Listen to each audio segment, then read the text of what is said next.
Hey everyone, how you doing today? So I'm running a little bit late. I was just helping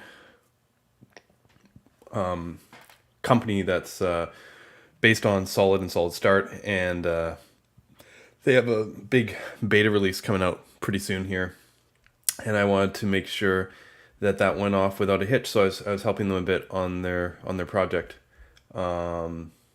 which took me a little bit closer to time than I had hoped. So how's everyone doing today? We're just gonna get started up here in a minute. I'm gonna do some posts on social and whatnot, and we get right to it. Sorry, I also updated my Mac like right before that, so you know, I'm glad my screen's still shared. All right, all right.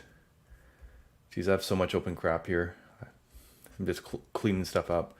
Um, how's everyone doing? Yeah, let's give people a moment to get joined on and whatnot. All right, that's cool. Yeah, first timer to the stream. That's awesome. It's almost impossible to put a stream at a time that like everyone can participate in. Usually, your best choices for me is like first thing in the morning Pacific time, but I like streaming a bit later. If anyone knows, I used to stream at 8 p.m. Pacific time, which is, I said there's no good time, but there's quite possibly a worst time, and that worst time was the time that I used to originally stream at. So at least we can be thankful that I don't stream at 8 p.m. Pacific anymore, because well, that probably was okay for parts of Asia. It was a basically complete no-go in Europe, and was really awkward for even the East Coast of the US. Hey, everyone joining on? Yeah, let's see here. Let me get Twitch going too, just so I don't miss any of your great contributions that come in through Twitch, because it does not stream that through StreamYard for me. So give me a second here. It looks like Prime is still live. So not that his viewership really always lends into ours, but we're just getting started here. What we got here, 9 people on Twitch. Most of you all coming in from YouTube. Then let's see stuff. Yeah, solid shirt. Yeah, I am definitely rocking the solid shirt today. Yeah, but we are just getting started here. I'm so far behind just because of that. To be fair, I'm really stoked about this project that I don't think I'm supposed to spill the details, but they already have close to 1 million customers, and it's in the social media space.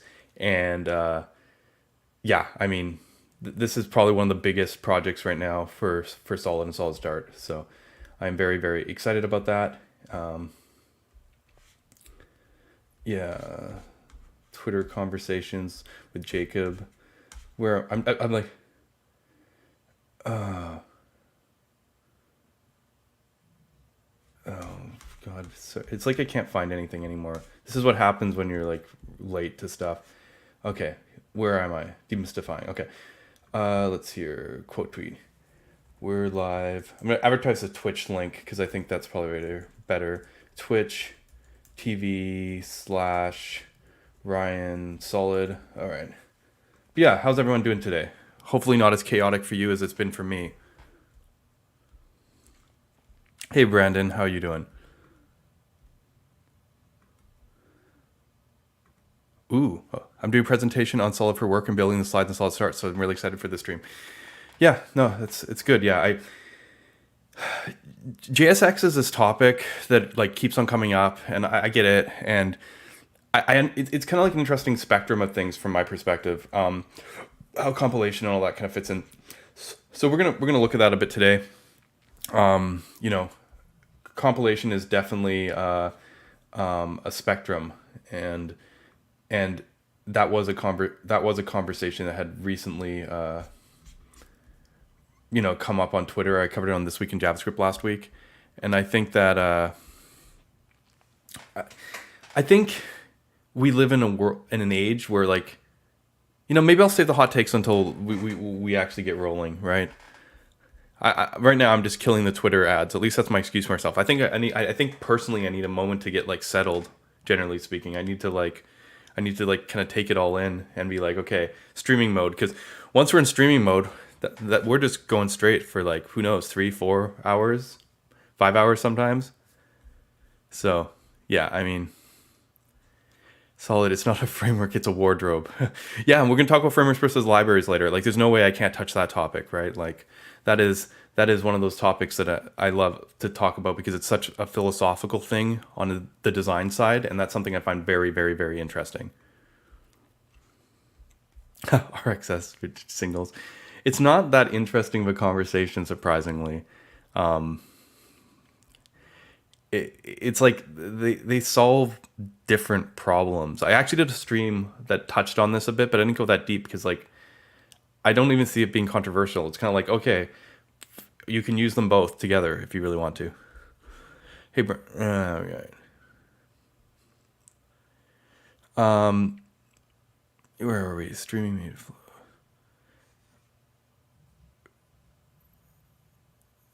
Well, I mean, what is a framework?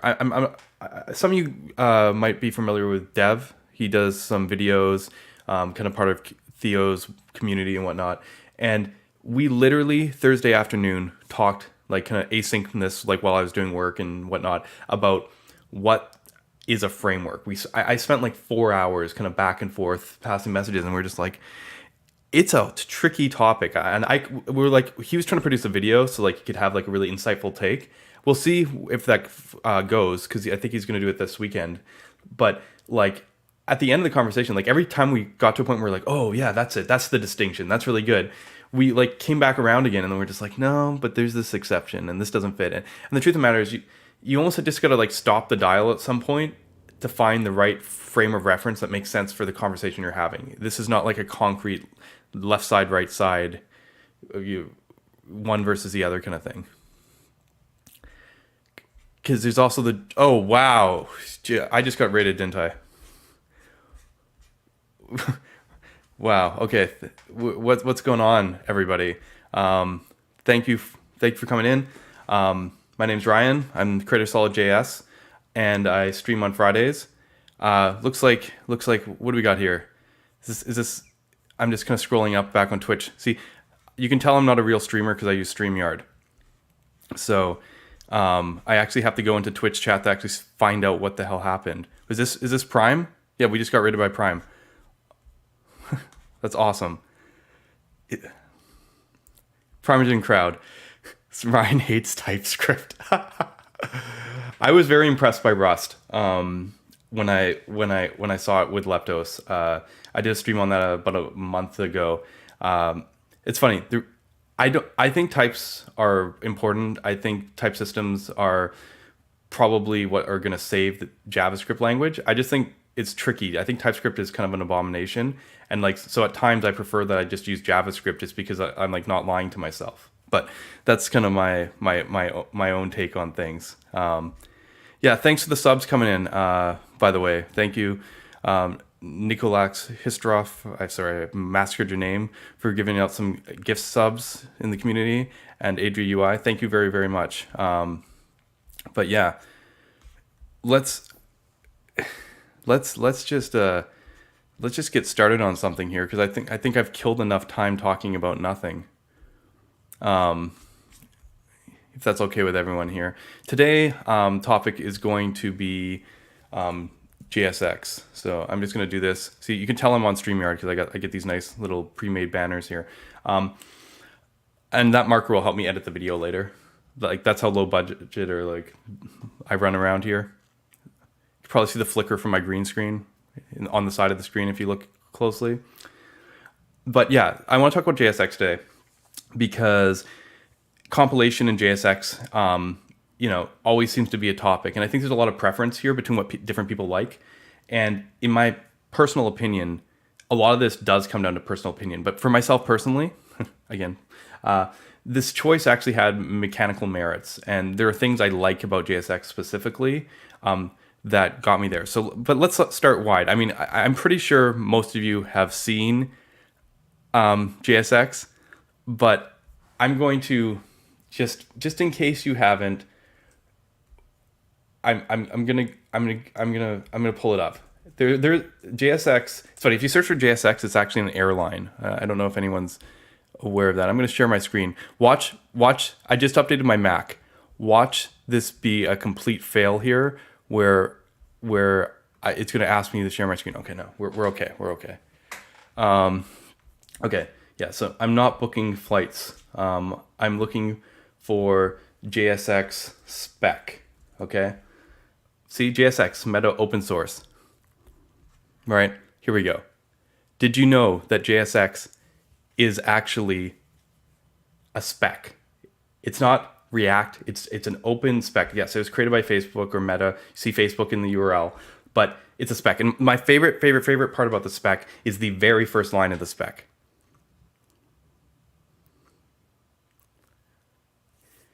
JSX is an XML-like syntax extension to ECMAScript without any defined semantics. It's not intended to be implemented by engines or browsers. It is not a proposal to incorporate JSX into ECMAScript spec itself. It's intended to be used for various preprocessors, transpilers, to transform these tokens into standard ECMAScript. There we go. Like, we're done. We know what JSX is. No, I'm serious. This is like the definition. I talk to people and nobody like follows this definition. I wish this was the definition thing happened. My first Twitter argument ever was actually arguing over what JSX was with like Rich Harris. I joined Twitter and everyone was like, "You're wrong." Some people were like, "No, JSX is runtime and there's no compiler." I'm like, "What are you on?"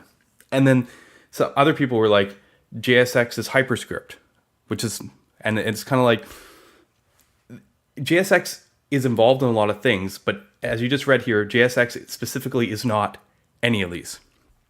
So yeah, I mean, there's a lot of influence from browser spec, and they go in here and to talk about why they didn't want to go the E4X route, why they didn't want to use tag template literals. They have a whole thing here explaining the decision choices in terms of JSX, and I full-heartedly agree with almost all of these. So yeah, this is just to kind of like put it out there. JSX not equal React, JSX not equal even HyperScript. JSX is this syntax that is markup like looking, living in JavaScript. That's all it is.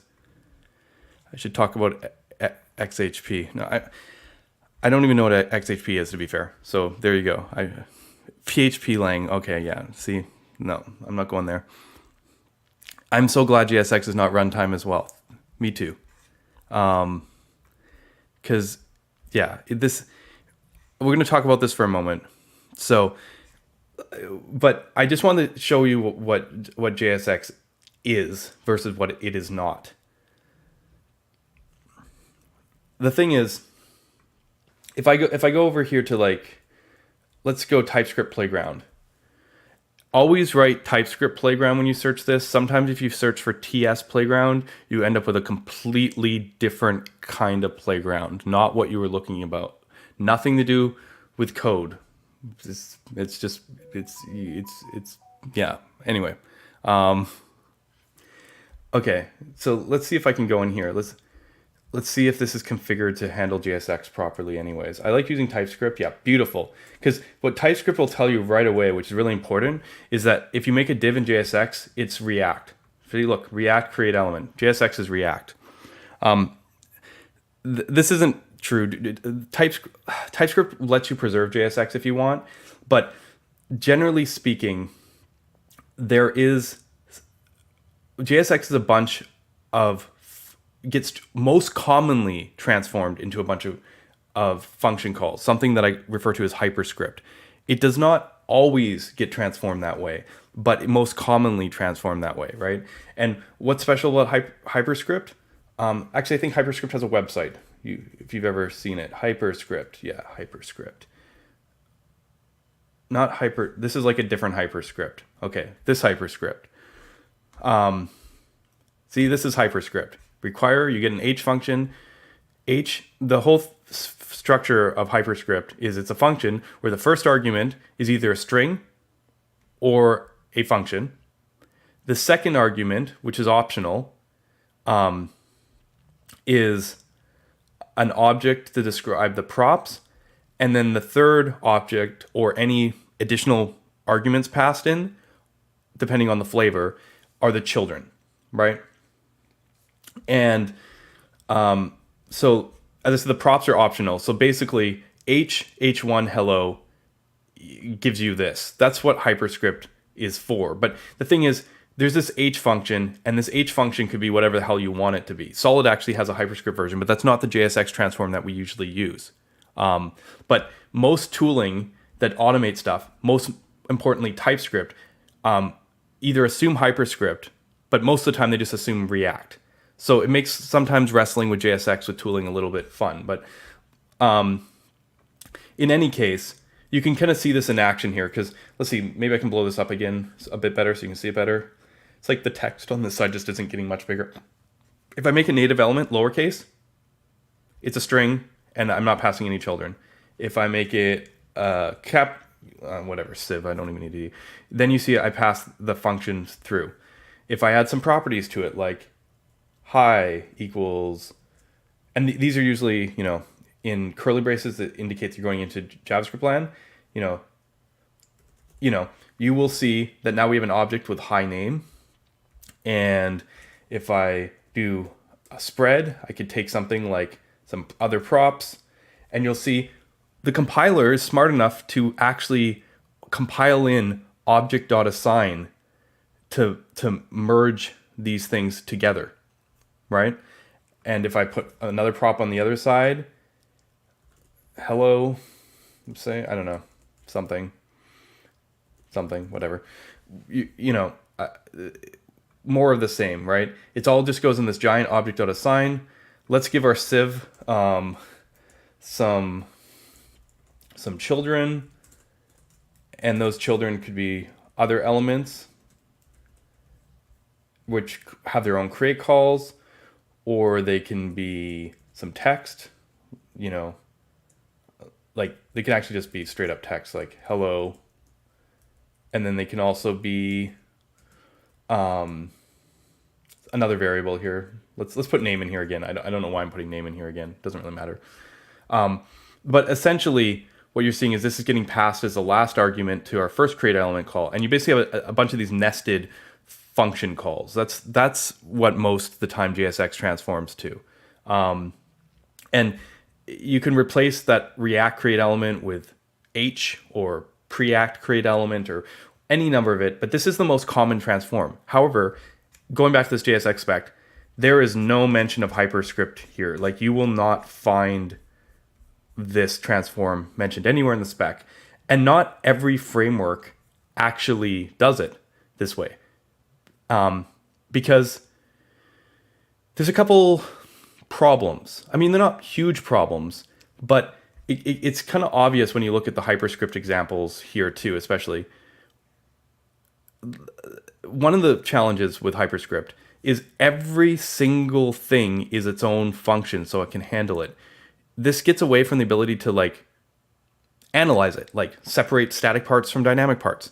Another fun thing is the children execute before the parent, right? Because think about it. If you have a function who takes a property whose value is the result of another function, that other function has to run first. So it kind of runs inside out. Which, as I said, this means that when you create this, you're not aware of its parent. So there's a whole degree of optimization that you don't get to do when you just use HyperScript. And people who write fast, performant JavaScript libraries know this. The Inferno, the fastest VDOM library, does not use standard HyperScript. They compile to their own format with JSX. Solid does not use HyperScript because they compile to their own form with JSX. But this is the thing that comes shipped with all the tools. If you're using Dino and they're like, there's no build, JSX just works, it's this. We saw it, it's a TypeScript thing here.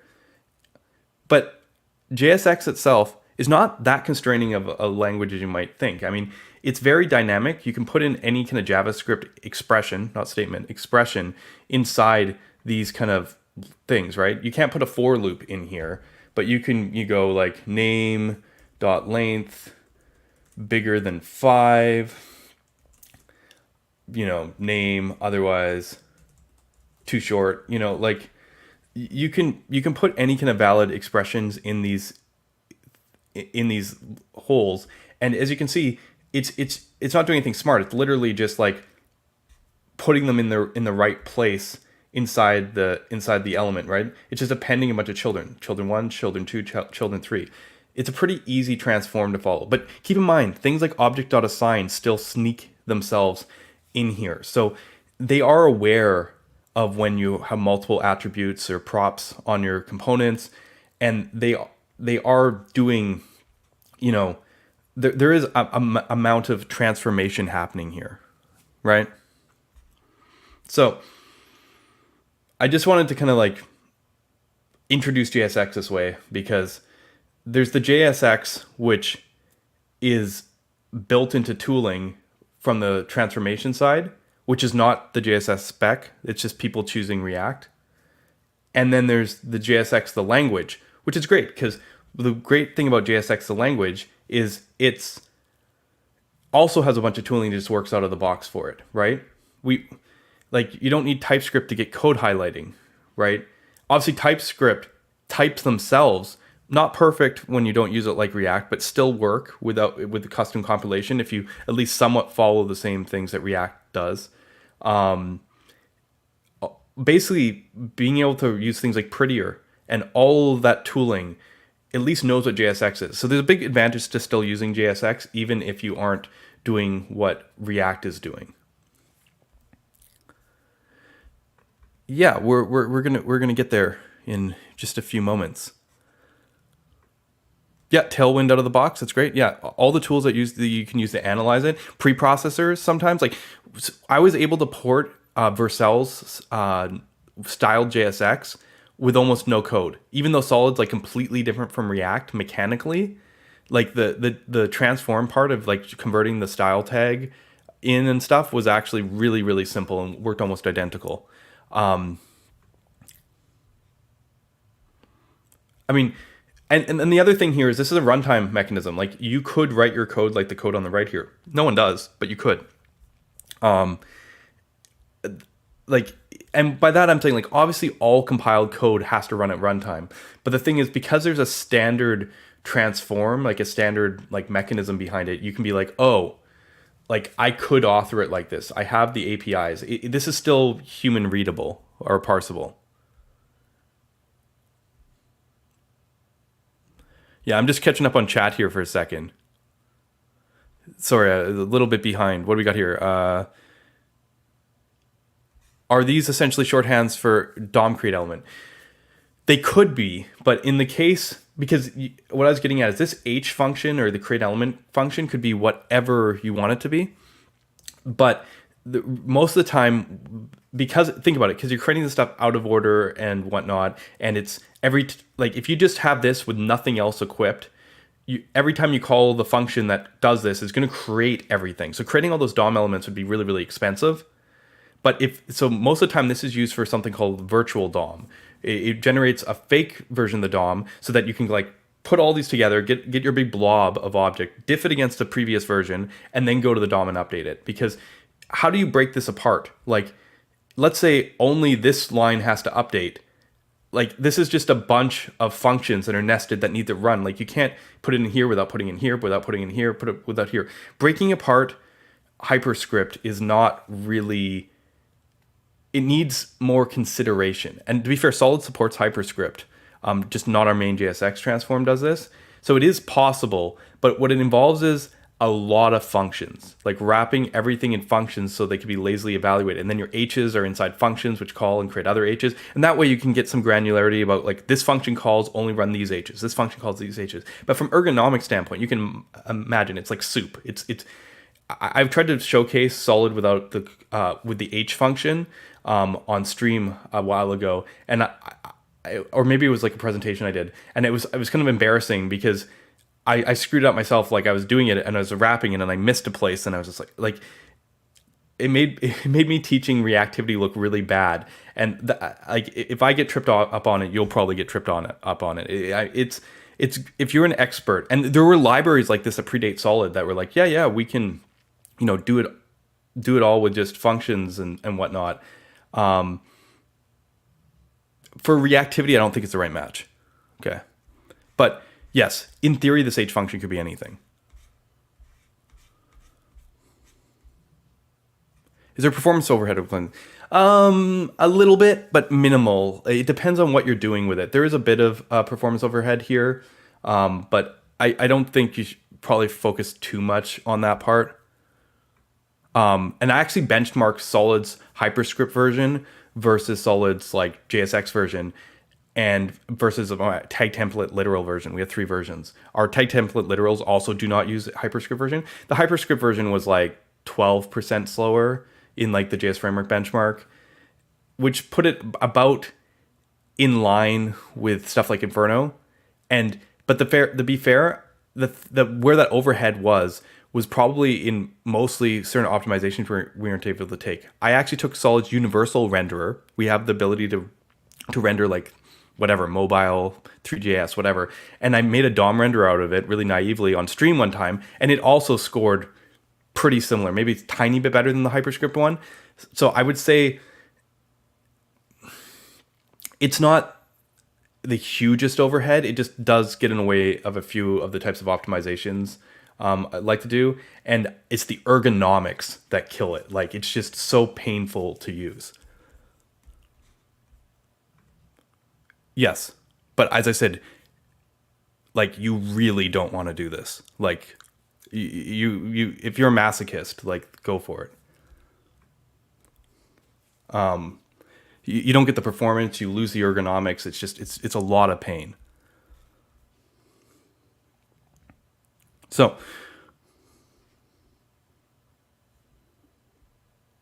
all right, where are we going?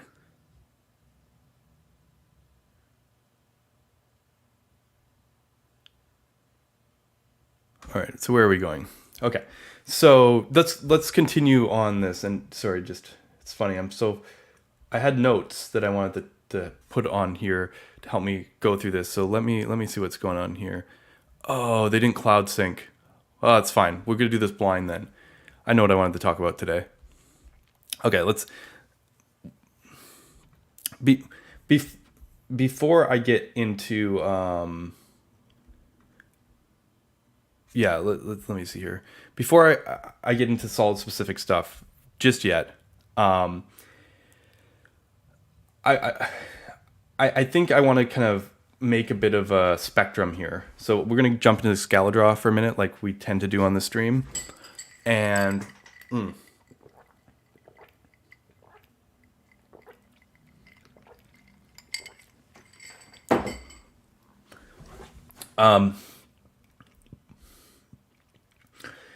I feel like there's kind of a spectrum here, right? We're gonna draw a line, and it's not going to be a dotted line. It could be a solid line. And on one side of our line here, we've got like, why is this so thick? Okay. All right. I must have been doing some funny cover art stuff. Okay. One side of our line, we're going to say, I'm going to put something like, I don't know what I'm going to put over here. Let's call it, I want to put like in tag template literals, I'm going to put over here. I'm not going to talk about HyperScript, but like if you're looking at templating in DSLs, on one side you got this, and on the opposite side, like I mean, these ranges extend beyond what I'm going to draw here. I'm just going to write 2 words, Marco 6, okay?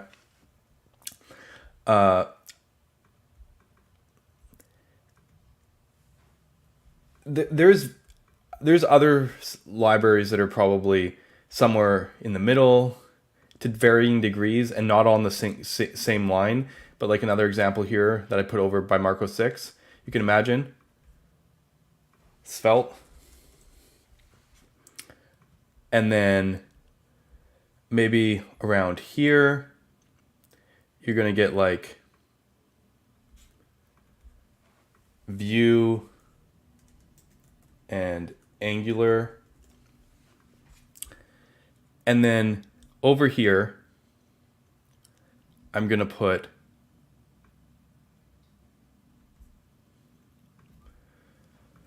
React JSX, okay? Or HyperScript style JSX.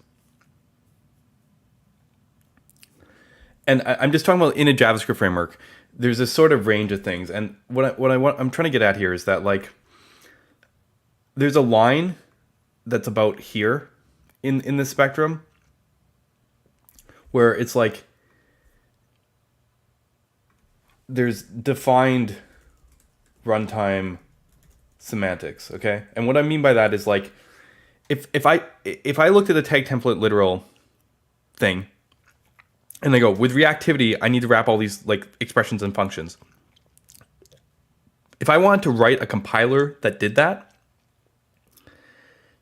that wouldn't work, because there's an expectation that even without the compiler, the tag template literals will work. I could take a tag template literal and compile into something more efficient, but I can't change the semantics of how it works without it not being able to work at runtime without a compiler.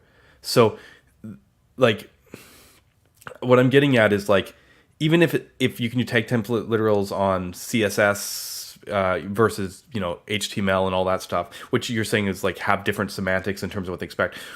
The thing is, the runtime expectation of it itself is fixed. We don't get to mess with that. You can't change what's inside the holes, so to speak.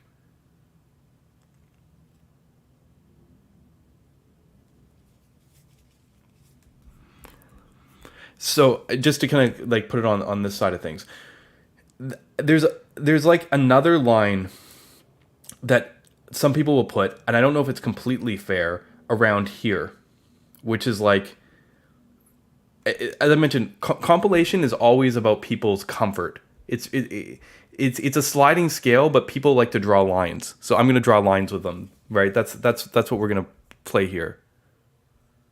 See, it kind of represents the compilation need, but it's also a reflection of people's comfort level with stuff, right? Because, like, I would argue, like, also very strong on this side somewhere here, you might find Quick is kind of over here too. Even though Quick is kind of, like, has elements of this. It's like over here you start messing with the code a lot more.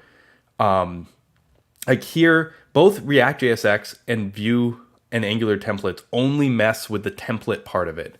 But these start introducing new syntaxes and DSLs around it instead of just using, like JSX has XML-like semantics and then expressions that are JavaScript. Beyond that, it's like and because it's been standardized on this,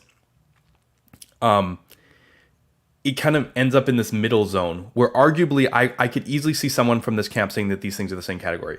But essentially in this zone, right, like we're like people immediately are like, yes, like this is how do we want to categorize this? But like welcome your compiler overlords, okay? Right.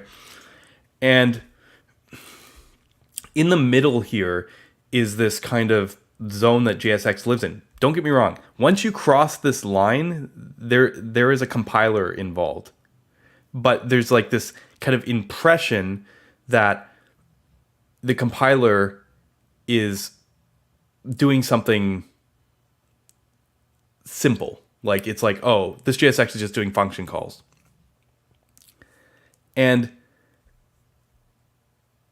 it's because there's like a standard output. It doesn't feel like it's framework specific or specific to like what the tool needs. And I feel like, and this is arguable,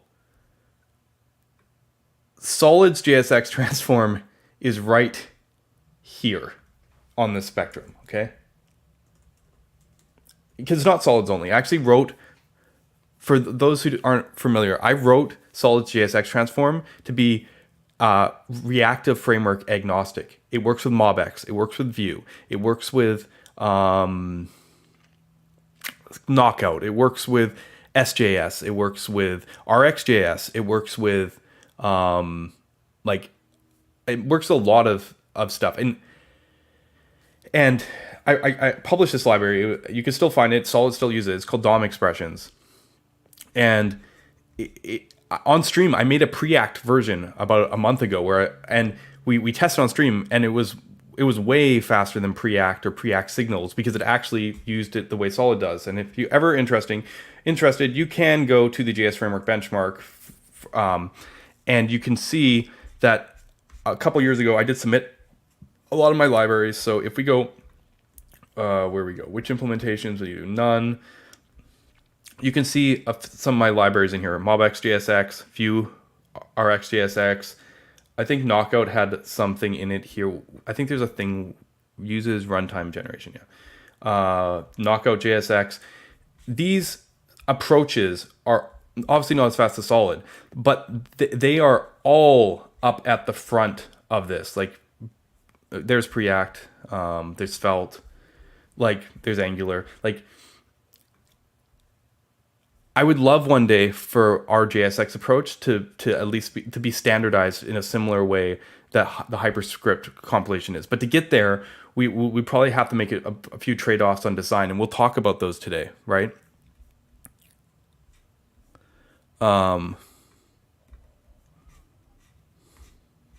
Because people like to use the term transpilation like it's not a compiler, and it is. It's not anything magic. Once you cross this first line, like you're in this zone. You can't pretend like you're better than it. But there is a perception thing, and there is a line here, and Solid has kind of squeaked in before that line, even though we're literally just looking at each other across a chasm. Like it's very close. So this is sort of how I frame where these things sit. You might disagree with me. You might have a different opinion. I'm cool with that. I just wanted to kind of point out that this is kind of like the template DSL compilation spectrum of things. Like this side, it is the runtime. You can't really mess with it. Otherwise, like it's not going to run the way it does without a compilation. Here, there's like this expectation that compilation is consistent, that you don't have like special cases. You'll see in Solid's case that there are a couple special cases, and maybe that's a bad thing. Here you start getting into a place where you're just like, I'm going to just, first just add, my own DSL syntax to the templating. Then here I'm going to, control the language, and here I'm going to control the universe. So I'm not going to say good or bad. There's huge benefits that you can do seemingly only over here. But again, people thought for the longest time that on the other side, there's huge benefits that you could only get over here. And with Solid, we kind of showed that we could kind of get some of these benefits across the line. So I think, I don't think these lines are as hard set as people believe, but this is a perception thing, and that's why I'm writing it in. So, right. I could still write JS code with create component stuff, right? And the thing is, you could still write Solid without JSX, which is where I want to get to. So, yeah, what do these lines represent? I mentioned it, but it's this line is much foggier. This line's very clear. This is the line where we go between something that's like not compiled, like where it's like this thing is expected to work always without a compiler. This thing could be done without a compiler, but like you probably wouldn't. And this side is like, yeah, you're just giving into the compiler. Like this is not happening otherwise. Vue does have JSX support, so yes, I'm specifically talking about Vue SFC or whatever, like because Vue's JSX is actually like React's JSX. This isn't just React. This is like HyperScript. Like this is the whole, like this is that whole bucket of things. This is just talking about the level. Most people don't use Vue with JSX. I actually saw a great article today explaining you know what? How dangerous is it for me to open Discord while I'm streaming on stream right now? I'm going to remove my screen for 2 seconds because I'm probably going to show something terrible if I don't. And I'm going to show an article that was posted today, which might be one of the simplest. Where is it? Here it is. Yeah. Okay. Yep. Let's open it. Okay. I'll give my screen back here now. I just have a terrible tendency to show stuff occasionally on stream that I shouldn't. So yeah, don't.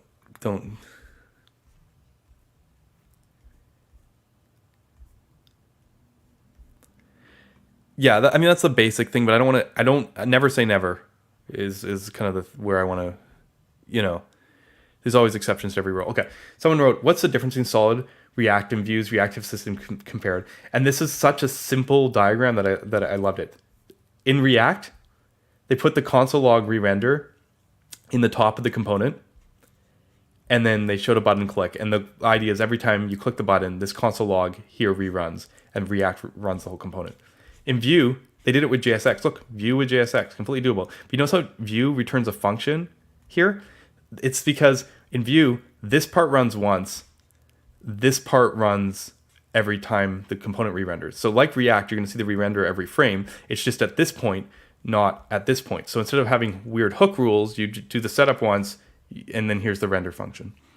And then in Solid, they didn't actually have a render. It's almost impossible to make this, like you have to like get into the system to show something updating, because you literally have to like go into you have to make a separate effect, or you have to like inline something inside the count to actually get it to re-render. And I'll show you why that's the case in here. There's no re-render console log. It's like it just can't re-render. So it's really cool to see this kind of 3-stage where you have React component re-renders, Vue JSX re-renders, Solid,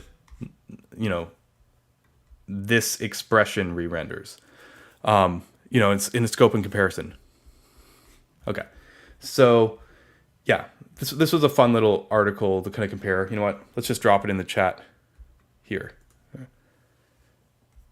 Don't battle me on semantics. Okay. You can re-render anything if you try hard enough. Okay. Anyways, getting back to JSX. I'm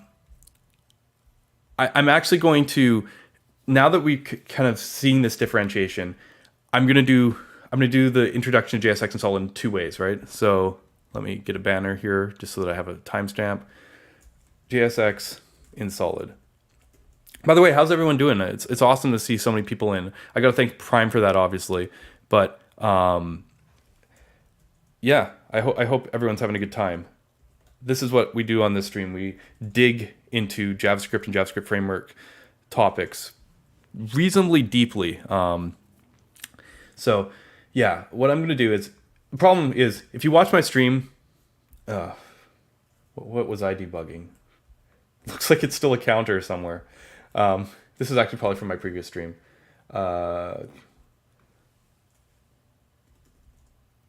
I just like doing this whenever I'm like starting from fresh here, everything. Okay. You know what? Actually, I don't even need any of this. This is just a reminder in my head that I need to do this. Okay, cool. So what we're going to do here is I'm going to do something that you've probably seen before. And I've done this a billion times at this point, but I want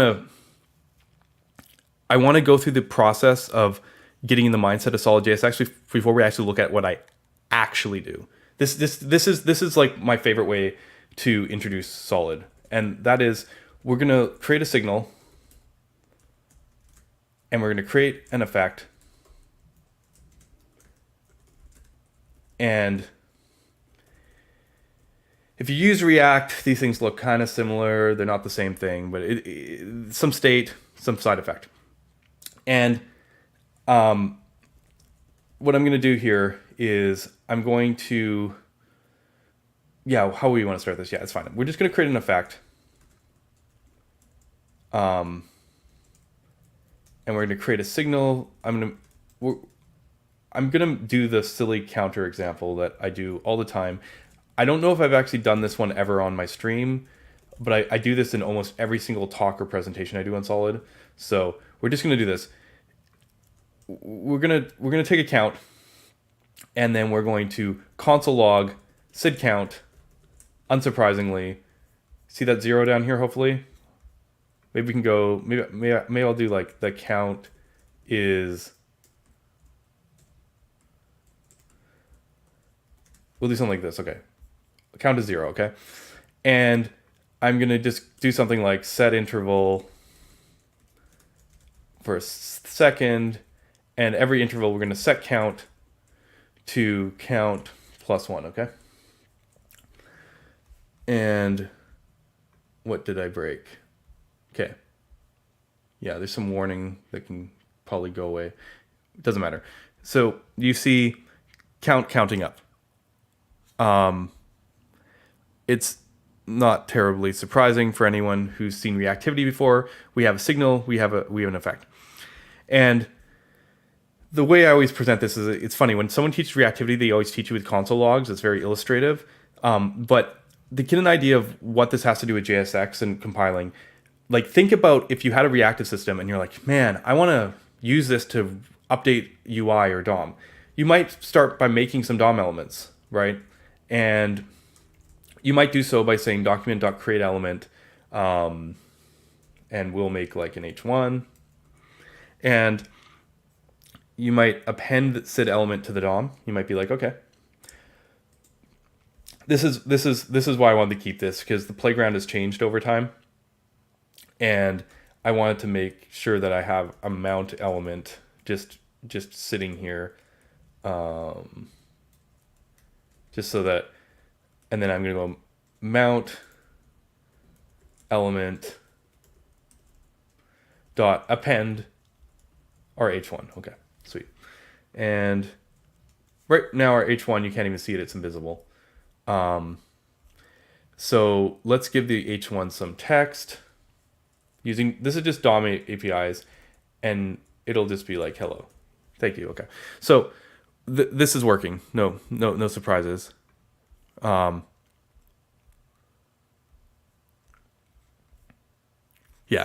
hey, I think this is the best way to introduce people to the topic of JSX and Solid. I apologize to people who've seen this before. This will only take about 10 minutes. Yeah, you see like some reloading in the here kind of going off in the background, but what, like, it doesn't take a genius to kind of go, okay, well, instead of doing that, what if we just like made the effect update the text every second instead of this is not actual. What's that comma doing? What if we made the effect update the text every second instead of doing a console log? So now we don't have to worry about the stupid console anymore. Okay, sweet. So it's counting up, and like this is fairly easy to conceptualize because you're like, I created some DOM elements, and then I'm using the solid library jQuery style to update the one, the text node whenever the count changes. This is what you would do with the reactive system if you didn't have any templating, right? And there isn't anything too special about this, but what I want to do here actually is I want to take this a little bit further, because the self-updating interval is cute and all, but what I usually do when I demo this is I make a button, okay? And that button, document.createElement button, and we're just doing vanilla JavaScript, right? Like, you don't need a framework. We'll give that button some text. Like, honestly, you have no idea how much harder this used to be back in the day. But like, if you've joined web dev in the last decade, but like, it is so easy to use vanilla JavaScript now to do like stuff you want. It's like it's just like, oh yeah, on click. I mean, that's not a new thing, but what I'm getting at is like, it's for small things, getting vanilla JavaScript to work is really, really simple. And then what we need to append it to our sorry, what am I doing? Button. Now we have an H1 and a button. Okay. What did I screw up? Okay, I didn't. Now when we click it, we have a working counter. Like, I'm not going to say this is like probably everyone's favorite favorite way to write stuff, but you can see that with reactivity, we can do pretty optimal stuff without doing anything.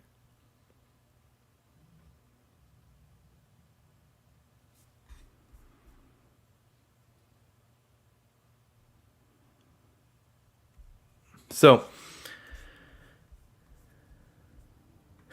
you thank the browser gods for this kind of stuff. I think in the early days everything was like lowercase. Yeah, yeah.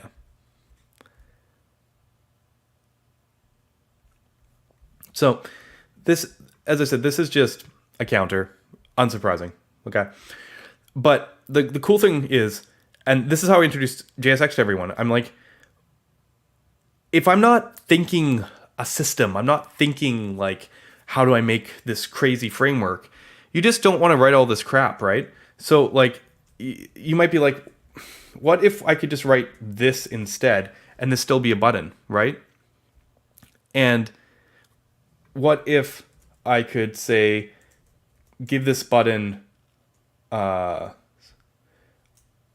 funny thing is, because I'm using the same variable, this still actually works, because this is actually just a button. It's adding that text content and adding this on click.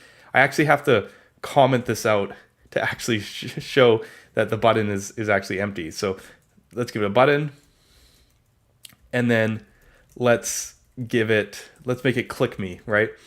And we want a click handler on it. So let's do this. And then you just gonna move this click handler in. Like, this is, can I format this? Does it matter? No. Okay. This is like a tiny bit more convenient than that. You know, it kind of feels declarative. Our counter still works. We just replaced this with this. Now, I want to be clear, Solid does not exactly replace this with this. That's what I'm going to get into today. But this helps people get into the mental model of Solid and why I consider this more on this side of the line than that side of the line, right? This is one of those things. But it's a little bit trickier than this, because there's nothing controversial about this. What's more controversial is if I go to this H1 and you're kind of like, okay, so you made an H1. Ta-da.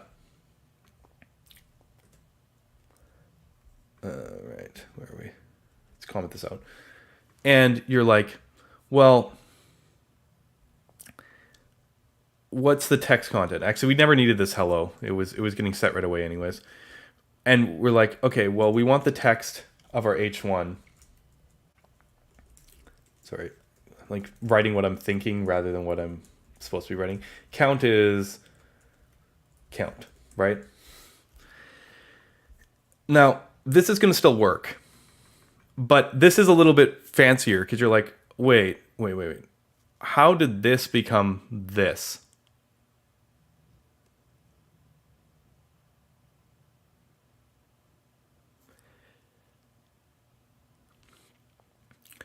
And what's happening here is we actually are looking in the hole, right? I usually glaze over this when I teach people like basics of Solid, but we actually, because this is JSX, we can actually analyze what is getting passed in, and we go, is this a function call or is this a property access? Because if it's not neither of those, there's no way possible with reactive language in JavaScript for it to update. If you just pass a value, right? If it's just count. Now, Solid does this unwinding thing. So like, it's kind of in the JSX, or sorry, in the DOM runtime, which lets this still work. But what I'm getting at is, if you just pass a variable can't be reactive.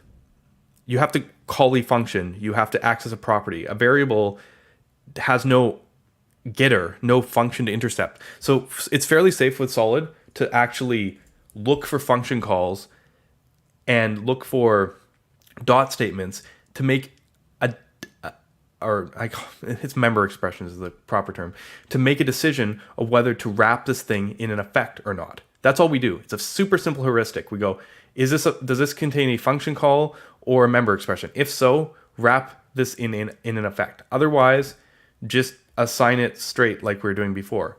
And as I said, what we end up here is a completely working counter.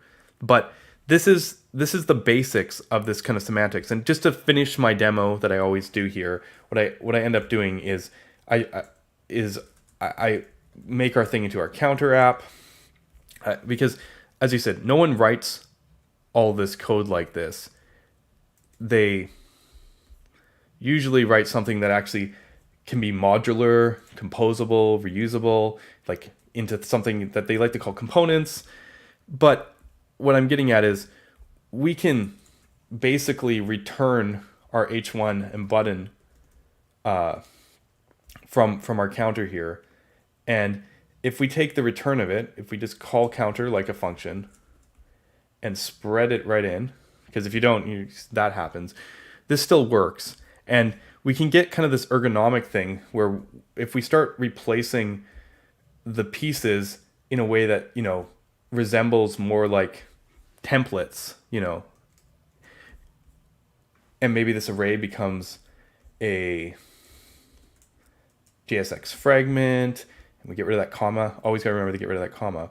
And I give prettier a go here. And this kind of thing is like doable, but like let's make it like slightly more convenient for people. Solid JS web, and go render our counter in our mount element, which I'll just inline it at this point. I don't really care. If we get back to here again,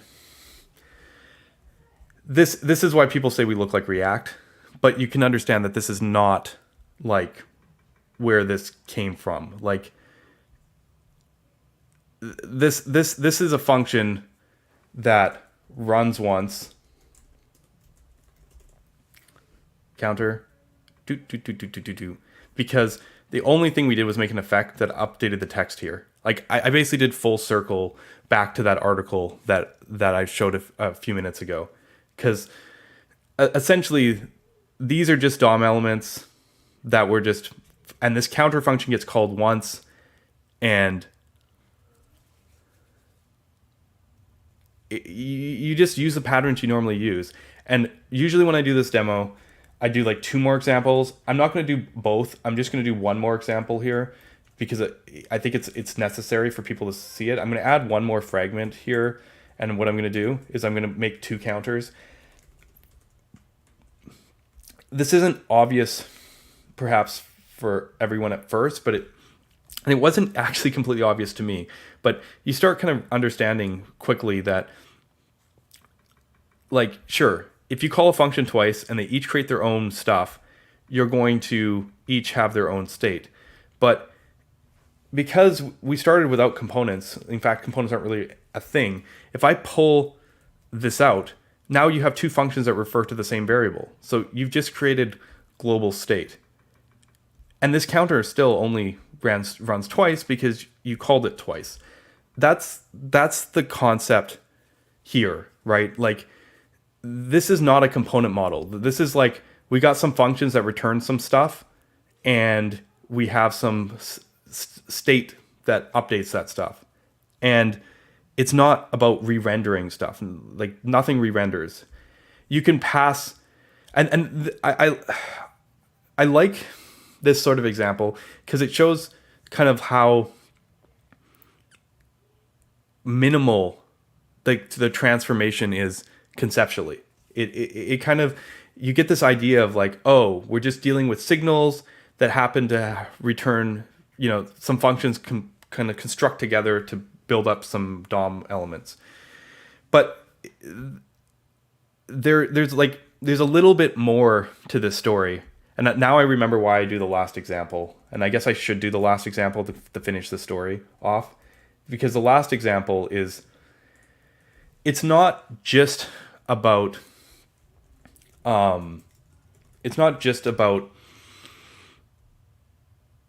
global state, because global state isn't actually that useful in a lot of cases. It's also about tree state, because we construct trees of behaviors, right? And we still want them only to run once. And I said I was only going to do that 1 more example, but even when we have components here, we don't want that characteristic to change. So what I'm going to do here is show that off a little bit, because we're going to instead pass count as a child to these, okay? And now we need to use something called props. And, oh wait, toggled the wrong way. And then in this case, it's props children. And I'm gonna actually pull this one out too and make a props on click. Doesn't really matter what I call this click thing, because it's whatever I name it there is whatever I name it here. Props on click. And I'll do it again here. So each of these now shows it and updates it, and they are sharing the same signal though. So you're thinking, oh, why did I do it twice? You could have just used the same function in both places. I could have. It's because I want to show you that if I change one of these to upgrade by 2, I'm just messing with things. How about this one times 2? I'm like building custom expressions into here. And if I set that up right, see, it's funny. I can tell something's not building properly because I'm not seeing the app on the console log app is not coming here. So at some point I broke this. Let's see if I can get that. Does anyone see my error yet? You know what I'm gonna do? I'm gonna copy this so that just in case if I refresh the whole page, we hopefully should be able to see my error. I'm probably missing something really dumb. Am I missing like a closing thing? Oh, is it this? Ha. Thank you, chat. But if I do this, you'll see that this one's showing double the count. This one's showing 1 time the count. This one will update it by 2. This one update it by 1. And these only console log once, even through components. In fact, it doesn't matter how many components. It doesn't matter if you're using context. It doesn't matter at all. And the reason, again, is it's the same trick. Instead of wrapping these expressions that call functions in components with create effect, like we did earlier, we wrap them in a getter. So you can picture this call essentially, like we can actually make this by hand if we want to. It's not exactly the same, but it'll illustrate my point. We can use JSX here, and we can call this function, and we can go, the props are going to pass in here are going to be on click equals this, and children is actually going to be get children, and we're going to return count. We'll just return count for this one. And I'm missing a comma. If we do this,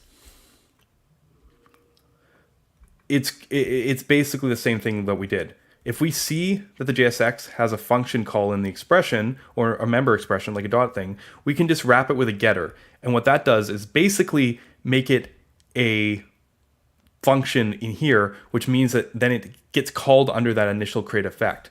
The problem is if we did not make that a getter, the value could never change because we just evaluate it right now. I can kind of show what it would do. The problem is this is a reactive expression. So I'll do it this way. I'll go const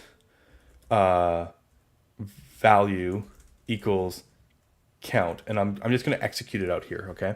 And then if we just went children equals value, if this only runs once, there's no possible way that value could update. As you can see, only the bottom counter is updating. It's impossible for it to update because you ran it once. If you wrap it in a function, you can ask for the latest value whenever you need to.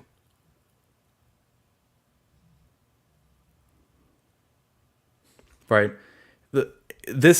Because in React, components are a real thing. In Solid, there is one thing that calling the component like this does. It wraps it in an untrack. It's like we know not to like listen to stuff. But generally speaking, outside of dev mode, like production mode, our components are just functions that you like call once, and all the work happens on the prop transformation. But that shouldn't be Surprising, because if you look here, that's what happens in the JSX transform for React as well. If you have to handle things like spread, well, it has to do some prop transformation. And so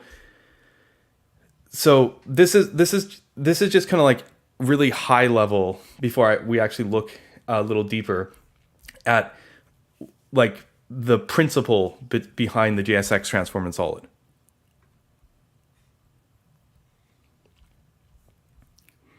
Right, and you might be going like, well, the thing is, if this is a getter, like we just had, like, where am I? Here. If this is a getter like we have, this is the whole reason we lose reactivity when someone comes in here and just does like a console log in here, and it was like, I'm going to console log props.children. This console log is only ever going to run once per component. See, it runs counter 0, 0. Actually, let's add a string here. Hey, right? Hey, 0. I click this. The thing works, but the hey. Oh, oh, this is funny. It's working because of the this wasn't unwrapped. This is the danger of unwrapping. It re-renders the whole component, recreating all the DOM nodes, everything.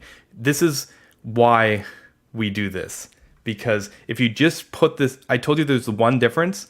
That one difference protects you against accidentally causing a whole crap of extra work by top level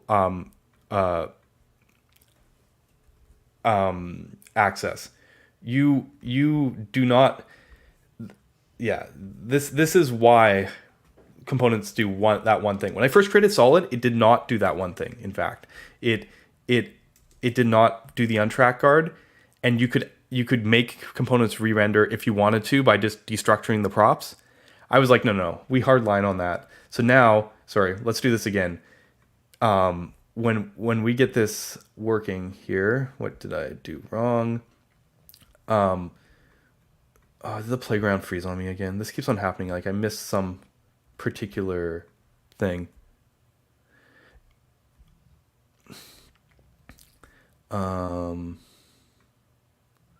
Let's hope this refreshes properly.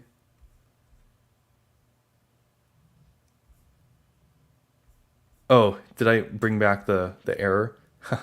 What I was getting at is, okay, so this is working. Okay, let's console log here. Console.log.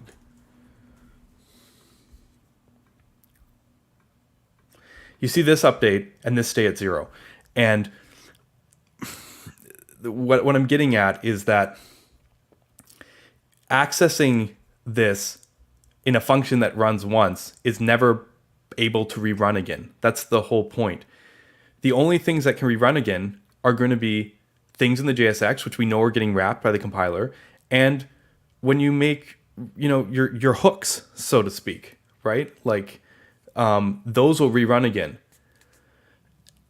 This is not a function, it's a getter. And the reason it's a getter is because,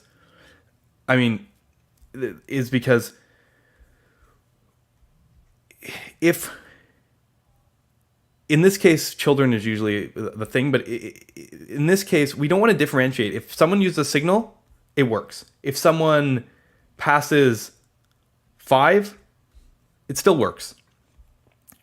You don't want to make this a function, because if it was a function, then you'd have to be like, you might, or pass it straight through. You might have to check. You'd be like, is this signal, is not, and that leads to overwrapping in my opinion, and a bunch of bulky code. You know that you always get the value when you access it, whether someone's using signals, expressions.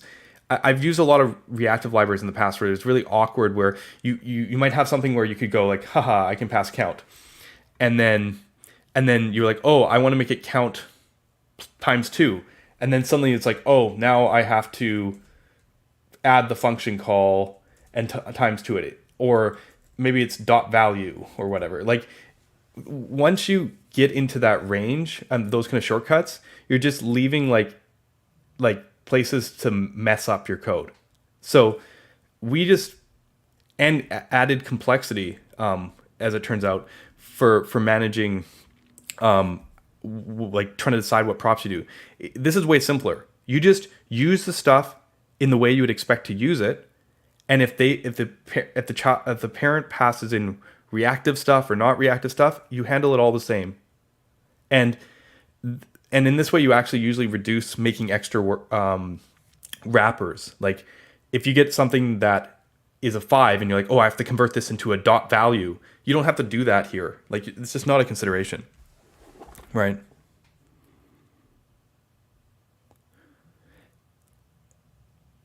And yes, TypeScript becomes like a pain in the ass too, because then you're like, accept value or accessor of value. And so, I mean, people go in that way. Don't get me wrong. In Solid, you offer the components. They're just functions. So you can pass signals down and not call them if you really want to. But then you're introducing this, and everyone who goes that way generally just like walks back on it. It's just not worth, like, it just, this provides a type of consistency. But you can't destructure props because destructure props is the same as this console log here. You're executing them outside of things. This is the whole can't destructure props thing. It's because reactivity wants to, it matters where you read values in reactivity. That's how it knows exactly what to update. So you can embed it. If you embed into the object, it makes it kind of convenient, and it actually has a power that it helps us do dynamic spreads, which is hard to do with functions, because if the shape of their props can change, like you're like things can come and go, then it's very difficult to have fixed functions versus being able to dynamically track things that may or may not be there, which Solid actually handles. It handles all these crazy cases. So for the most part, you kind of come in and use it in spreads and spreads and spreads and all the crazy stuff that you'd expect in a library that runs over and over again, and it just works without running over and over again. So yeah, there is some complexity there, which we'll probably get to in a few minutes.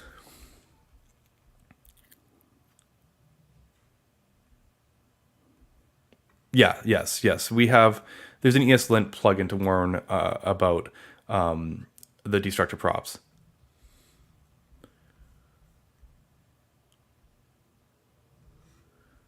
So, yeah, there is some interesting stuff. Someone's mentioning the TypeScript thing, where TypeScript kind of, if functions in TypeScript aren't idempotent, like it doesn't know, I don't know if it's the right term, but it doesn't know, like if you call the same function twice, you're going to get the same value. It doesn't understand pure functions or like that kind of thing. And with getters, TypeScript's kind of broken. It doesn't realize that you can change the value, so it defaults the opposite way.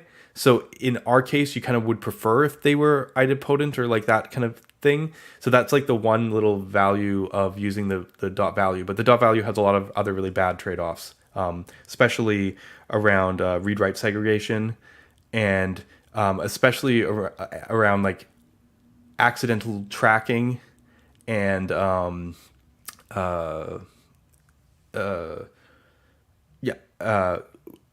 encouraging extra wrappers, especially like, being like writing APIs that expect a dot value on the end, and then suddenly being like, oh, I don't have a dot value, I better wrap it in something. And computations and adding that stuff it's not free. Like the whole when to memo question is still real even in reactive systems. Reactive systems tend to have a tendency to over memoize, use too much memory, and actually hurt performance in the opposite direction.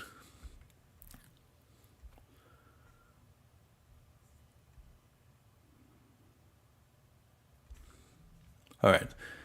Everyone's still here with me right now? Drink some orange juice.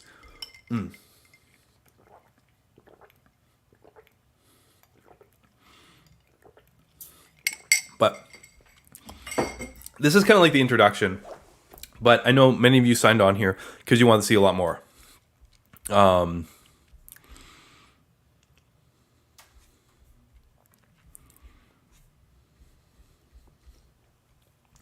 Because if you ever opened up the playground, even in this example that I've created here, you will kind of notice something. You'll notice that you don't quite see those document.element calls and the effects in the same way. You'll see well, you'll see this. And what's cool about this, at least, which is decipherable in the same way, say, React is, versus like if you look at Svelte or you look at Quick or you look at Marco, like the stuff like doesn't resemble. I mean, Marco today is different, but like future Marco stuff doesn't exactly resemble what you wrote.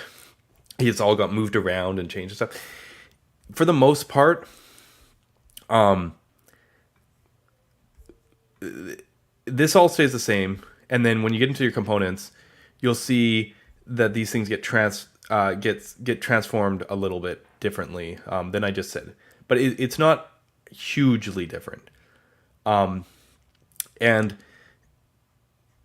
the basics of it is like you can actually see here that when we hand compiled the counter, it's actually it's like the same code here, right? We went on click :set count, get children, return count. This is exactly what it does. It just has this create component call to make that untrack wrapper that I was talking about. And in dev, it adds some stuff. One of the trickiest things with Solid and dev tools is that most dev tools, you like to kind of show the component tree, and since Solid doesn't have components, it made it actually really a pain initially, because like there'd be nothing to show in the dev tools, just like the reactive graph, and that can get complicated. So we sort of fake components, like we add extra reactive nodes that are inert to say like this is a component here, so we can actually trace the reactive graph and make fake components for dev tools. So yeah, interesting little thing. But what I was getting at is you can see that the fragment here is just the array calling the counter functions with the props we just talked about. And then this one again is an array. And the first one inserts those children. And the second one adds the event listener. Now you'll see a couple of these helper functions like insert and add event listener that come from SolidJS Web. You will see create component, which I told you already is basically like a no-op or just an on-track function. You'll see template. And these helpers are a little bit more involved, obviously, than what I showed earlier, but they're actually pretty easy to figure out. Like this insert one, we could look at the code, but it is a complicated version of basically create effect, get the value from here, and based on like the situation where you're inserting it, to either set the text or append DOM nodes or remove the DOM nodes. So there's a very minor kind of DOM diff in here, but essentially that's what insert does. Add event listener is literally just adds the event listener for our event delegation system. And then, yeah, I mean, the big difference here is this line, okay? So let's talk about this for a second.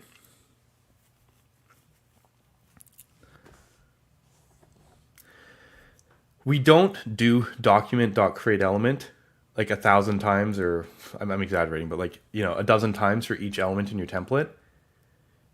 It's more memory intensive, and it, you know, it just takes more code, and it's a little bit like, you're going to see why in a little bit later, but in terms of hydration, it actually makes hydration and non-hydration work very similar. Instead, what we do is we take the HTML string and we turn it into a template. And this template call is basically the template element in HTML. So we get that element and we clone it, and then we walk to the places where we want to insert or add event listeners or whatnot. So the compiler just grabs the static part of the HTML. This is very similar to tag template literal libraries like lit. Figures out the most optimal way to walk to it. This is faster than using like document selectors and stuff. It just creates like a walk, like first element, next sibling, you know, first child, next sibling to find the elements. And then it adds the create effect or whatever, or sets the value around those specific DOM nodes. And that's basically it for this.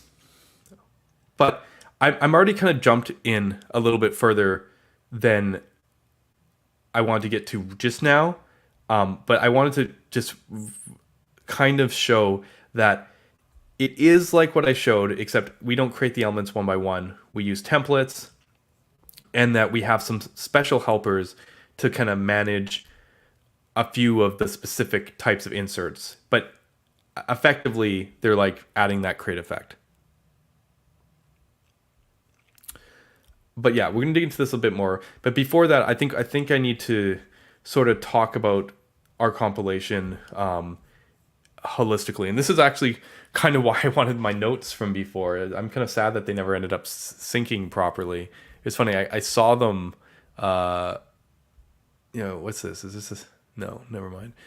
I saw them on my other computer, and I just started adding to them, and I didn't add them here. And the reason is, Solid has. Yeah, I'm just gonna write some stuff down. What we can talk about. Solid has three major compilation targets today. Okay, we have DOM, we have SSR, which I'm going to say string, and then we have universal. Okay.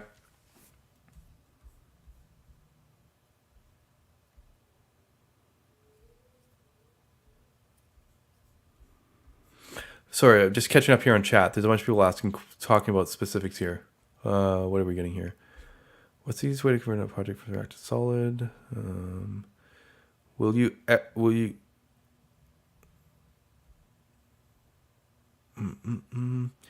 Yeah, maybe. Yeah, I'm gonna think about that. It's actually the reactive system that does all the cleaning up. We don't have to do anything special, which is interesting. Yeah, I'll see how that ties into what we talk about today. When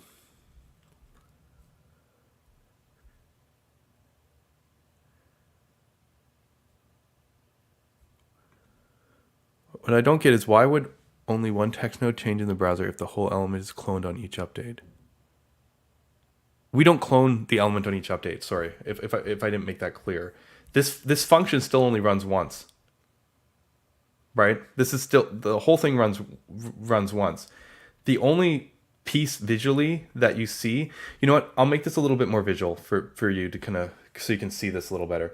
I'm going to use the text content attribute instead of using children, because children has to handle a few other cases, which text content does not. And I guess I should make this like this. Technically, this is not equivalent because we only have to update that one text node, whereas this is replacing the whole count is. If I do it like this, you're going to see this a little bit easier. Effect. So this is create effect call, just alias because of the compilers gets its own version. L data count equals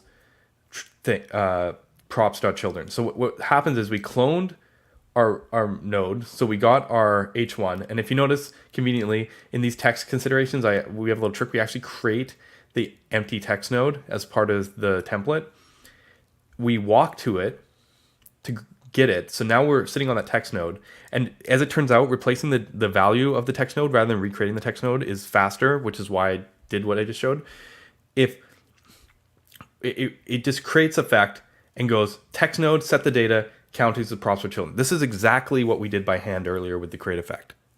So, I mean, here you go. Create the element, create an effect that updates just the text when it updates. This is, as I said, it's identical to what we hand compiled.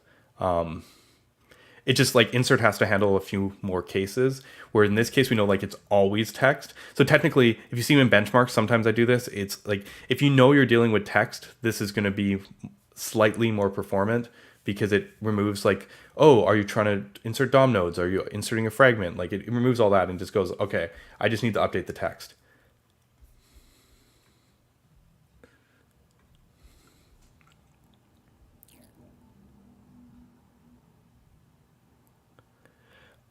Yeah, how should I put this? I purposely haven't talked about how reactivity works in this stream, so that that will be a missing context here. I'm assuming it here that everyone's familiar with how Solid's reactivity works.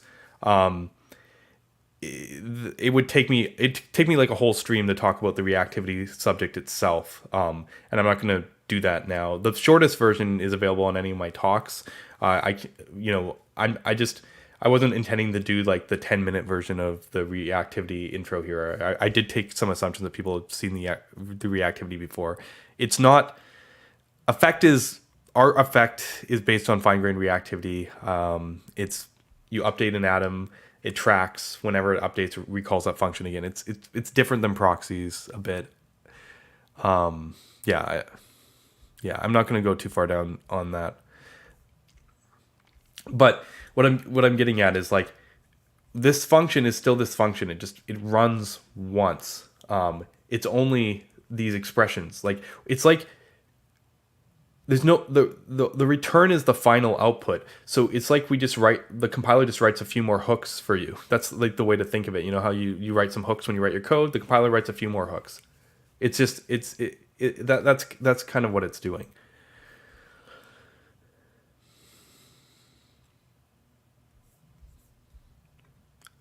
You know what? Remind me to talk about this later. I do want to talk about this. I talked about it at the beginning, but this is not the right time to talk about the standardizing on it. Okay.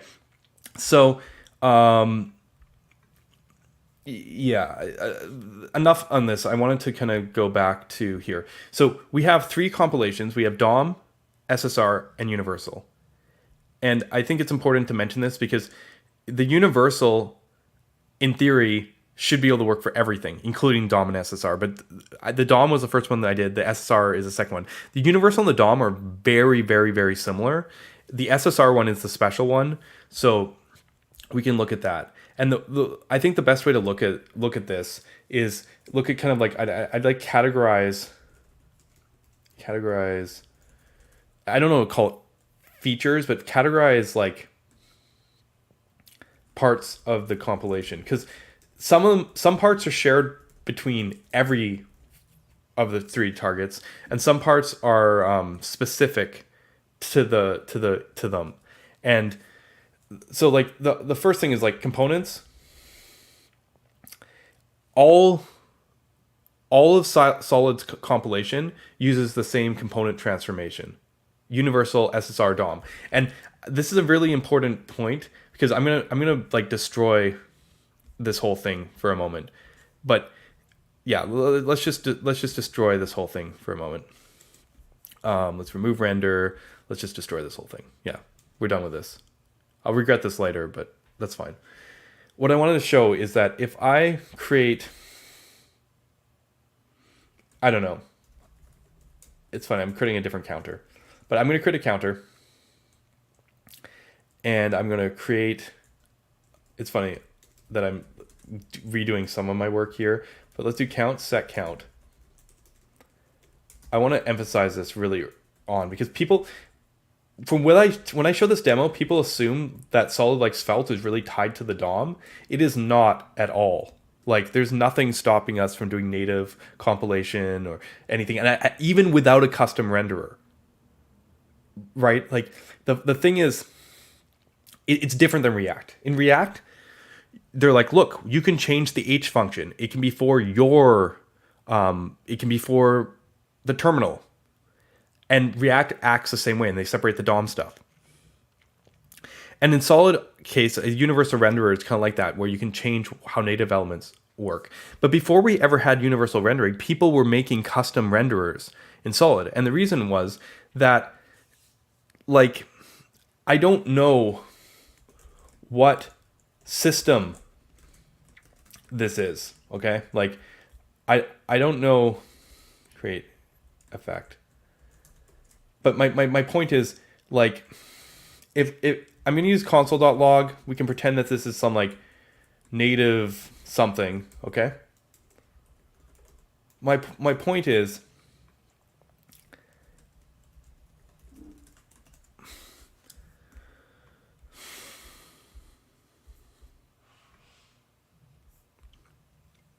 and you see the native something.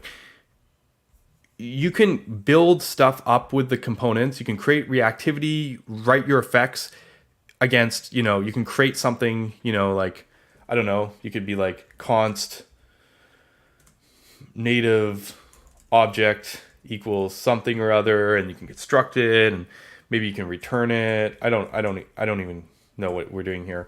And I can add some console log, and I can do all this. And if you look at the output code, there is nothing DOM specific about this.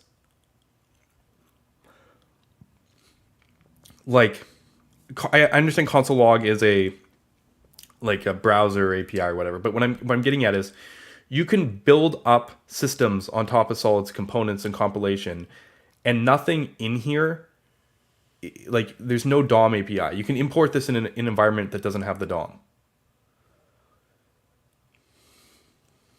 And you can get all the nice features. You can pass props in. No, what do we want to pass in here?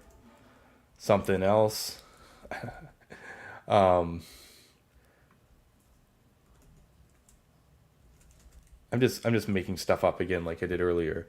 And if you look at it, this create component call with the merge props, this preserves reactivity. If you're wondering what merge props does, it's just our version of object.assign, essentially here, that doesn't lose reactivity. Like there is nothing here that is DOM specific.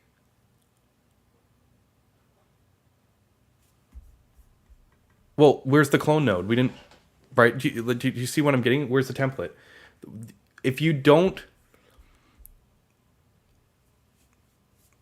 looks like Solid is a, yes. Like if you don't use a lowercase JSX element, there's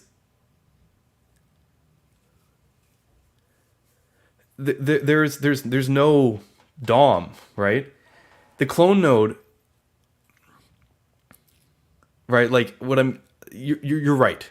If you want to use lowercase elements, what I was getting at is the people who made like the Pixie port, made the canvas thing with Solid before we had universal renderers, they would just write the props, have them come in here, and then they would create effects that would update the canvas based on the props, and then they build the whole system off a bunch of their components. They use context and everything, and they build the whole UI off components, never using a lowercase element, and they never pulled in the DOM.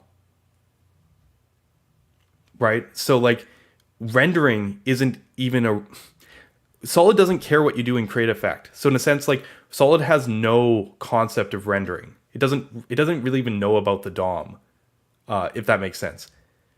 The compiler does, because the compiler can like generate optimal DOM stuff when you use the DOM compiler, but like Solid itself has no clue about the DOM. And this, yeah, SolidJS Web does, essentially, right?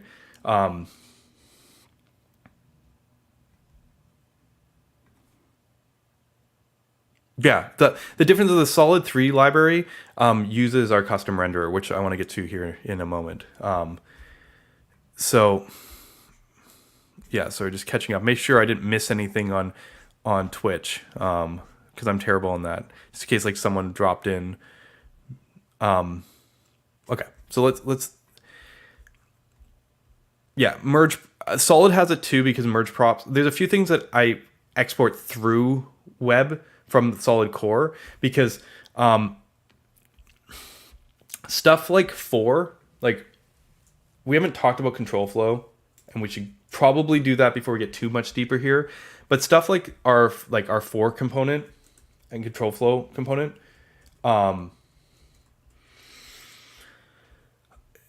it comes from Solid because it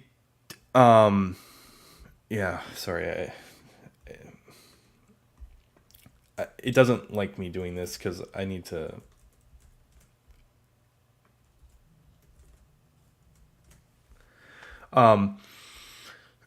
Stuff like our for component and all that are just runtime components, but because they're useful, because they're just functions, they're just components, it's kind of useful to have them in all environments, not just the web. Like again, for is not DOM specific. Our control flow stuff, which they're basically just reactivity utilities, do get exported through SolidJS Web, but we re-export a lot of these kind of things through through normal SolidJS, but we do re-export them through web, so the compiler can automatically put them in if we need to. One of the things about, I don't know if I love this, but I did set up Solid so you don't need the for the for to work, because I liked kind of stuff like Svelte and like how easy control flow was with Vue and stuff. TypeScript won't let you get away with this anyways, so it's almost like a not important feature anymore. But yeah. But the reason control flow is important, and why I feel this is part of why we're on this side of the line, is that Solid's for component is not a map function. It is special, but it is not a compiler trick. It's not like, it's literally just calls create component for. We don't do anything special for it. And if you go into the solid code, you will see that it is just like a memoized mapping helper, essentially. It's just like a function. You can use our array map function without the JSX. In fact, this is what I used to do back in the day with Knockout, where I'd have to map like big nested tree structures of signals into each other. It's kind of a mess. Thank God we have proxies and stores today. But that's how you used to do it. So like, it's important. I always really emphasize this, that like, if you don't like Solid's for component, you could write your own. You can write paginated on top of for. You can not use for. You can find a more optimal way. You can go and do that. You could just use map in Solid if you want to. You don't have to use for. Map is really inefficient, because every time you call it, it has to run through all the items in the list. And if what you're returning is DOM elements, you're recreating all the DOM elements. Don't do that. For is smart enough to be like, oh, you're only changing the one, item in here, or you're moving this. It only does the work it needs to. And because of the way Solid's nested reactivity works, most of the time, if you say and I covered this in my last stream, when I was talking about immutability versus mutability and like the difference between React and Solid, if you update the address on user 5 in a list, we don't rerun reconciliation. We only update the one street address in user 5, and we don't rerun the list again, which is something that every other JavaScript framework does. So in a sense, yeah, we're almost cheating the benchmarks, because by design we do less work, and like less work than. I guess Vue works like this as well, but they re-render the render component in Solid, just the one expression. But like less work than Svelte, less work than React. It's just by design.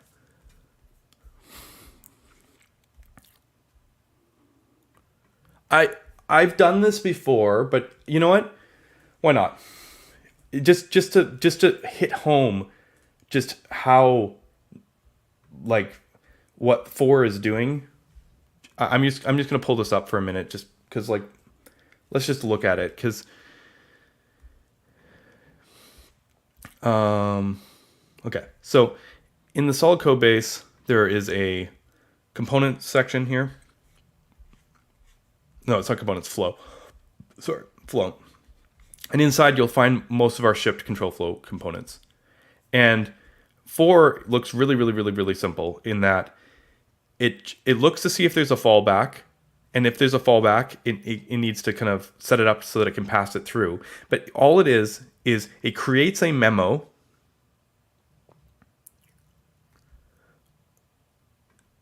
Interesting. I wonder why is this not behind a dev check? Okay, it doesn't really matter.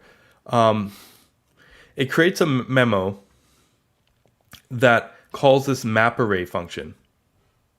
Okay? And this map array function is where all the work happens. It just takes the each property from for, it passes the children, and it passes the fallback. And you might be like, oh, why didn't you wrap these children? Well, the children for is always a function. So you know that it's not reactive. It's like the callback function, the render prop. So essentially it passes the render function, it passes the wrapped each condition, and then it passes the options object, which has fallback here. So it's a little bit of mapping, but all the work happens in map array. And map array is that here, it's a little bit complicated to follow. Admittedly, this is why you're probably not going to write your own, but more or less, it goes in here, takes that list, that first argument, executes it, and this whole thing returns a function. So this is what's going to get wrapped in the memo, okay? So you have a memo that executes the function where it tracks whenever the array itself changes. This is why it's not tracking the children and stuff. It's literally like, did the array change? Did you swap? Did you add items to the list? Replace it? It just looks for when the array changes, and then it untracks the whole rest of this where it does a basic version of diffing, right? This is similar to virtual DOM diff, but it's a little bit different. And all it does is it goes like, oh, if you're emptying the list, well, dispose of everything. If there's a fallback, render that fallback and create that.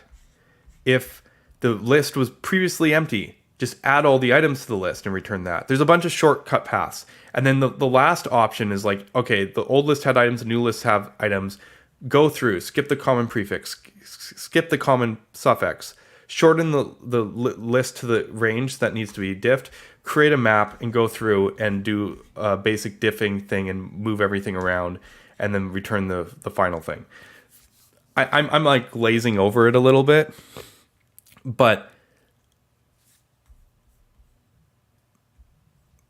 essentially, like, this is just a complicated runtime memoizer that does a diff. But we ship it as a component because like the compiler doesn't need to do this, and you can just not use this or use this. I think it's pretty convenient to use this. Yeah, well, the reason we need separate roots inside is because each iteration of the array needs to be disposable independently as you add and move stuff. So if we go, oh, you have 5 items, and the next time around you have 4 items, you removed an item, we have to call the dispose function, and every root manages its disposal separately. So this is, someone asked earlier how disposal works. Well, components don't have life cycles. If you think about it, if you nest a bunch of components in some JSX and some other stuff, if there's no condition, like no for loop or no show or conditional branching, nothing can ever be unmounted if its parent doesn't get unmounted. So instead of having a bunch of boundaries at every component managing their own lifecycle, which is completely wasteful, Solid only introduces the lifecycle at control flow points. So it's based on the structure of your application. This drastically removes the overhead that most reactive libraries have, because they like to track stuff like at a component level. Like, you can kind of think to a certain degree, like Vue, their render JSX is wrapped in a crate effect, or or Svelte, you can kind of think of it that way too. Like, basically you update something in their zone and the whole component reruns. And this approach removes that. So this Solid scales on components about as well as a virtual DOM library. See, VDOM libraries don't care. They don't create extra wrappers. They just chunk out a bunch of extra crap whenever, like all the virtual DOM models. But the thing is, if you optimize your VDOM, you can memoize stuff, not recreate them. Vue does a good job. Inferno does an incredible job at this, and you can optimize that way. But reactive libraries tend to like over memoize, over wrap, and this is where the cost comes. We solve this with Solid by removing the components. Essentially, it gets rid of the overhead of typically you find in reactive frameworks.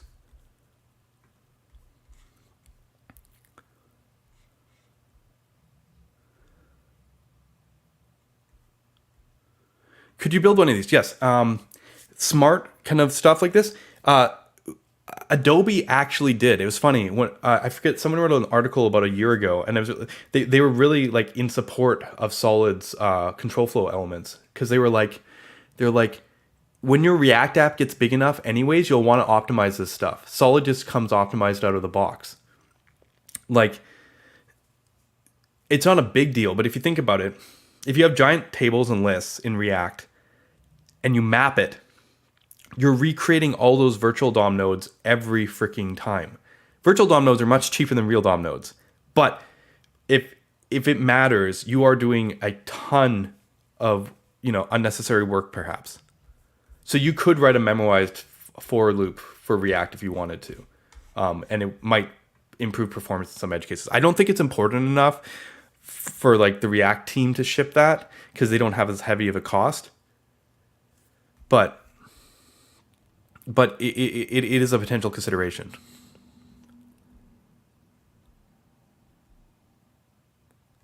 It's not that hard to keep track of objects that were already iterated on. Yep, it is not. Part of the reason there's so much code is because the for component actually and this mechanism, I hate unnecessary overhead, and you guys might find this interesting. Not only is this diffing algorithm, like you can make a much shorter version that just compares maps. This one has a bunch of like shortcut optimizations, like the suffix and prefix optimization. But the other thing that we do is if you don't pass a function with 2 arguments, like if you don't use the index in the solid's for component, we save a bunch of things because otherwise we have to create a signal per row to hold the index in the for component, because like the index value could change. Like the item itself never gets recreated even when you move it. The DOM moves with it, and the only thing that can change is the index. But if you don't need the index, we don't need to create the signal every time. So this is like, there's a little bit of complexity that added there so that we can erase creating extra signals if you don't use it. I mean, it's a silly thing, but Okay. Anyways, hopefully I'm like not too tangenting off. Okay. So getting back to my Scala draw here that I was trying to say is that the reason I was bringing this up is that components in Solid is kind of the easiest place to start in the compilation because all versions of our compiler work the same and it's truly universal. It's the closest to our H function.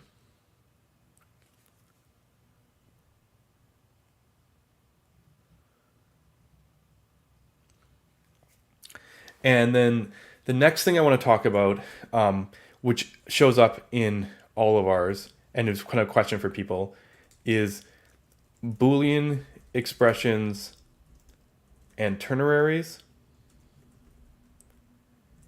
And actually, there's a subpoint here. I should talk about spreads a little bit, and then I think if we're going through this topic here, there is native elements, and then the last category, our least favorite category. Remember this chat, this is our least favorite category, is custom attributes. Okay? But basically when I look at the compilation, I look at these 4 levels.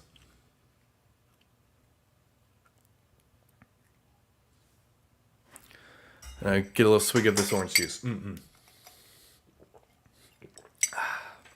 All right. Okay. And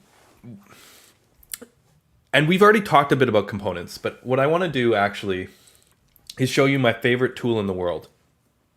Okay? This thing is called AST Explorer. And if you would be so inclined, you probably to write your own plugins. This is the awesomest place to start because you can choose what you want to use. So we got different things, languages, and I'm not going to use Acorn. I'm going to use Babel. Yeah. And what you get to do is you get to write code on this side, and it outputs out the AST on this side. And what's AST? Abstract syntax tree. And sometimes you heard the term CST, which is concrete syntax tree. There is a difference.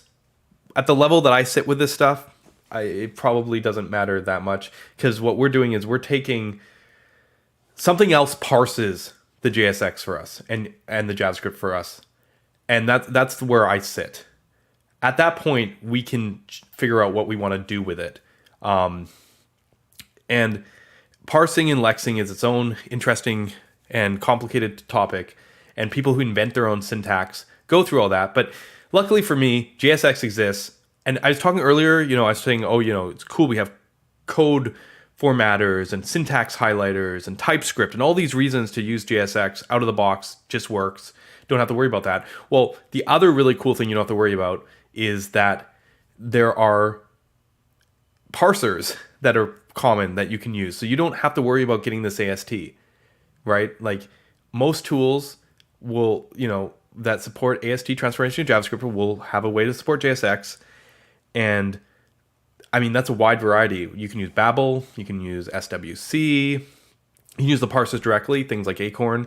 And you know, a lot of times systems are built on top of these systems, and you're able to like go there, right?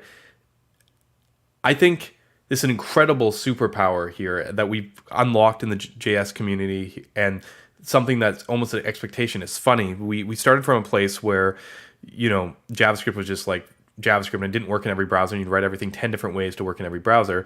And then thanks to Babel, you only had to write it one way, and then it ended up in, the 10 different ways for the different browsers. But now we've kind of gone to a point where we've been so accustomed to these tools, they go beyond like just that translation. It's like you can do really powerful stuff with it, right? And yeah, as you can tell, I'm a big fan of the work with Babel. And if you think about it, like let's go back to our chart here for a second. Every JavaScript framework leans on compilation to some point, almost. The only exceptions are things like lit over here, and sometimes you'll find like a Preact or React using tag template literals. But like everything else, and everything that's really pushing the space, both on ergonomics or performance, is using compilation. Like, I think it's pretty understood that there's limitations to the language, and that we need to kind of look at. And I hit this in reactivity, but everyone hits this on templating to a certain degree. So like, I am a big proponent that I think no build is a myth, because even the people who use no build, like in Dino, are actually building. It's just a matter of like standards and whatnot. Like it's like this. But the thing is, like, I don't think anyone should fool themselves. Like, just like you saw the JSX spec earlier, JSX is an XML-like syntax extension without any defined semantics. The fact that TypeScript chose to export React is them making a decision that's not like is against the standards. It's like it's not against it, but it's like it is something in addition to the standards. This is not a standard. So like pretending like adhering to this is like adhering to the standards, or like on the no build side, I think is kind of fictional at best. Anyways, that's its own that's the own rant.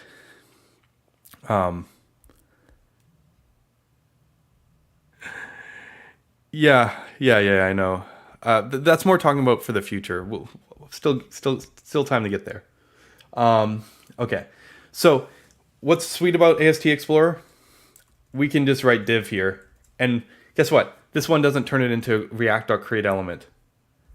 Babel does not do that. Babel gives us this lovely thing called a JSX element, and the JSX element has an opening element, which has an identifier, and also has a closing element. And if we give it some children, well, guess what? Now we have children with the JSX text. This tool is great. Like, it literally highlights, as you hover over it, the parts of the syntax that you're like looking at. So we're like, you can go like this. So then it's like text, and then our children are text, and then we have an expression which contains an identifier. And guess what? Let's call this the function. I can tell now that there's a call expression inside our expression container. Maybe I should do something special with it. Oh, guess what? I can tell now that there is a member expression inside our expression container. Maybe I can do something special with it. Right? Like, This gives you all the information you need to do. And then notes the best part about this tool? Babel 7. All right. This is a funny thing where their example in here is that they reverse the any identifier. So this name something becomes eman nightos. But what we can do our own version. We can go JSX element and then be like, okay, what does a JSX element have? See, we're not transforming anything. We get the same thing in and out. But we can go, our JSX element has a opening element. So, okay, path.get opening, what is it? Opening element.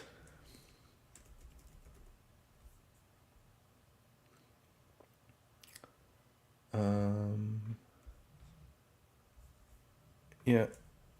Dot get. Sorry, I'm missing a string close. Dot get name. And that name is an identifier. Sweet. It's a div. Okay. And what can we do with this div? Well, yeah, I'm trying to decide if I want to actually do much in the way of a transform here. But my point is, like, you can use the information you see in the Explorer to write your transformation. So let's just console log this for now. And if I do this and look at our console, we'll see that we have a node path. Okay, we still got a little bit more things. Let's do .node. .node. And it's a JSX. And I guess we... Actually, can I just go get name? Name, yeah. Which is also a node path. And then dot node. Div. We got our div. And if we change this to capital div, now we get our capital div. What I'm getting at is this structure is fully introspectable, and then you have the ability to get pieces of it. And what we could do is we could, let's see. Okay, so we got T here from Babel. So we can be like, actually, it's funny because the hardest thing with Babel sometimes is actually, yeah, so they actually replace the, because I'm trying to remember the syntax right now off the bat for replacement, but we could like just be like, turn this into a call expression and call div as a function instead of returning the JSX element. And that's all we have to do here and here. We can, instead of having a JSX element, instead replace that with a function call that calls that identifier we just got as a function of that name. We call this metaprogramming in real languages. Fair enough.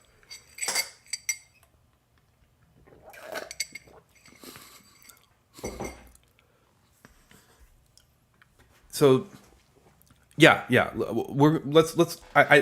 Let's go over the code. See, this is all setting us up for where we want to go next, right? I want to show you what AST looks like, and we can keep on going back here. If we ever have any questions of what it looks like, we can just like drop a code snippet in here and introspect it. This is what transforming it looks like, and this, sorry, not this. This is the sort of topics, like this is the 3 high-level compilers, and this is the sort of topics of things that we have to transform with Solid's compiler. All right. How are we doing, Twitch?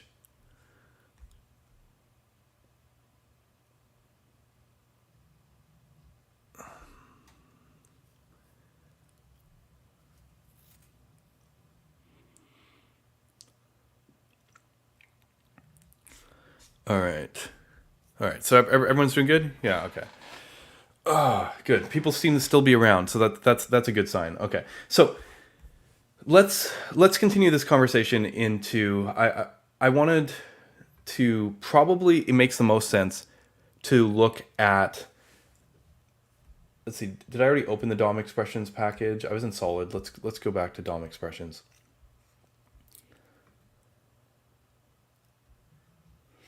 I wanted to look at And you can actually see the DOM expressions project. My first stream ever was actually on me picking apart. It's actually split into 4 folders: DOM, SSR, Universal, and Shared. Makes a lot of sense, right? And the Shared folder has pre-process, post-process, fragment, component. So the other thing we didn't mention is JSS fragments are also being basically arrays the same. So components and fragments are the same in all different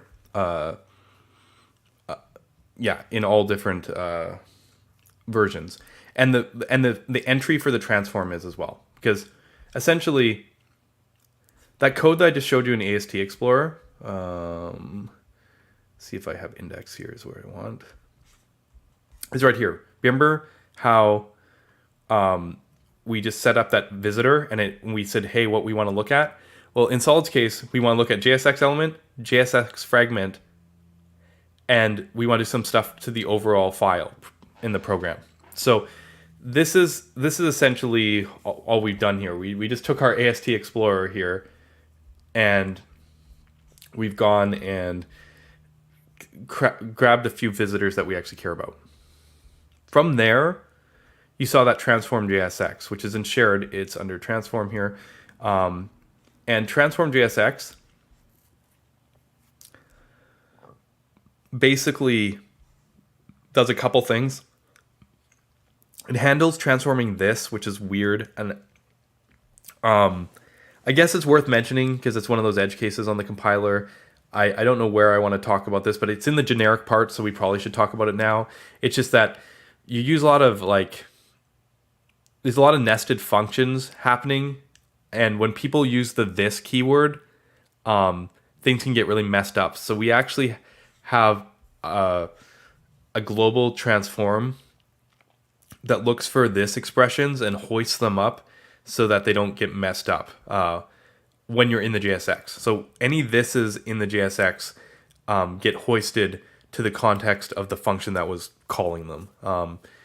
I don't know if this is perfect in every case, but when I say hoisted, what I mean is essentially you end up with, I'll just drop it here, but essentially if someone's using, I don't know, div. Again, this almost never comes up in Solid unless someone's using classes and kind of forcing their way. We generally don't use solids. What it does is it means that if you had my component like this and you did something like this, let's pretend you did this. We actually end up doing const self equals this, self this,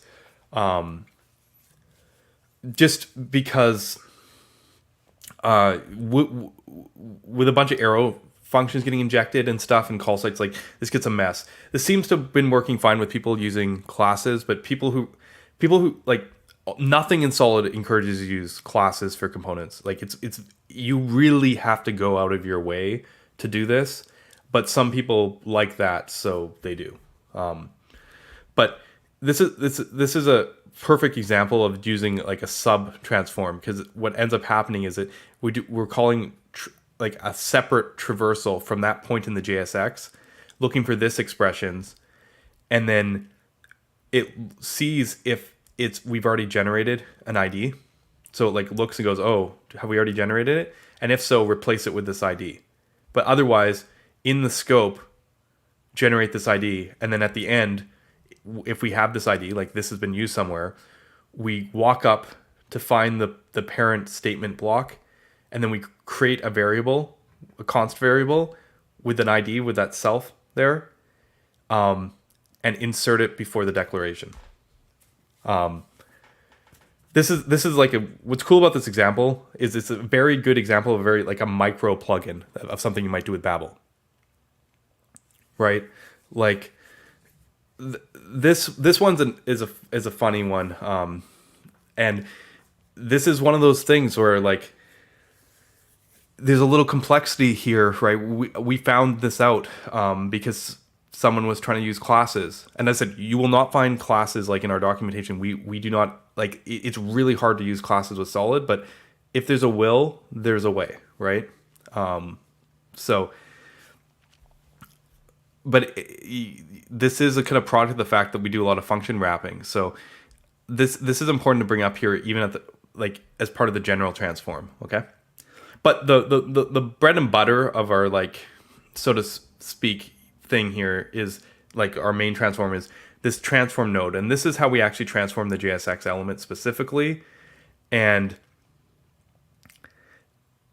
if it's a it's funny, if it's JSX fragment, we say that it's not top level versus top level. This is funny.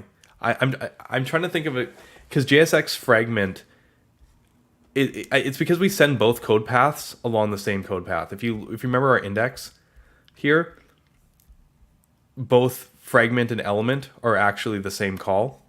So essentially, when we do this transform, this is where we do it. We just check at that point, is it a fragment?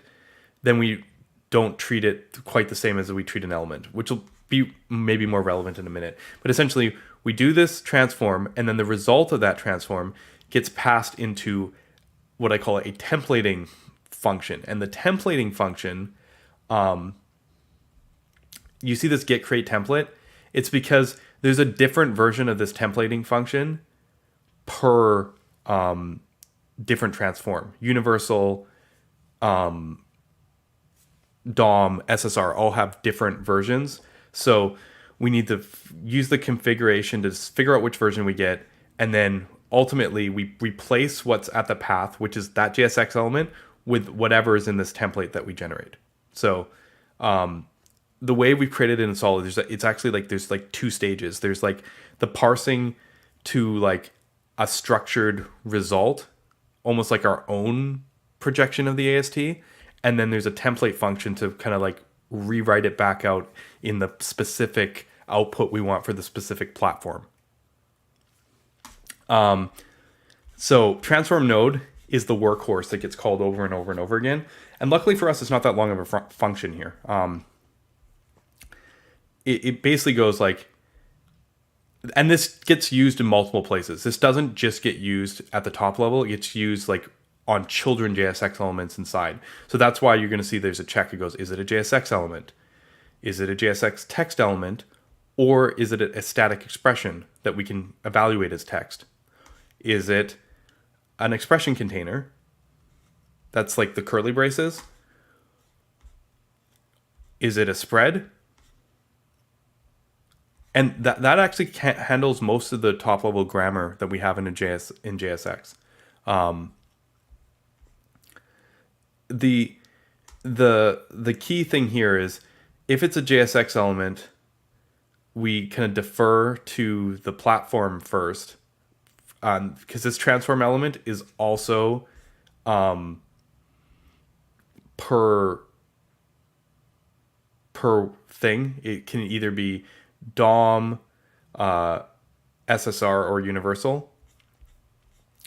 But the fragment, we just directly call the fragment transform calls.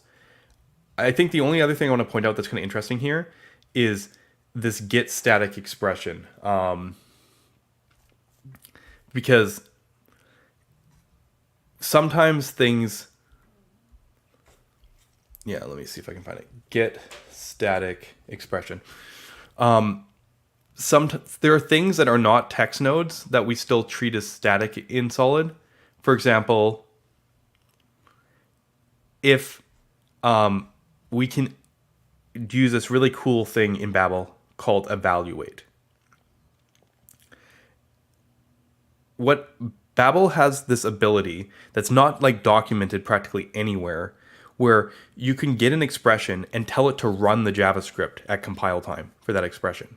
And if it feels like it has all the information, like there's no external exports and like functions it has to call, or like, you know, stuff that could like change. If it's just like a static variable, like a string, or like a simple math, like 3 plus 4, like some, maybe you made a constant at the top of your file because you want to like pull it out. We can use this with Babel and determine if it can be resolved to a simple number or string, and then we treat that like it's a static string. And you'll see this kind of trick actually in Solids. Let's put in the compiler here. I can show you what I'm talking about, because we can do something like this: const hello, or let's do something more fun.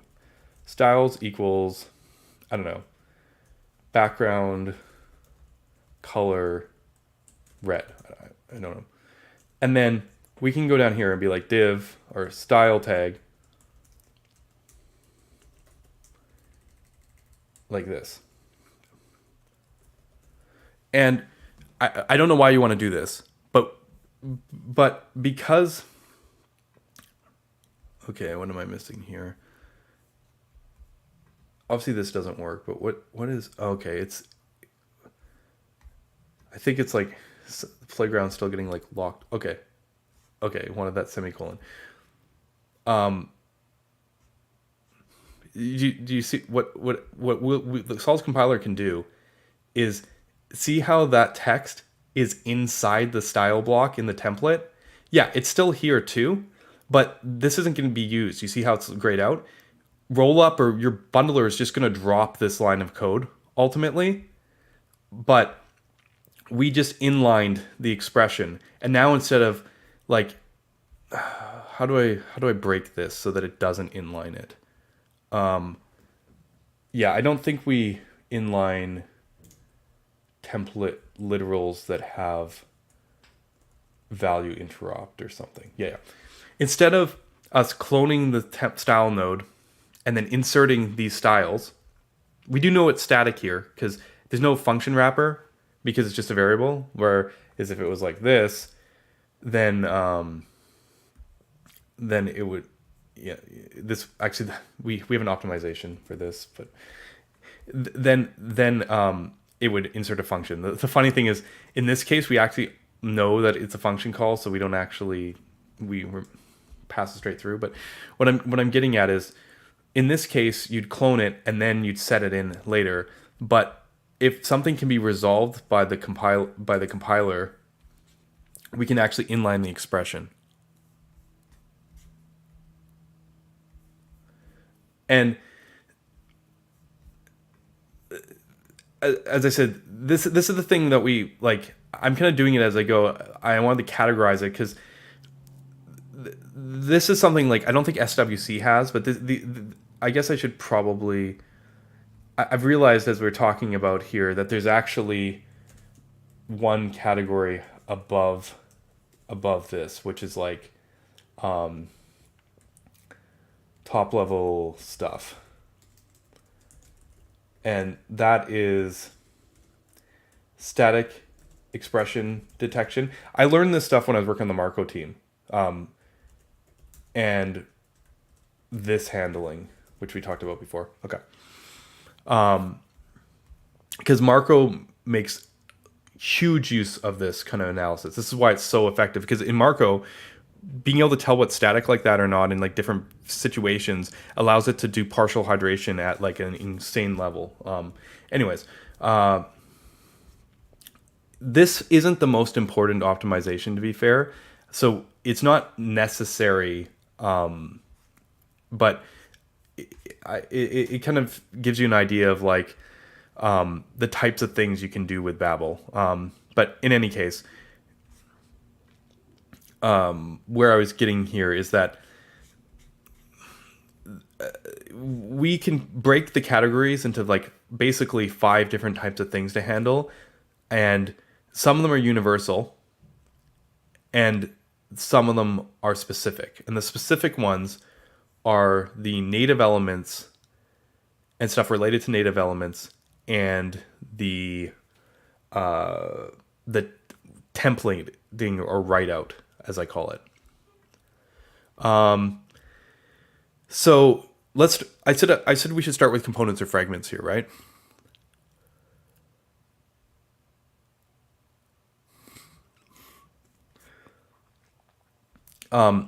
Let's look at a fragment for a minute. Fragments is probably one of the easiest ones here. We saw if it's a JSX fragment, we call this one thing. And the reason fragments are easy is that essentially we run this filter call, which basically removes like excess white space and that kind of stuff. Even React's like compiler has similar stuff. Like you can do funny stuff with the formatting. So this kind of like normalizes the children.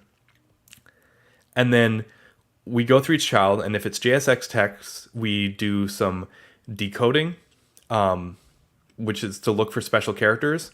We trim additional white space off of it, and then if it still exists after that, we kind of push it together into string literal. We create basically strings. We convert them from JSX text to what JavaScript considers a string. Otherwise, if it's not text, then we transform it using that same transform node function we called before. And we just kind of give it some extra hints like, hey, this is a child of a fragment. And we take those results and we pass them to that template thing to transform them. Okay, we'll show what the template is in a minute, but you can kind of see that this is basically just text cleanup and then just calling the transform. It's just an array. We're just converting. Instead of one item, we're converting an array of items. The component's a little bit more involved because components both have attributes and they have children. So as you can see, there's a bit more code involved on this side. But to kind of get like a high level look at this,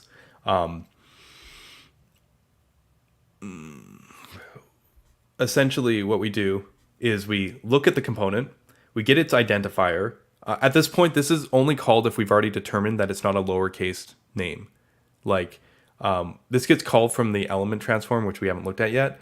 But essentially it goes, oh, this element, it does not have a lowercase name. It must be a component. And we need to convert it essentially into, what does it do here? It basically flattens out all the member expressions because you can go like provider.context.whatever. This basically gets us a string for the component name so that we can like call it as a function or reconstruct the member expressions and stuff for it. Not going to focus on that too much. The biggest process of this piece here is we iterate through all the attributes on it. And if it's a spread, we do a bunch of special stuff, which means we start like collecting properties. But otherwise, for the most part, we just go through the list of attributes. And for components, there isn't that many special attributes, luckily. The only thing a component cares about is it a JSX expression or is it just like a string, right? And yeah, so where we are. So if we have a JSX expression, then if it's dynamic, do this, else do this. And all we're doing here is we're actually going through and creating an object. Because if you saw the example that we did earlier in the playground, which I obviously regret deleting at this point, but when we had our capital div and we had like a prop like hello world, this create component call is generating this prop thing, right? So hello hi s, it's basically pushing to this object. If there's a spread in between, now we need our like basically equivalent of object.assign, and we're just constructing all the objects and keys to generate this thing. So we keep a running track of each object, and then we keep a running track of the properties on those objects as we run through here. So that's why you see all these push statements like running object, that's the current object, pass these properties, and then somewhere here when you hit like a spread, it's like, oh, I'm going to start a new object and push it to where's the spread here? The props. So, and set a new running object.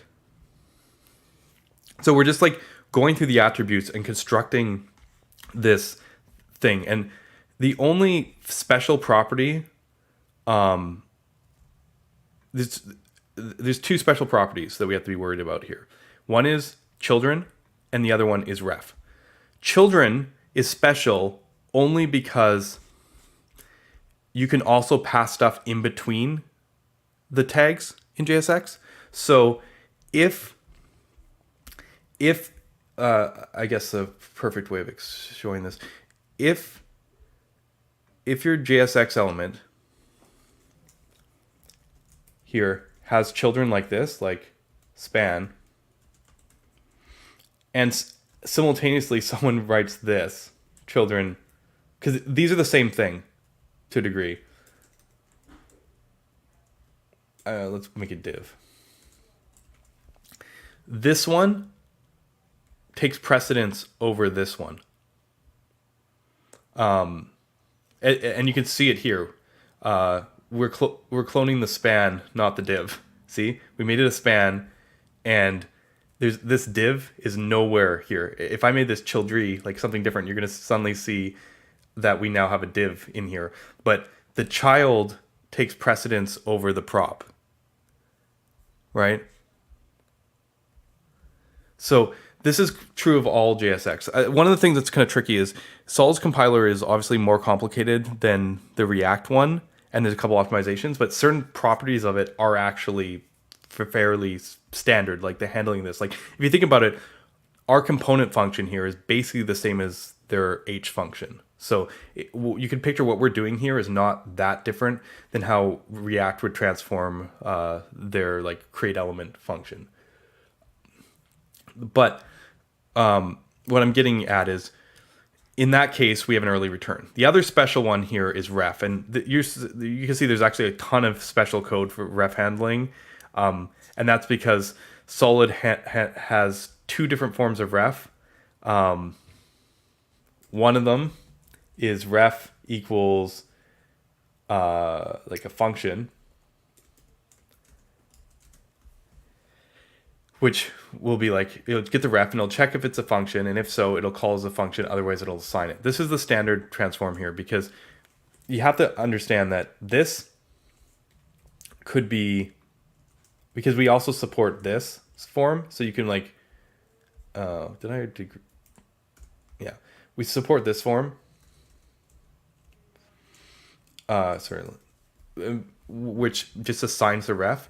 So it's like, in this case, it's like, well, ref D is not a function, so we're going to just assign the value to D. If it is a function, then this. But what gets complicated is, what if someone calls a function here? Like, what if, like,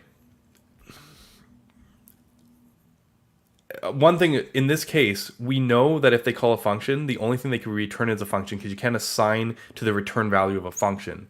So the transform is like a little bit different now, where it's like, if the return value is a function, then call that function with this. Otherwise, if it's nothing, don't do anything. So there's some complexity because of the type of grammar you can like pass into the refs. Yeah.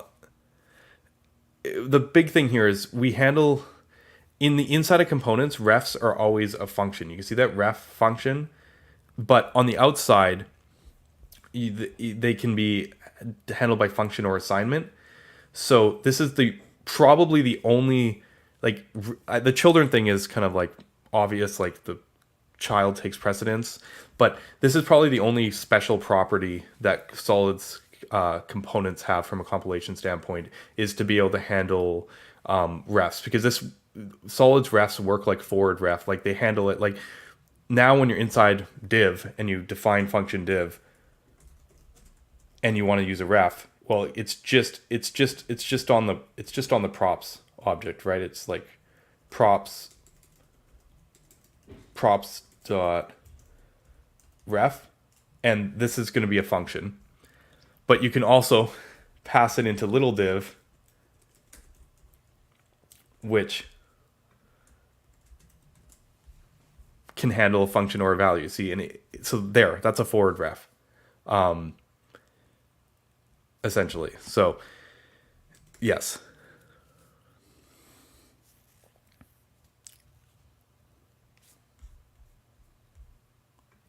the thing is, I can't determine a return value or whatnot, which is why there's a runtime check here that's like, is what I'm getting a function? So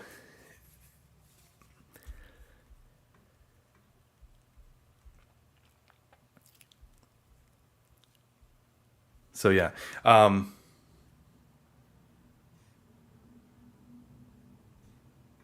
What made you support implicit assignment of refs, but not for setting signal values? I mean, you can set signal values. That works as well.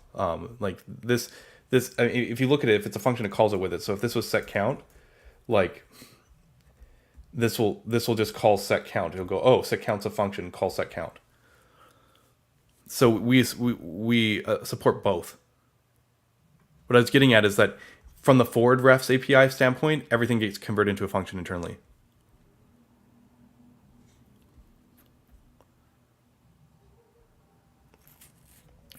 So this is it for components. There's no other special thing here.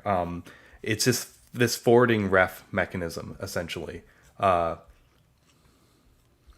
like, this is a little complicated because there's like weirdness with TypeScript that we have to account for, because there's actually TypeScript checks in here as well, which is, I'm glad someone else figured that part out because I had no clue that was even a thing.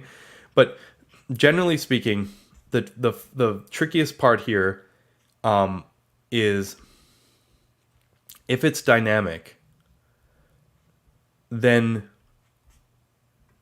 we wrap it in a getter, which isn't that hard. You just say object method get ID, block statement, return statement.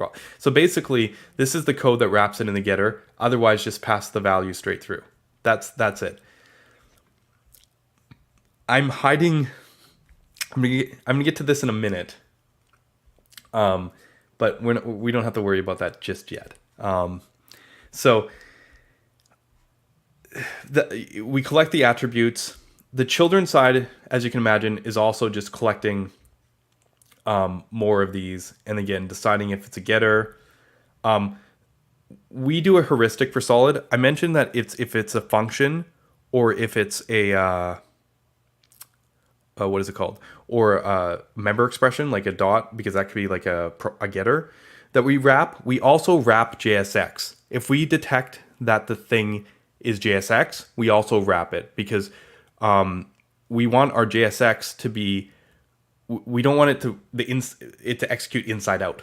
So JSX is also wrapped. So our children are lazy. So if you pass props.children and you don't use it, like you don't insert it like an if statement or something or whatever, then we don't actually create the children.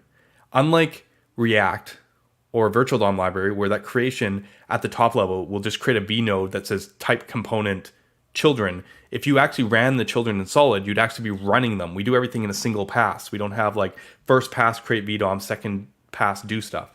So for that reason, all our evaluation's lazy.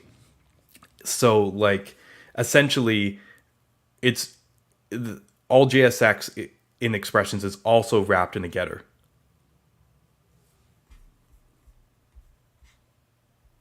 Yeah, getters to track reactivity in general, but for JSX you don't actually need a getter from a reactivity standpoint, because its own reactivity works like an onion. So its own expressions will have their own create effects, which will have their own tracking. And that context of the parent level will be untracked anyways. So like, it's not about reactivity. It's about, for JSX, it's about not like doing unnecessary work. So that was a realization when I realized that it all kind of fit into the same pattern. I was pretty happy, because it meant that like we could treat these things the same way and get the same results. Like destructuring breaks reactivity. Destructuring also would cause early work by re-rendering children. The real problem is reactivity based, but it's not tracking, it's context. Solid's context is based on the ownership graph. Like if that subtree, I showed the for loop before, it creates a new root.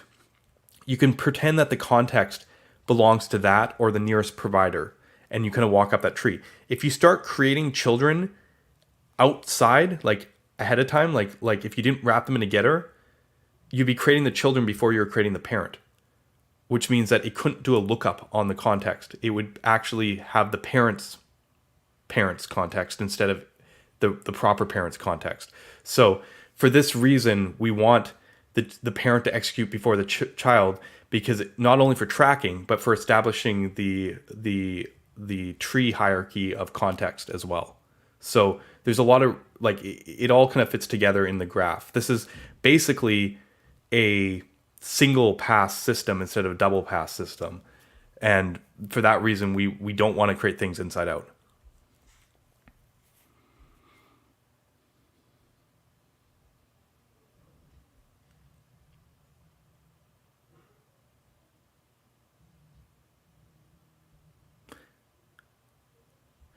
Yeah, honestly, the pull towards having just the assignment style refs is because of the simplicity of syntax. It's very common. People want to do stuff like that in React. And it was like, I got it from SJS. It was not my idea. I saw this in a different framework that was doing stuff. And I was just like, wow, that's so convenient. It feels so easy and so powerful. I agree that it can lead into...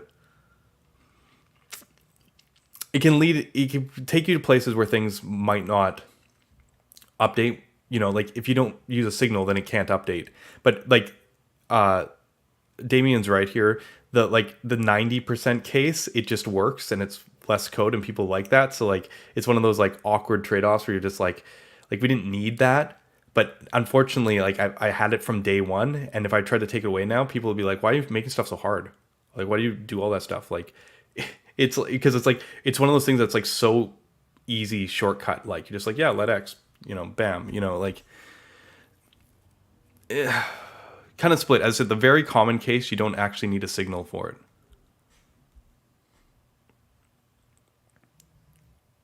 Yeah, and it's also weird with TypeScript. Again, a lot of these decisions happened before TypeScript really was in my frame of reference. And like this is 2016 time period, for anyone wondering. But there is a way you can do this and not worry about that. So anyway, refs were one of the topics we've been talking about, because it'd be interesting to... There's a few different patterns on refs that we could do that might even be better than what we're doing right now, and might even be better than just using signals for it. It's kind of interesting. But yeah, where I was getting here is, for the most part, children also just get added on, and they're generally going to be wrapped, and then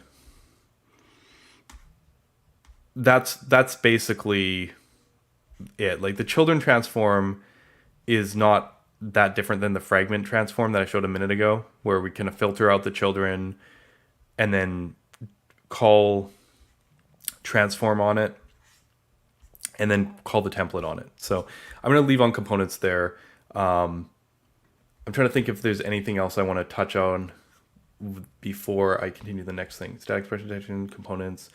We talked about spreads and how it basically just merges them into an object.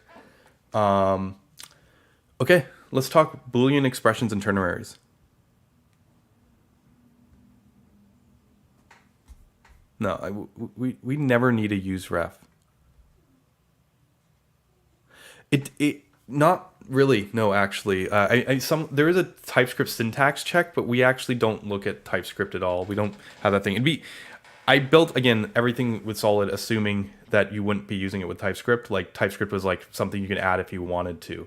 We don't depend on TypeScript really for anything. Like basically the places where we account for TypeScript in the compiler are places where like where TypeScript allows for things to get screwed up.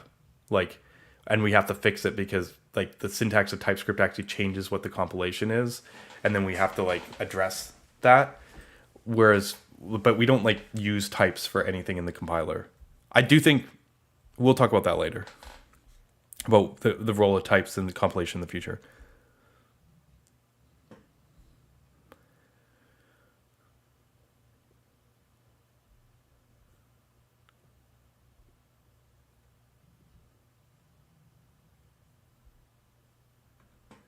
That's the thing, propter. Could you use AST to check the value props getting structured and create those if they don't exist?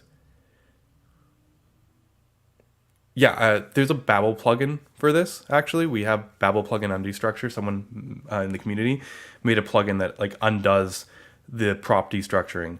Do you know why I don't like this? Maybe it's a good time to do a tangent on this. Like, I'm fine with people using the tool if they know what they're doing. It's made by Orn. It's kind of like, you know how React has dependency arrays? How hard would it be for React to compile away the dependency arrays? I'm going to tell you, it'd be actually really quite easy. Right? The worst thing that happens is things run too often, maybe. You know, like if you want to like make the empty array case, but they could like tailor for that if they wanted to. Like it's not hard for React to get rid of the dependency arrays, and it's just like it's not terribly hard for us to make destructuring work. But there's a huge reason why you don't do this.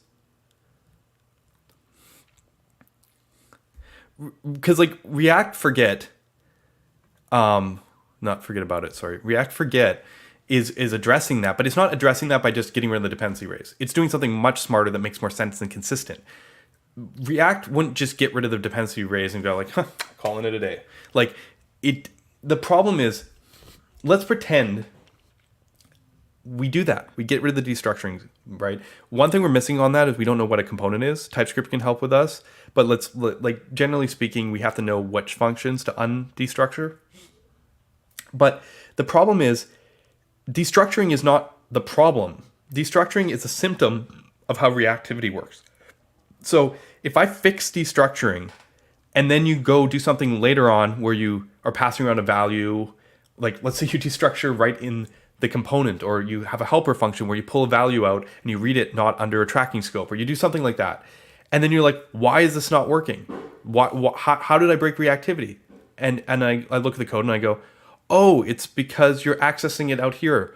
And you're like, yeah, but I could destructure. Destructuring worked. Why does destructuring work and this not work? And my explanation would have to be, well, in Solid, we do this magical thing that only works in this case. And it just happens that because this thing says component here, that we do it in this one place, but all the other places you got to be careful. Like, it's so fundamental to how the model works. Trying to hide it is just silly. Like that's like creating an abstraction that leaks for like no reason. Like if you want to fix it, you got to patch it everywhere.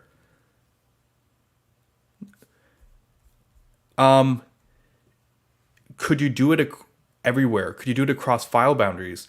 I mean, with a smart enough compiler, you could do it everywhere. But like, how should I put it? Svelte hasn't solved this problem because the reactivity can't leave files. Like, you would need to track every file in your project and then all the boundaries and see what gets passed and understand that those things are things that can't be destructured and then go through. The short answer is probably not. Like, you could probably add a syntax for it. You start going, okay, well, if I add $signs to variables, it's like you go down like a whole path. Like, this is just the wrong way to be thinking about this.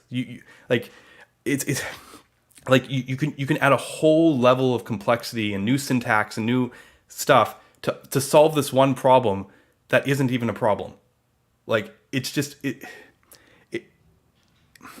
you know, like, I know people like destructuring, but it's like what you actually want is to bring reactivity into the JavaScript language. It's not destructuring that matters here. Do you know what I mean?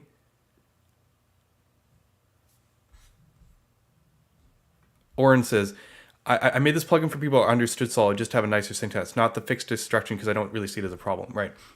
Like, this is a convenience thing, but the thing is, like, it's not something that I would want to default because it would be like, it'd be confusing from a teaching standpoint. It would muddy the water on how Solid works.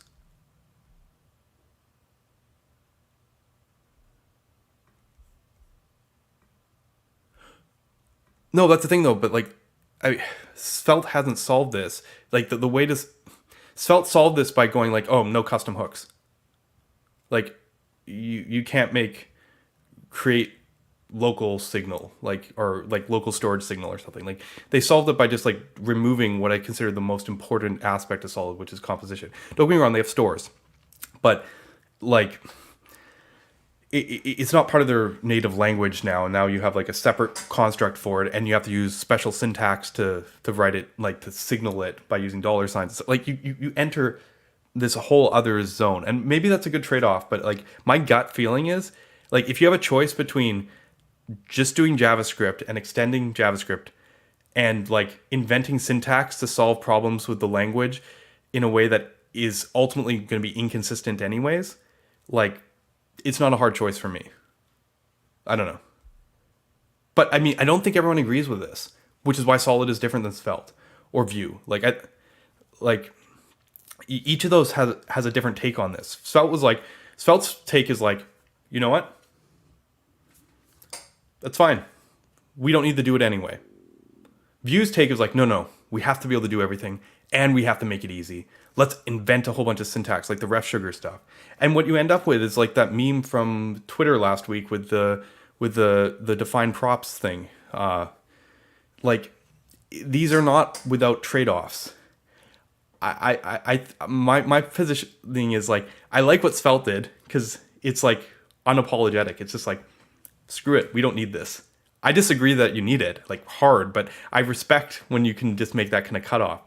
But the compromise in the middle is the worst place you can be, in my perspective. But if you disagree with me, go use Vue, and like that's cool. Like that's just not, so that's not Solid's philosophy.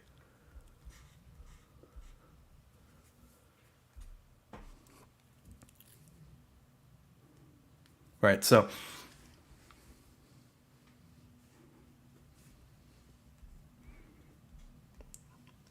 anyway, little tangent, but I wanted to just kind of, I think that's a good point to actually address the destructure thing, because it's like people look at it like it's like the dependency arrays. I defend the dependency arrays in React a lot. They make a lot of sense.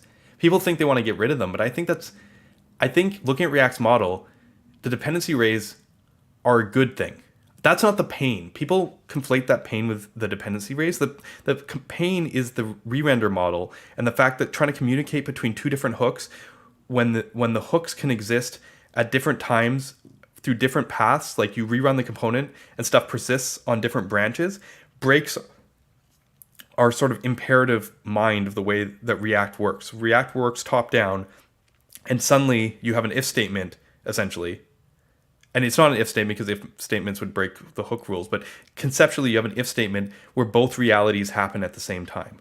Or where you can have the branch not taken also still exist. And I think this is like really mind bending. The dependency arrays like emphasize on that, but the dependency arrays aren't the problem. The dependency arrays are a smart design.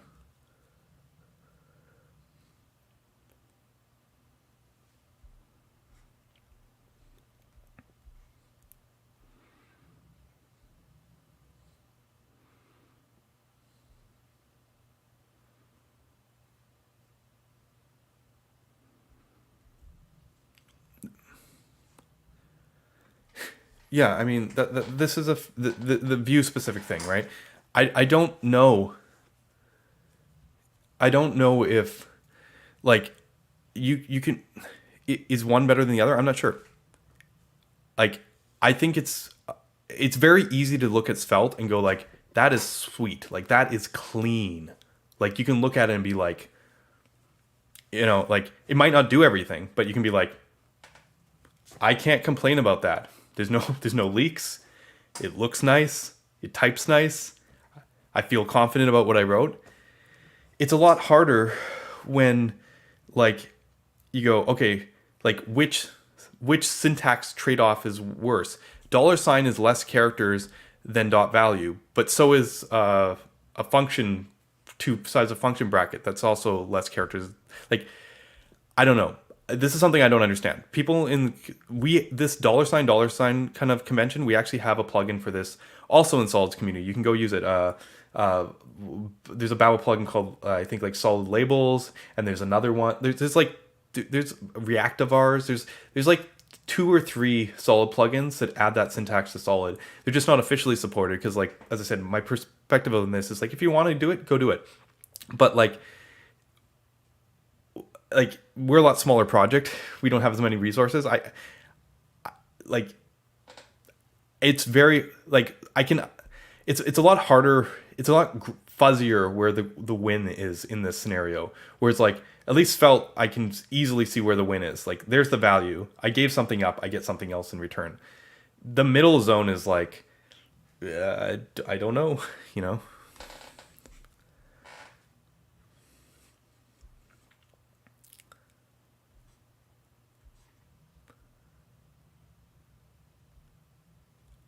Oh, this it never happened? Okay. Yeah, I wasn't sure. Yeah. I'm glad if that's where it ended up. I'm glad that didn't happen. I wasn't sure. I know like there's some script setup stuff. Like I don't know where things ended up, but like this is a place where the compromises really suck. I wrote a whole article on it about a year and a half ago called the quest for ReactiveScript. I could probably find it here somewhere, but ReactiveScript. ReactiveScript.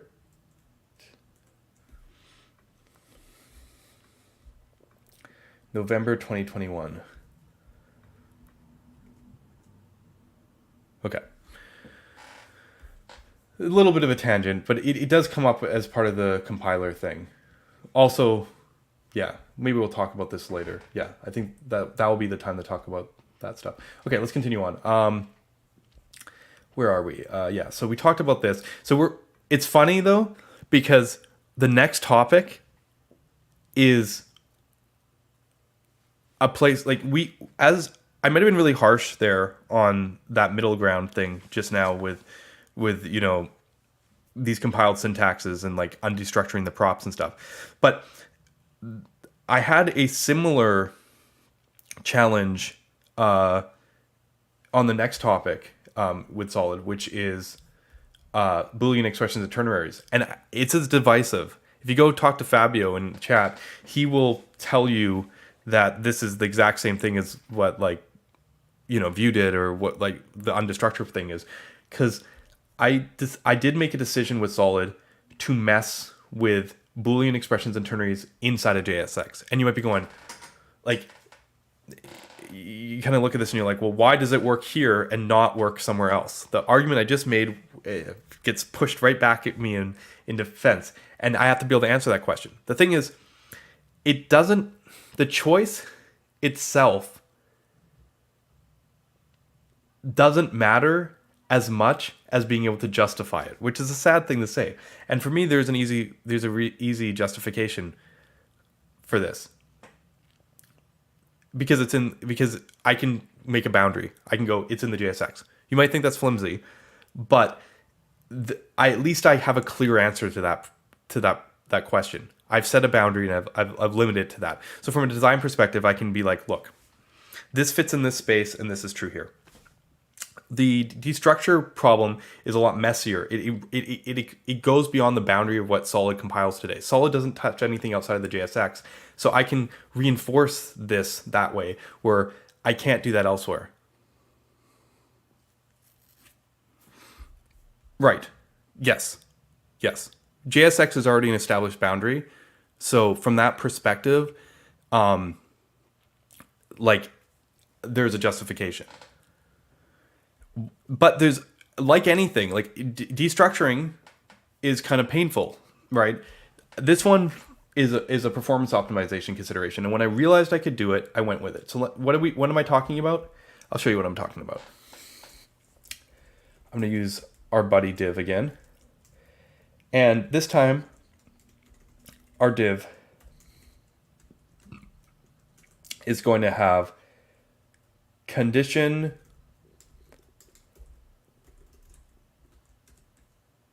and string. Now, before I added this kind of stuff, you had to use the show component in Solid. Like that was the way that you did conditionals. You didn't have to, but it could be inefficient. The same way using map is inefficient generally, and you want to use for.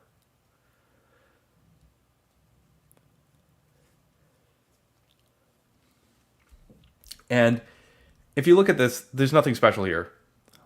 I did a condition and it returns a string. Okay, who cares? Well, there's a problem here. Like I'm going to show you why we do this. Okay, I'm trying to think of the best way. I have, because the JSX is too smart. I'm going to have to show you visually why we do this. Okay. This is, I showed you the for component. Let's deconstruct the show component, because that's the way this works. So I'm gonna make count, and I'm gonna make set count, okay? And that equals create signal 0, and I got rid of all my import statements earlier. Import create signal from SolidJS. Okay, cool. Okay, now what I'm going to do here is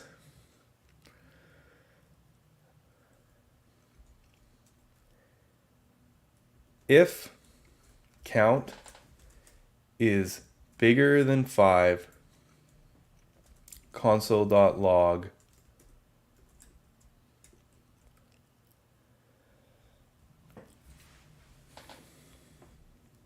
success, okay? Now, I'm going to use console log for like both of these, but it's not really, how should I put it? One's a spying on it, so I'm going to be a spy, and then the other one is like our desired outcome. So if I'm going to set interval again, and we're going to make it for a second, and we're going to go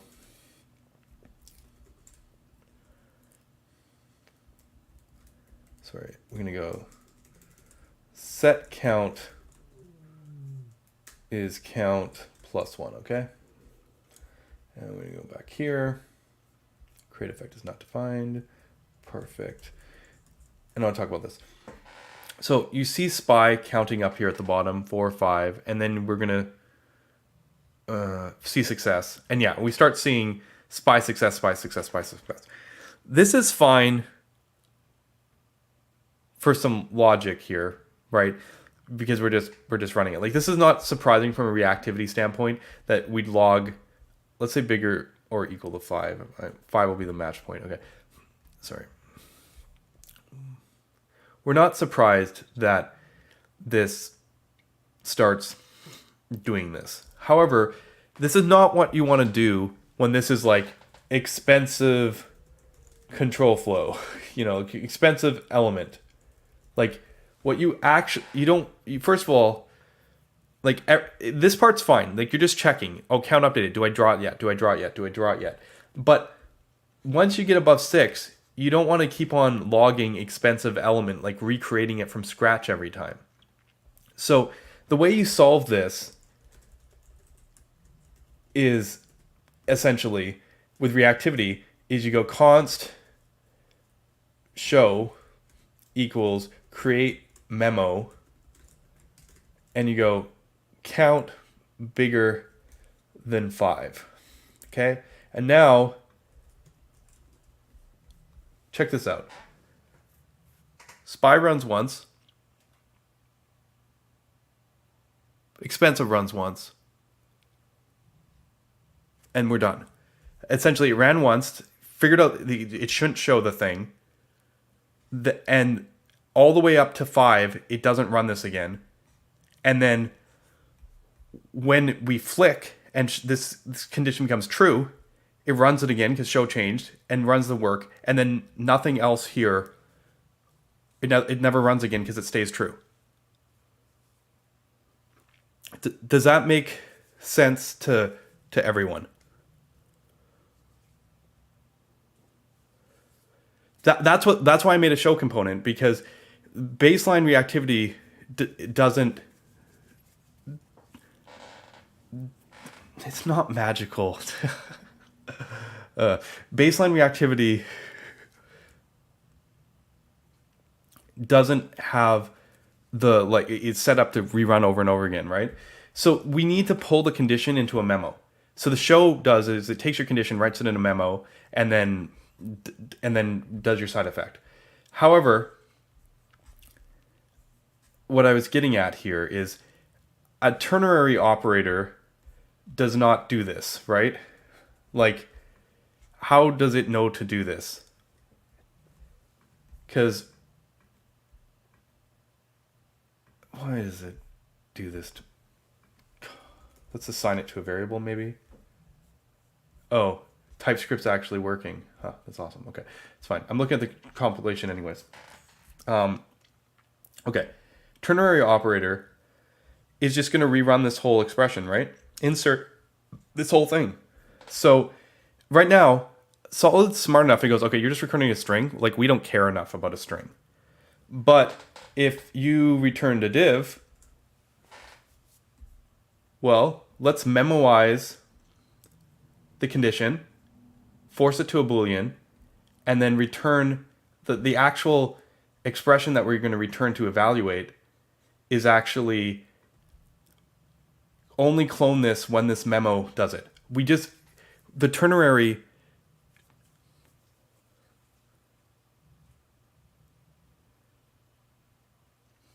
like, we just turned this code into this code. We created a memo, and then if show, clone the node. So basically we determine, and how do we determine if this operation is expensive? Well, the same way we determine if something's dynamic. If it's a function call, a member expression, or a JSX element, same heuristic. And that's what we do. It doesn't matter if it's this, like, we have to memoize the condition. This one? Sorry. Oh wait, is that one not working? Oh right. Okay, interesting. I thought that one worked. We should double check that. Okay. Does OR work? I think there's a reason why you can't do this with OR expressions. Yeah, because you can't force memoize this with an OR expression.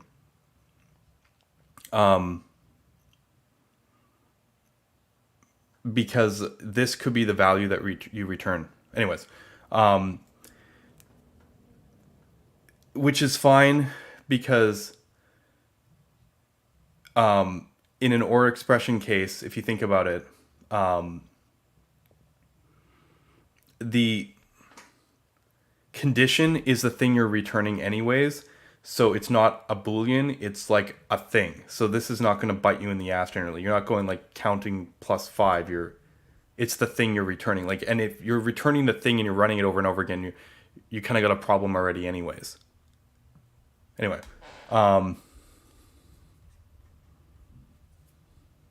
but this is additional compilation, and this is one of the fancy things that we do with Solid. Because I had a choice. I didn't have to do this, right?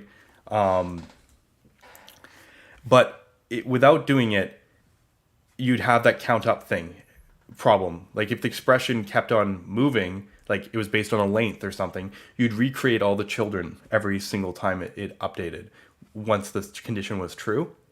And that essentially is what led us here. And as I said, this is probably one of the most fancy parts of it. So I kind of skipped over this earlier when we were looking at the compiler, but if I go into the component code, there's that one part under dynamic that I was like, I'm gonna talk about this in a minute. It was because when we got to is dynamic, it goes, if is a logical expression, a conditional expression, then run transform condition. Otherwise, I'm just making an arrow function. Just wrap this with an arrow function. And this transform condition is a pretty cool piece of code. Where is it again? Shared utils. Utils. It's, let's see here, transform condition. It recursively goes through, checks the dynamic nature of each, like, part of the grammar, like, because you can nest ternaries and ternaries and all that, and it goes through and it based on the dynamic nature of the expressions and the structuring in that, it actually creates all the right memos all the way down to do this. So because we could do like other this div, and it still has to be based on, right, like memoize this return expression which does this, which has like you can see there's multiple memos, like different clone nodes. This is the probably, yeah. You could write this with a bunch of show components, but I made a choice here that we could have optimal ternary operators, which is an interesting thing because people are like, well, if you do this, why can't you just fix map? Why can't we just use map here and not have the for component and have map compile to the for component? And the answer to that is this is actual analyzable grammar. Let's go back to AST Explorer and grab this code snippet that we had here, right? If I go in here and put this in here, what you're going to see is, we want here, you're going to see, okay, we have a logical expression. Okay, so first we have a conditional expression who has, test is a call expression and consequence is a logical expression. And then that consequence, the left side is a call expression, and then the right side is a JSX element. Like, we can see this grammatically that this is a language construct. If I just went like, s.map something, like, all this tells me is that you called a function called map. Do you know what I mean? Like, okay, this is an identifier. Call the function called map. What the hell's map? This is not this function. A function named map has no defined semantics, like from the language perspective.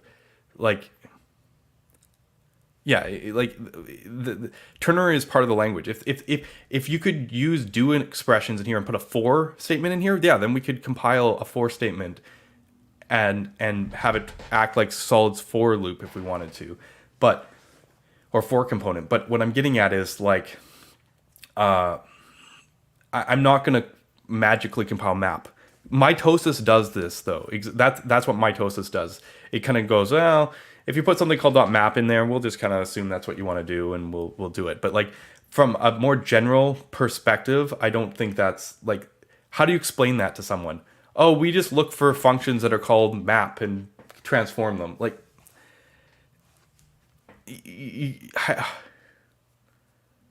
right? You get what I'm getting at, like.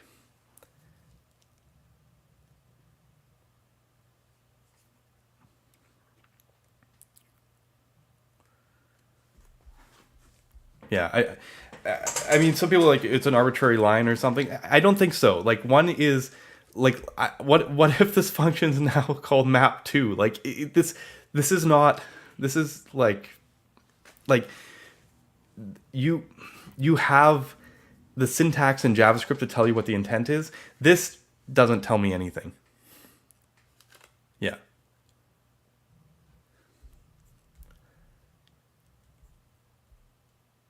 Maybe with typed analysis.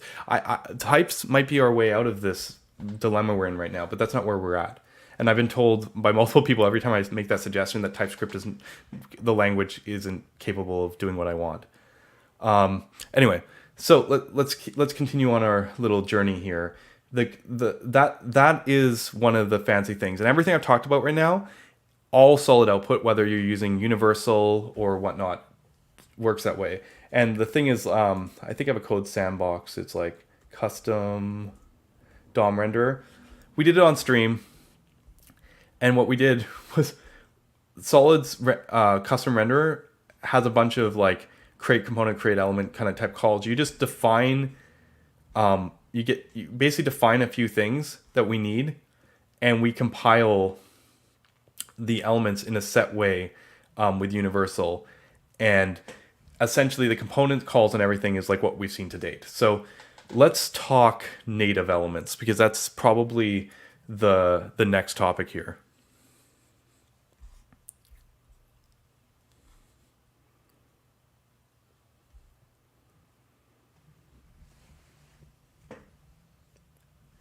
Is TypeScript okay with the ternary thing? I mean, this is valid. It doesn't matter what I compile it to. It matters what like what you write. Is TypeScript fine with this expression? Yes. TypeScript is generally fine. The only like TypeScript doesn't care what I output. It only matters that this makes sense.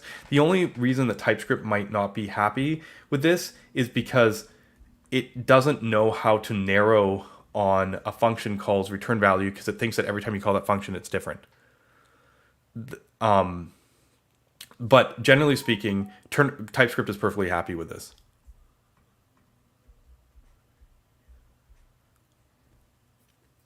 Yeah.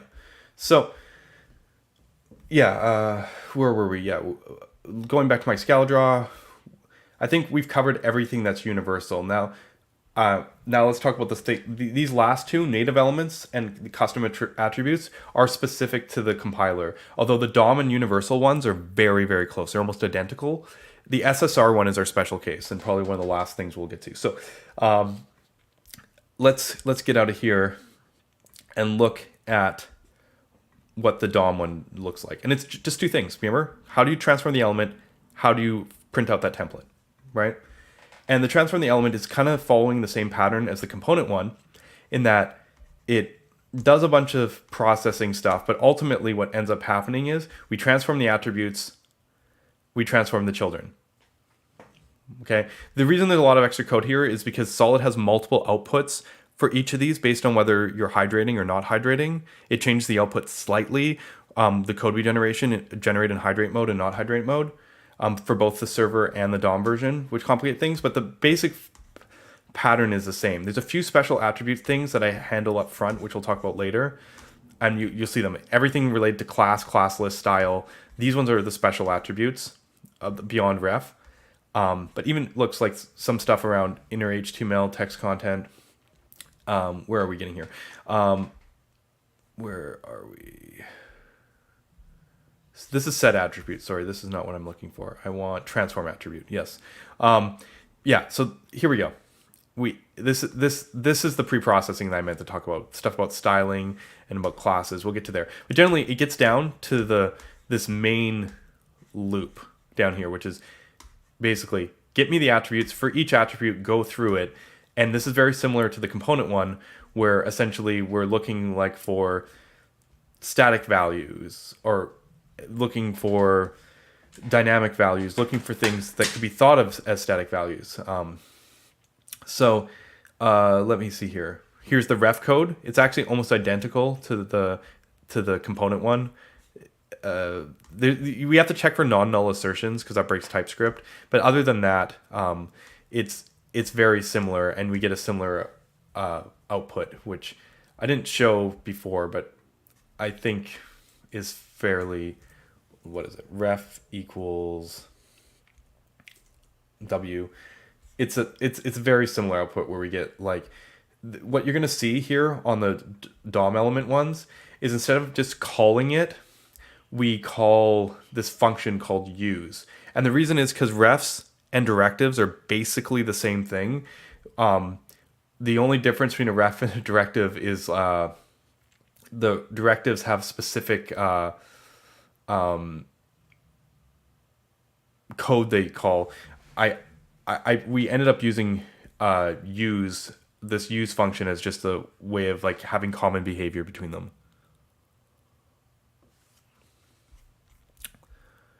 Early returns don't work easily in Solid. Well, it depends on what you mean by work. Early returns work in Solid, right? Because it's just a function that runs once. So if you return something early, that thing that you return will continue to work. Right? That makes sense. I know that's not what you were asking though, but like it's it's it's almost like a nonsensical question. Do you know what I mean? Like, because people say early returns don't work, but technically speaking, how could they? Like, it just doesn't even, it's just like a it's just it's a question that it's like, it's not the it's like it's an area that just doesn't make any sense. Like, it's like if you call a function and you have a conditional and it returns, then it did its thing. The early return worked. So like, yeah, I don't know how to phrase this in a way that, like, it's basically, it's not the question isn't so much asking if early returns work. It's asking if Solid runs this function over and over and over again, and it doesn't. So yeah, like, this was actually one of the contentions when we were talking about this with I think it was the guy working on the React Forget compiler, because he was like, he made a big thing about early returns not working, and I'm like, it's kind of like, well, they work. You know what I mean? Like, if you have a function and you return the value, it works. I didn't quite get it. I'm like, is your expectation for the other expression that isn't on the early side to somehow run if you don't call the function again? Like, it's kind of like in that, it's just kind of in that space where like it doesn't make sense. Like, it's like,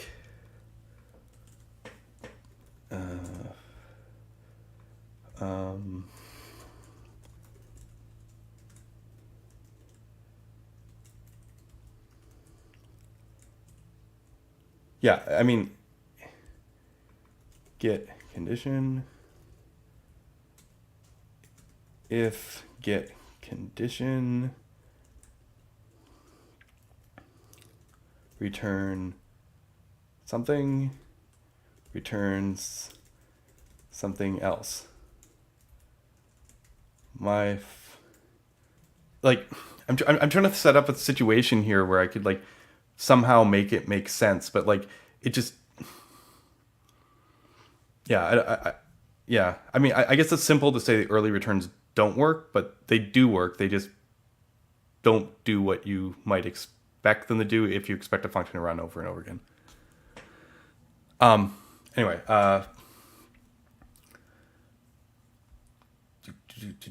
where was I? But yeah, so where I was going here was that the use here, whether you use ref or use our use syntax, which is like use something equals, I don't know, whatever it is.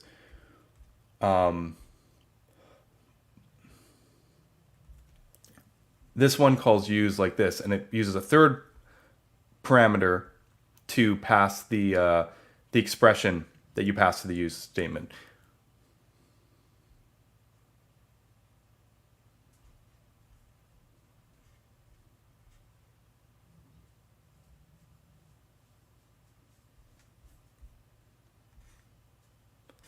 Oh, is that the concern? Like, people like don't understand how you do the branching logic? Yeah, you can use a show component.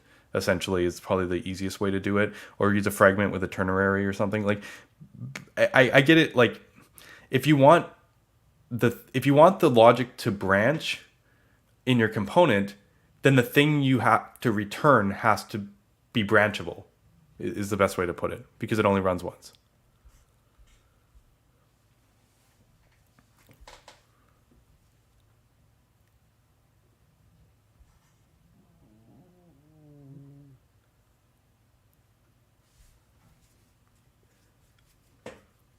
Yeah, like, because it returns, you return the thing that branches, if that makes sense.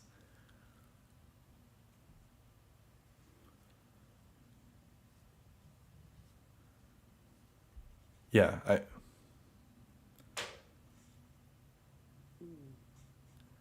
so how do,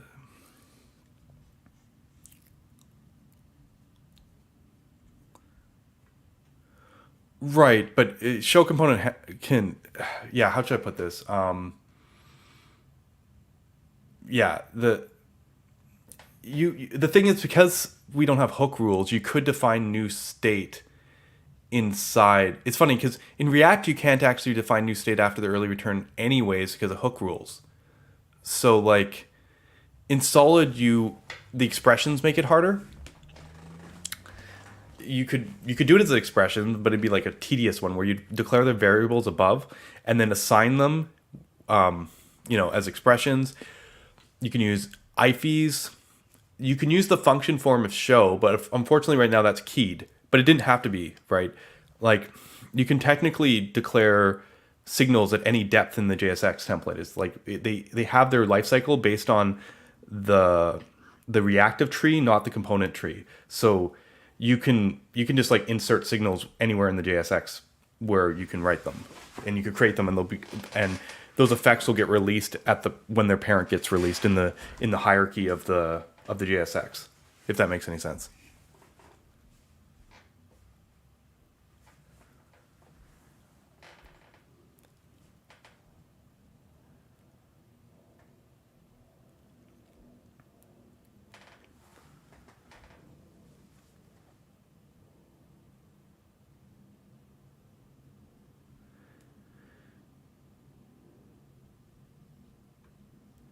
Re-renderings, I could split my logic set of functions, but I guess there was, well, actually, again, I don't know how that works, right? Like, I guess you could like split your template up more granularly, but all your logic still had to be declared above the first return statement. Otherwise, hook rules would bite you. So like, from that perspective, if you replace your if statements and conditions that were doing those early returns with more JSX to wrap them, then you kind of end up in the same place.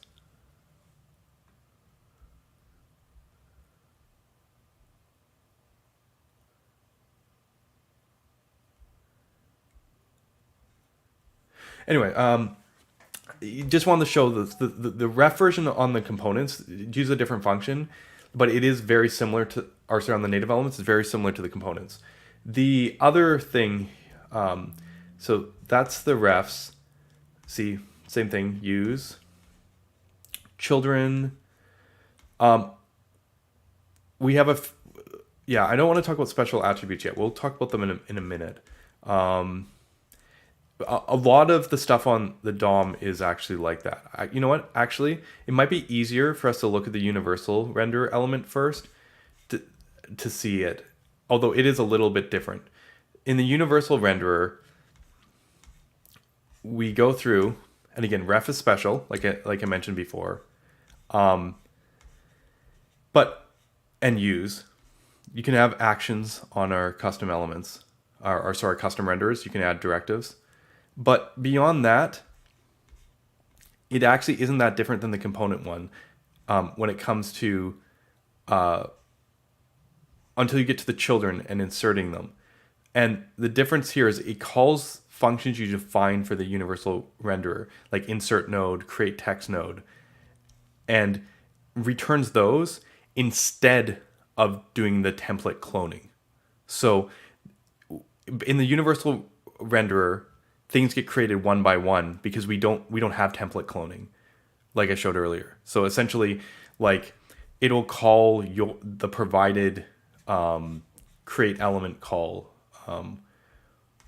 or insert node call from the compilation. Spreads do the same thing as components, where we collect all the properties. Let me show this off again a little bit. Let's add a spread here.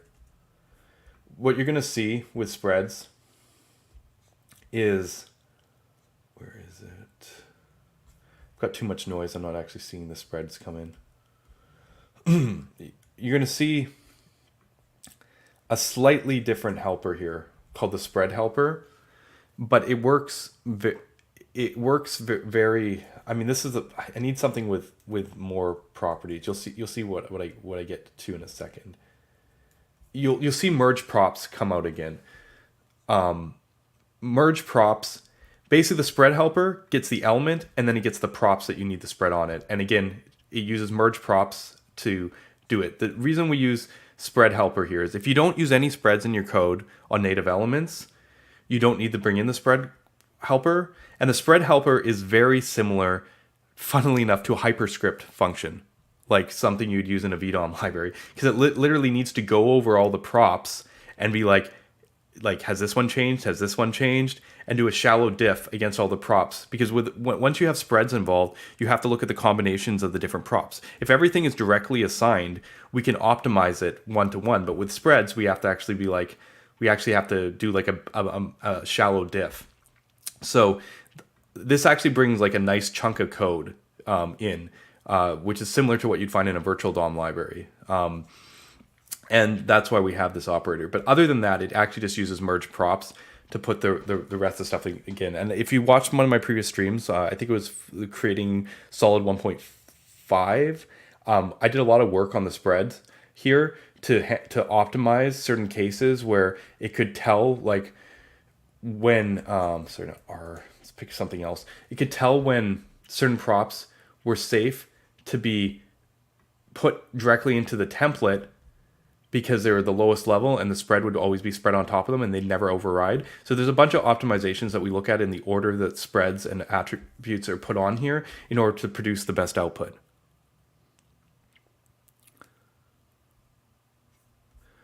Yeah, the object.assign part is the merge props. The spread part is the HyperScript function. So in a sense, this is almost very equivalent here is very equivalent to what you do in a virtual DOM library. If you don't use spreads, then Solid is able to do really optimal pinpoint updates.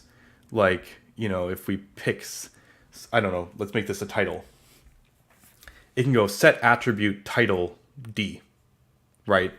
And if we make this reactive, it can go create an effect that sets the attribute title whenever D changes, right?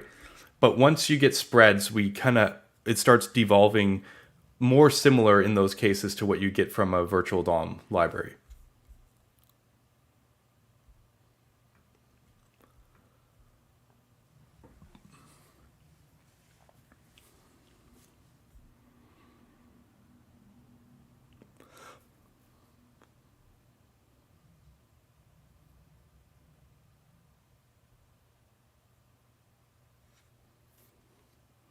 So, sorry, I was just reading chat for a second to see where we were at.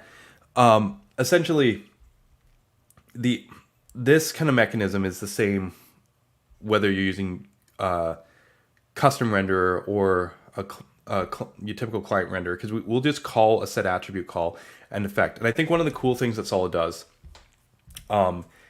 is effects and reactive computations are actually kind of expensive. So making 1 billion of them isn't actually good, so to speak. Like it isolates them so that they don't run multiple times, but we're trading one thing for another thing. Yeah, we got rid of the component overhead, but now we're, on the dynamic side, incurring more costs than we need to. So while computations are not super expensive, we still do things so that we can, I don't know, I'm just gonna make something, a placeholder equals, see, if I make this 8, it's just gonna show up in the template up here, placeholder equals 8. But if I make it H, you're gonna see something happen a little differently here.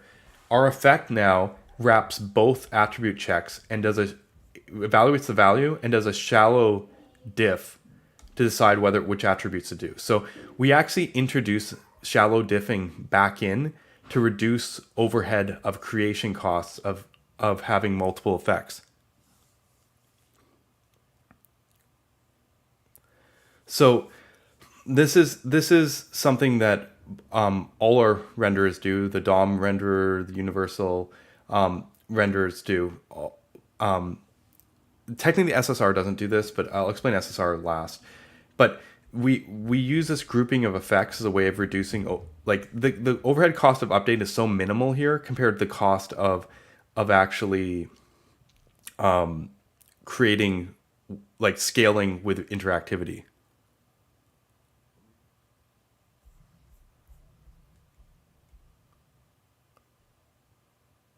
Well, and this comes into the question. If they're not memoized, the thing is, we call our reactive primitive create memo, but it's not memoized in the typical sense. If you're saying like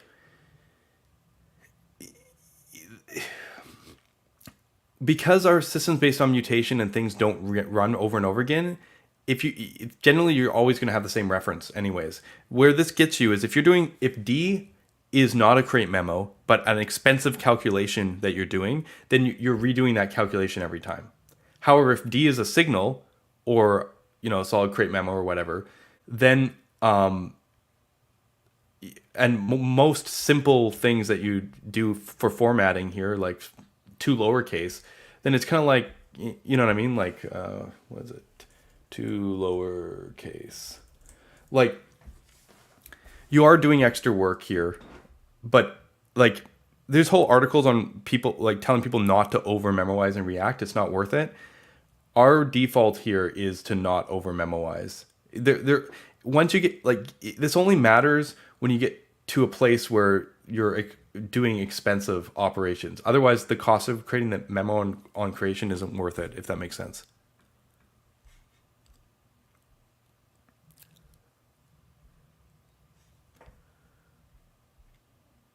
So I think this is, I just wanted to kind of show this off because this sort of optimization is a minor one, but it actually adds up when you have lots of interactivity.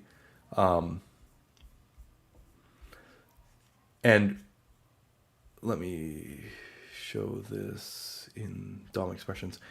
What you'll see is when we go over the attributes here, there should be a transform attribute here. Child nodes, transform attributes.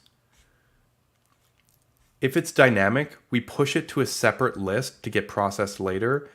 Otherwise, we write the set attribute statement like we did there.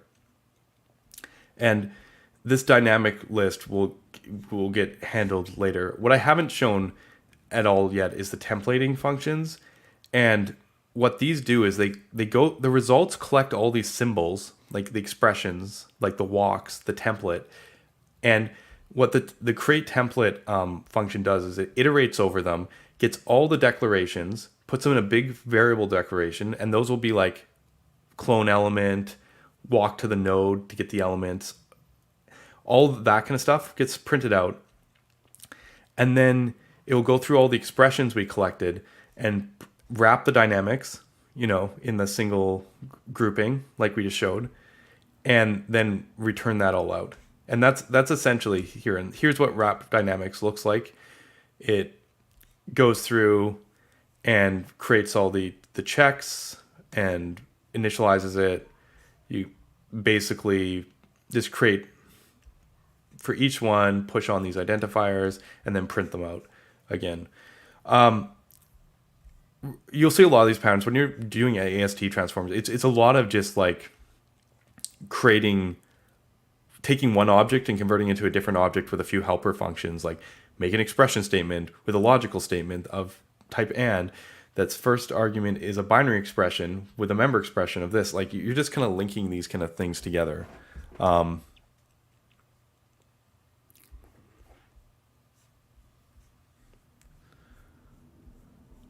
So yeah, I mean, I don't know if there's a ton of interest in the thing. I always get asked about the compiler topic. So like, I feel like it's important to talk about it and a bit on its implementation.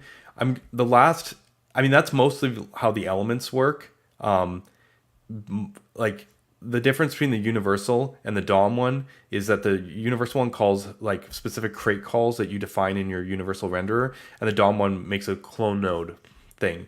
And instead of the universal renderer, when it makes crate calls, it assigns them to variables, and the universal one generates the walk.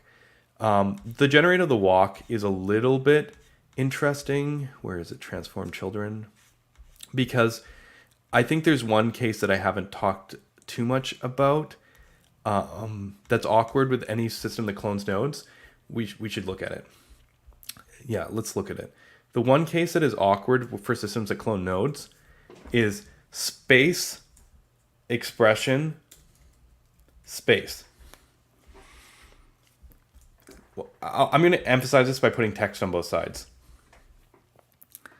If you're cloning the nodes, it's really easy to go like, oh, like this is the first child, insert it before, this is the last child. But if you have text wrapping your expression here and you clone the clone node doesn't have this location. It just has space DD, this, and this whole thing is one text node. I mean, you can look at it here. It's one text node. So, I mean, I gave away the secret here. We need to put a marker in the clone thing. Lit does this. Lit does a lot more markers than this, but for Solid, this is the one place where we definitely need a marker, because when we clone it, we have to be able to find it and have a node that, like, we can't have this being one single text node because we want to just update this one place. So this is one of the places where the walks get more interesting, because we actually end up walking down into it, stepping over it, and then inserting our stuff where this comment node is. Because that's basically how we find it. So we have to actually detect this case in the compiler.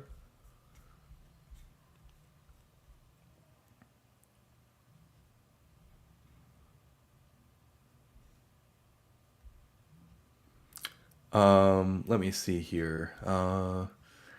Where's the best place to look at the walk generation? I think if I look for next sibling, I will find it. Okay.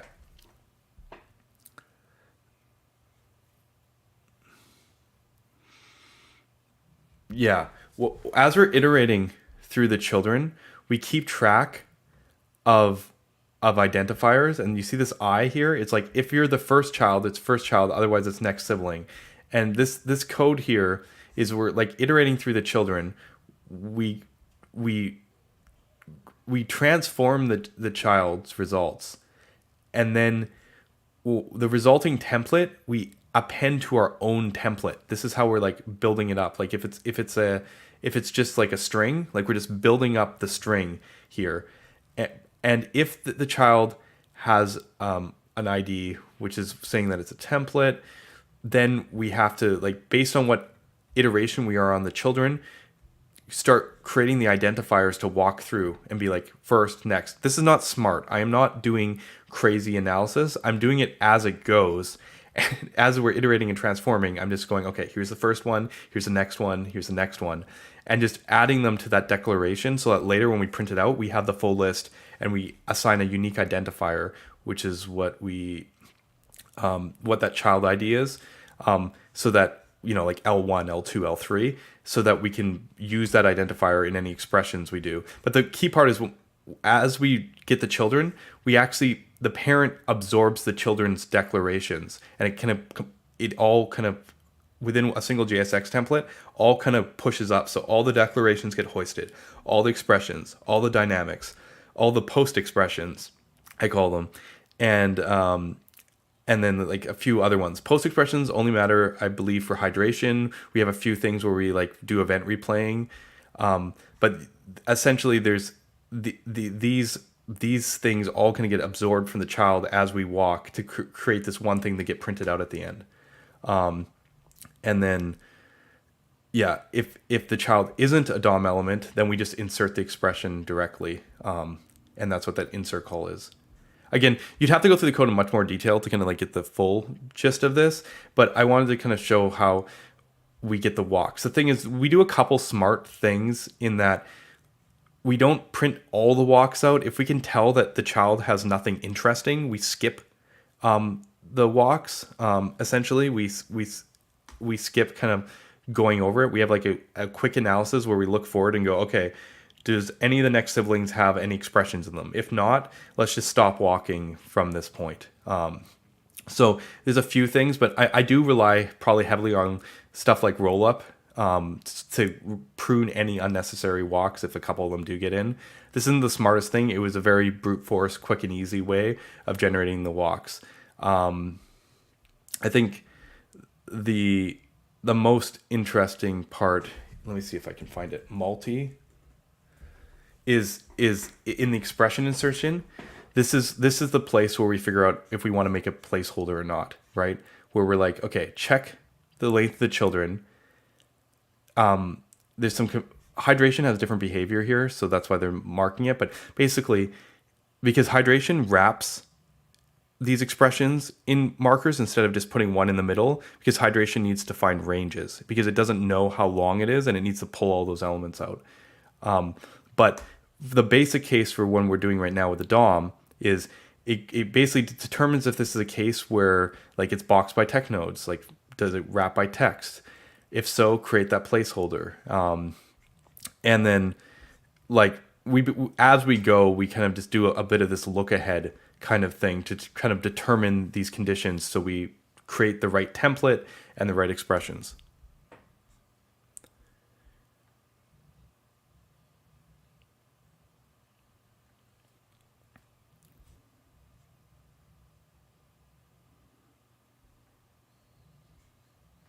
Yeah, okay, good. I thank you. Someone come and chat. Like I'm a little bit out of space talking fairly technical here, and so thank you very much. I appreciate you telling me that what I'm saying is actually making some sense. But yeah, there's a lot of detail here. It took a while to kind of come up with this. The biggest thing here is if you can see this in Solid's Playground. I am going to talk about hydration briefly here so you can see the difference. It's that we have the single, I'm going to remove this too. We don't need this anymore. I think we're good. For the single expression, we put that in. If we're doing client side with hydration, we actually have closing and opening comments so that we can actually collect the range in between, because we don't know, the server might put 20 characters or one character. So we need the boundaries on both sides. So again, it follows the same pattern of doing this walking, but the difference is in hydration, when we get to a marker, we go walk to the next marker and grab me the bounds that I need to do my operation.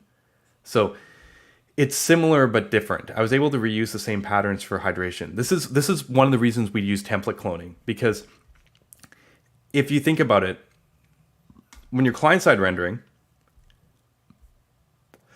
this is all you need, and it's the most optimal. And if you don't have this weird case, you don't even need any markers, and everything works wonderfully. If you're server rendering, the first time you run, you're not cloning a template. You already have the HTML that's rendered on the server. So instead of calling clone node, we call get next element. And what get next element does is it's like, am I hydrating?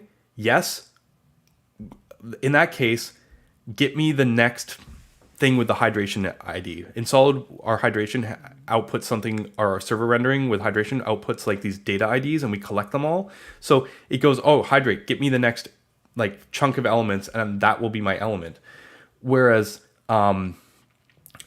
if you're not hydrating, this still has to work client rendering even when you're not hydrating, because you know, like what if you navigate or change some part of the view, you still need to actually do client rendering when you hydrate. And some frameworks like Svelte have like two separate code paths. But what's really cool with this template approach is that we can hydrate the first time by not running the template and just grabbing the elements. And then next time we get here, we go, oh, not hydrating. We just clone this template and it has the exact same walks. So in a sense, like the code for hydration and client-side rendering is identical. This drastically reduces on size. That's one of Svelte's biggest size issues. People pointed out that Svelte is bigger, generally speaking, than a lot of frameworks in terms of compilation size output, but actually they get even bigger when you add hydration into consideration.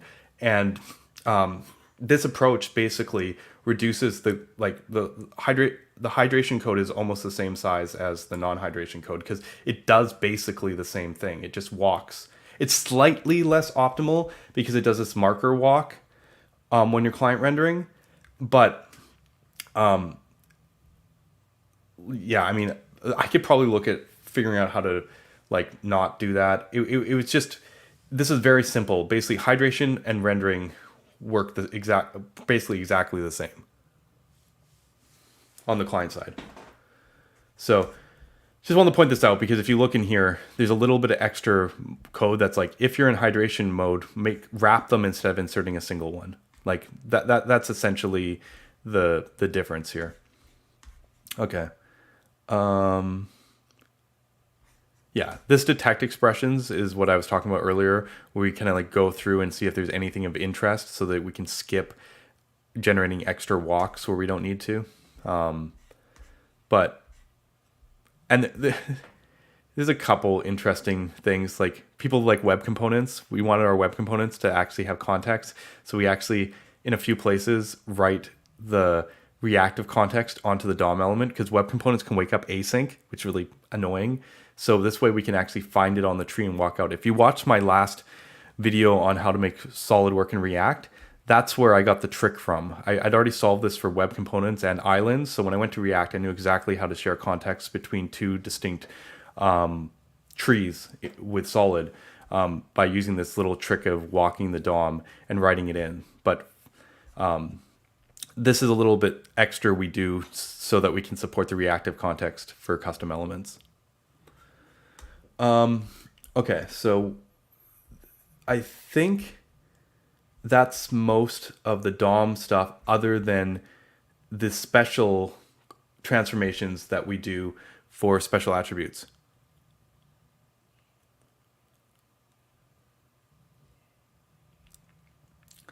Okay, and where do I want to show that? A lot of times with special attributes, you can kind of view them almost as like directives in a sense, like where you could, just write some custom logic to them and then call a function. So if I have a div and I go style equals my style, we just create an effect and we call the style function. Okay. And what's the style function? It's a runtime thing that does like goes through your style object and applies and sets styles. It's not fancy. And to be fair, if I do ClassList, it's kind of like identically the same thing. So there's a few special properties like this that we look for, and that the base transform for it is just call the function. And I don't like having special properties that much. I think style is necessary. I think something around class is probably necessary. But, class lists are not arguable. But, like, essentially, there's a couple things. And it's, for native DOM, generally, classes and styles are special. But there's also, click handlers. So I'm in hydration mode. I can see it's telling me to run hydration events. Can add click handlers. And you see this like sneaky delegate clicks. This is how we do it. We essentially, based on what types of handlers you're using in your template, we say, hey, add that click handler to the document based on which events we add that. But what I'm getting at is the baseline is we have a few helpers to handle transforming specific types of attributes. To be fair, in a custom renderer, you can still do a lot of this stuff. If you look at my silly custom renderer I built here, I just had to make it that, like, if you set property name equals style, then I needed to do this. And then if it starts with on, then I need to do that. Like, this is not what Solid does, but I just wanted to point out that, like, it's very common for libraries like this to have special helpers that at runtime manage, like, stuff. Like, there's so many weird things in the DOM you hit. Like, if you, like, you have to set an attribute to false a certain way, otherwise it stays there as an empty string. Like, there's just, all the properties are different than attributes. There's a billion little weirdnesses that the frameworks hide from you, and they come up in the form of these helpers. Because if we just were like, oh yeah, set the property straight through, it doesn't do what you want. And every time, that's the funny thing, is that's where Solid started from. I try to be really basic and just like transfer it through. No one expects that or wants you to do that. Ultimately, they want you to coerce things to strings and normalize what they set. Because if you just set it straight through, stuff doesn't work the way you expect it to. So you do need that layer. I keep it minimal in Solid, but it still exists. And it exists like it's part of the H function or the create element function in React. Like everybody has this code. It's just when you have a compiler like this where we're not doing a single H function, and we're doing fine-grained updates, so we're not just calling create element every time, you're going to end up with a few of these helper functions for special types of attributes, so to speak, like click handlers or like style and stuff. And I guess you could say this probably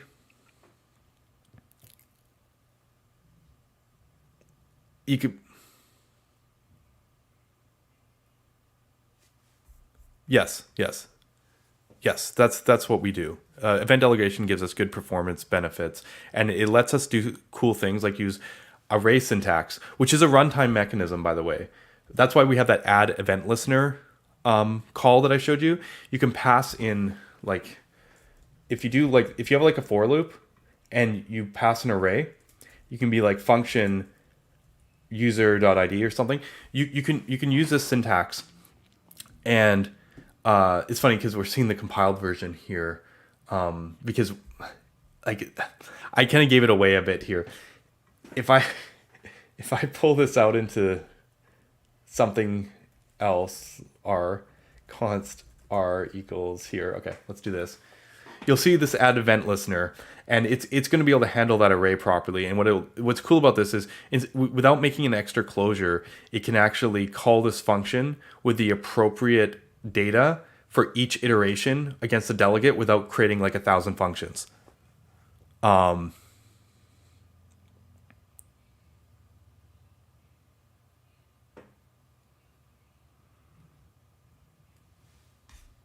So but you saw I purposely been attacking this topic in a funny way, because from the universal standpoint, you can map these all to a set property. Solid has a few special helpers, no big deal, and it handles all the cases.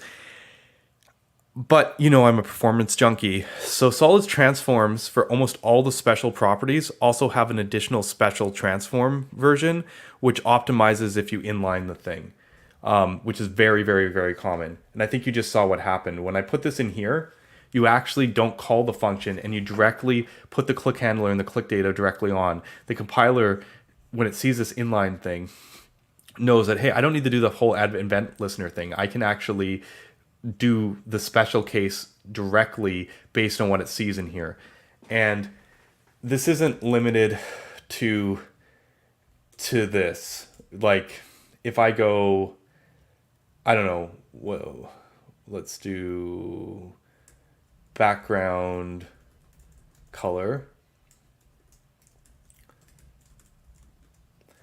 You're going to see our effect here isn't calling to style, it's calling style set property background color D. And if at the same time I was like border radius, I don't even got it. I'm gonna embarrass myself here from the last time that I actually did any CSX. I don't know. If I do this, you're gonna see something really interesting. The border radius 3 pixel gets set here, and only the background color is put in the effect. So it actually determines based on which expressions inside the style tag are dynamic, and can individually separate the static from the dynamic parts of the style tag to ensure like that if you inline the object, we can actually get even more optimal updates and only update the specific style on the specific element. And ClassList is like this too. Toggle based on not DD. Class border radius. Class, I didn't realize I hadn't done this with styles, but class, it's smart enough that it actually sees the static element of the class list and puts it into the template, and realizes that you actually this is the only one that can change, and wraps that individually in an effect. So yeah, if you inline stuff in Solid, And that's why we do that static eval stuff. I'm trying to extend that inlining benefit to things that aren't inlined. You can get even better stuff. And Svelte does this sort of trick. This is Svelte like trick. To be fair, we don't need it. My custom renderer that I built that's really dumb here, like this, was as fast at the time. I mean, I don't know the benchmarks. Inferno's gone a lot faster recently without changing anything, but it was as fast as the fastest VDOM libraries, even without this. But you can't trust a benchmark that test one individual thing. I'm taking performance here from a holistic approach. This is just faster, it's just better. So I mean, animations, you want to get that 60 frames per second smooth animations. Update just the style property that's changing. You know what I mean? Like this goes beyond benchmarks. It's just like convenience where you just write stuff and you just get the most optimal code.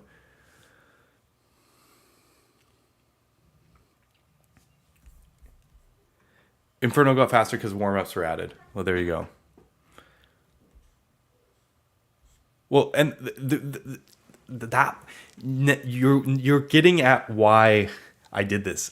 It's for the tree shaking, because if you inline all your class lists or inline all your styles and do it all like this, we don't have to bring in the class list operator, the style operator, because the thing is, inlining does something really, really important. It tells the compiler that the shape of this can never change, right? You might be able to change a value, but not the shape. See, the thing is, if you change this to like S this and this or something, we have to use ClassList, because I need to diff the previous against the previous, and you know what I mean? Like we got to go through and be like, oh, did you add properties? Did you change the object? Did you know what I mean? Like you suddenly have to like be removing stuff and adding stuff. If you just do this, it's just like we're just overriding. If background color doesn't change, we know it's going to be the original, or the class is applied originally. It's not going to change until you change D. Like this sort of optimization works because you're always just replacing what you have there.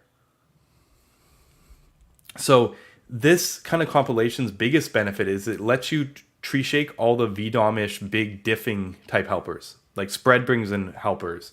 Class lists and style bring in helpers if you need to actually have stuff change. If you can give me something that's statically analyzable like this, then we can do better. Is it hard to maintain such use cases? That's an interesting question. For the most part, it hasn't been, because each one is attribute based. So you just have to say, these are the rules for this attribute. So it's very modular, and it's like like when I wrote the universal renderers, it was almost like copy paste the code and delete a couple blocks, because there's just like this attribute, we don't have a special attribute, just remove it. Like it's very self-contained. The only place that it's not is class and class list. That was my mistake. You have two different ways to set class, and when you have to concern that across spreads, across like other types of things, it's messy. This works perfectly good if each attribute is only responsible for one specific part of the thing. So in a sense, class list was a mistake. The problem is there's two ways out of that mistake. Make it a directive, which drastically reduces its power. You can't spread it. You can't do a bunch of stuff. Or make it into class. But you know what the problem with making it into class is? The most common use for class might be something like this. Class equals S, okay? Or S. And I mean, it's not too bad. We have a helper for this now, class name helper. But this thing basically, before I made the helper, I needed the helper because I need to be able to unset classes properly. Like generally speaking, this doesn't have all the class list logic, right? But the problem is if someone does this, it has to have all the class list logic. Basically, I can tell if someone went class and did like an object and did a bunch of stuff here, I can be like, oh, that's a class list or an object. I can optimize it. If we supported arrays here, as well, I could look at it and optimize it. But if someone just passes S, now the problem is this helper needs to be the giant helper that figures out how to do everything. And this is the base case. Basically, we deop the most basic case in the code. It's not a big deop because you could, from a performance standpoint, you can just like have an early exit and be like, if this is a string, do the thing. But like, it's the most basic thing in the world would be to like animate a class or something. And now, if we went this direction, we'd be and merging class to class list. We'd basically be making the code bigger and de-optimizing the most basic case, which is unfortunate. Because here's the thing, and I'm telling this, if you add compiled syntax, you better make it work runtime as well, because not everyone's going to just inline the object on you. Like if you support, this syntax, class, whatever, true, you better make sure that not only this works,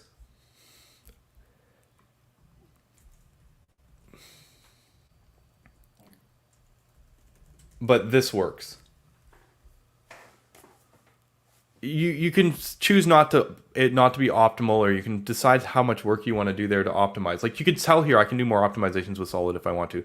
I think this is evaluatable to the point that we could actually have this as class in here. I haven't done that. Not a big deal. But I'm saying is, if you do stuff in your compiler, you better make sure that it works at runtime.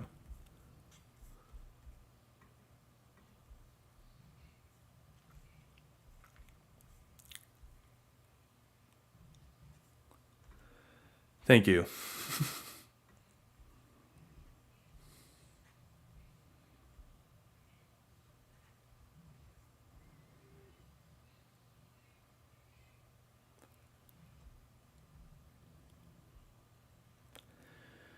Well, but the class list is a problem. I do need to solve this, because class list and class having two ways to set classes is like this dueling thing where they can override each other. And that's not acceptable. So this has to be addressed in Solid 2.0. Something has to change here. We either have to depower class list and tell people to use stuff like the class libraries, or we have to merge them and deop the base case. Class and having both is not good. This is one of my mistakes in designing this. And the biggest reason is I had a way out right before 1.0. I was like, what if we could just do this? So force class list to only work if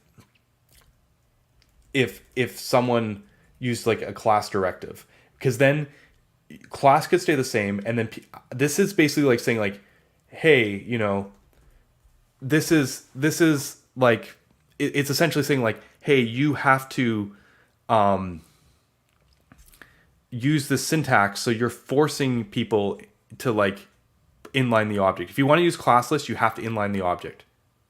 The problem is like, because of what I showed you before with the inlining thing, like it has to work both ways. This means it doesn't have to work both ways, because there's like no way for people to do this otherwise, right? They can't pass an object through.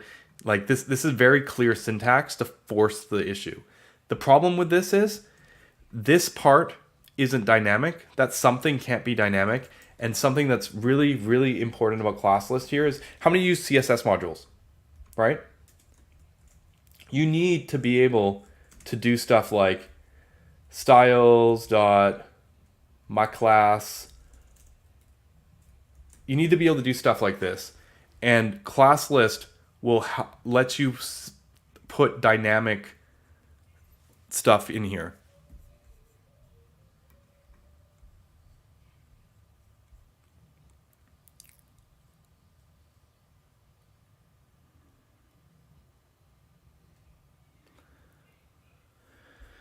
Okay, so that's enough on this. I think we've covered the special properties. This is the place where I feel like if we were trying to standardize, is the sketchiest. Everything up to, I know the ternaries are weird and stuff, but I think I could write a spec in such a way that we could take Solid's compiler and go, here's how it should work in SWC, and here's how it works in the other thing. We can actually generalize on it. Getting into this zone of optimization is a messy place for that. But the funny thing is, most yeah, it's very tempting when you have one of these. Like it's very tempting to do this stuff as long as you can support it runtime. You know, the runtime version can be less performant than the compile time thing, but you have to support both. So it's kind of like an interesting tension. The only thing left that I want to cover before we do this week in JavaScript is I want to talk about SSR, because as you can imagine, SSR is different than the other ones. And sorry, I will talk about the ESX stuff in a minute too, after the SSR in between. But I just want to talk about SSR for a moment, okay? SSR is like completely different because there's no reactivity. The funny thing is we were able to write the compiler in such a way that if I go into DOM expressions and the component part works the same, it's just the native elements. Instead of compiling it into create element calls, we compile it almost into like a tag template literal, except I found out that tag template literals aren't performant. So instead we deconstruct a tag template literal, essentially. So if you look here, this template is the array, like a tag template literal, like when you actually like define one, and then each of these are the holes that go in that array. The thing is, when we're doing DOM rendering and creating the template on the for the client side rendering, it's very similar to this process of collecting the strings. So there's a lot of commonality on the template collecting piece. And the components work the same, the fragments work the same. The only place that gets interesting is how to handle expressions, okay? Because we could wrap everything in functions, but we don't need to because they're not reactive all the time. There are places where we do, and components still do, because we need the children to execute after the parents, so to speak. So from that perspective, everything from the component side down, works, the kind of the same. It's just the native elements work differently. And instead of having a bunch of like insert expressions and helpers, we're filling the holes in this string. We generate our hydration ID, and then it's funny, we see some escaping. And this is the key thing you have to understand about SSR. Any value that the end user can supply in SSR could cause like an attack, potentially. So we have to escape every possible value coming through. And this is an expensive process. It's the thing that kills benchmarks. Someone found a way to get our escaping logic several times faster a few years ago, and that was the boost that got Solid to be the fastest SSR framework. And just this past year, Svelte added the same improvement to their stuff. Basically, they saw that PR come in, and they're like, "We need this," and sure enough, a couple years later, they added it. So this is like, it's funny on the DOM. There's so much nuance and like the right way to like don't read these properties and traverse these properties because they're cheaper, and like do this work when, and insert these this way. And there's all these secrets, like update the data on a text node is faster than creating a text node, or this like there's a whole bunch of little tricks. The SSR with strings is just pure brute force, like string concat and like micro benchmarking. Like there's no nuance here. It's just like, how fast can I bash a bunch of strings together? And escaping is really expensive. So we try to do some smart stuff here, but it's definitely a tricky scenario. Let me see if I can get rid of this, because like if I turn this into something, yeah, what's going on here? If you notice, the class list here is actually getting flattened. You don't see in the class list helper, we're actually concatenating the string. And if I add like a class here as well, you'll see we're actually, instead of using class list helper, we're actually converting this, like flattening the string out. So we got D space, whatever this thing is from class list. Essentially, a bunch of those helpers go away because they don't have the need to like set and unset. And it's all about each case having the optimal string output. This is definitely the most custom compiler of the bunch, by far.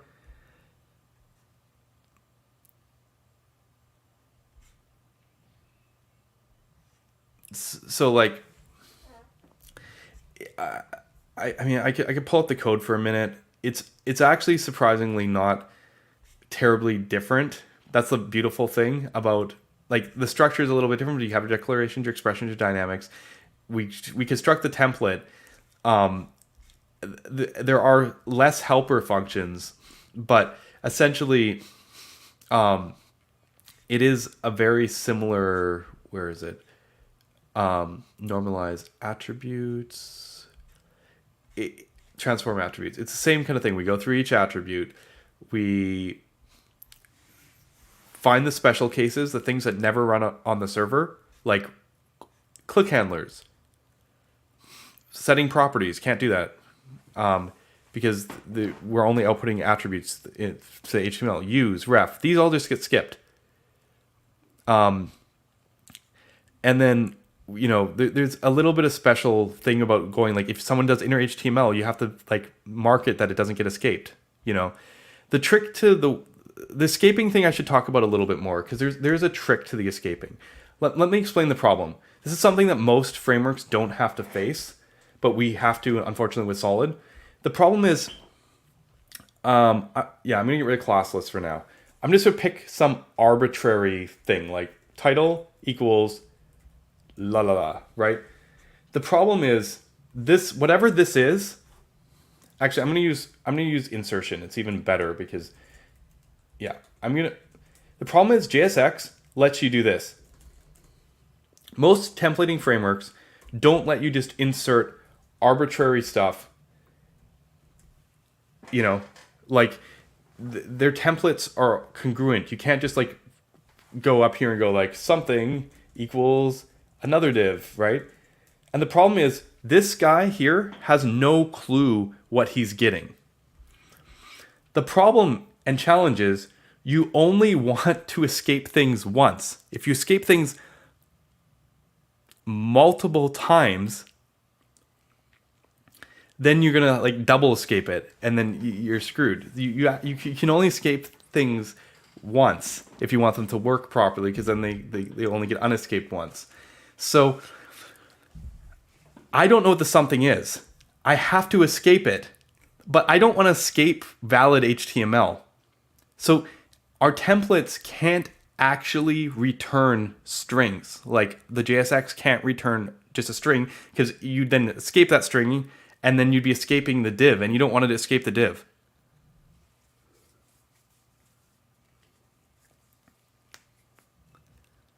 Right? Like, see, the JSX is special because you can literally just like mix and match it however you want, and it's the return value of it like that matters. So we did something really simple. I mean, I can't console log here because we're not running SSR here, but we return an object that looks like this: T for template, and then here's your string.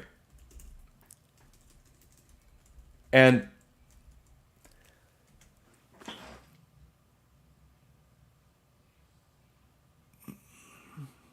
now we're okay. Yeah, I mean,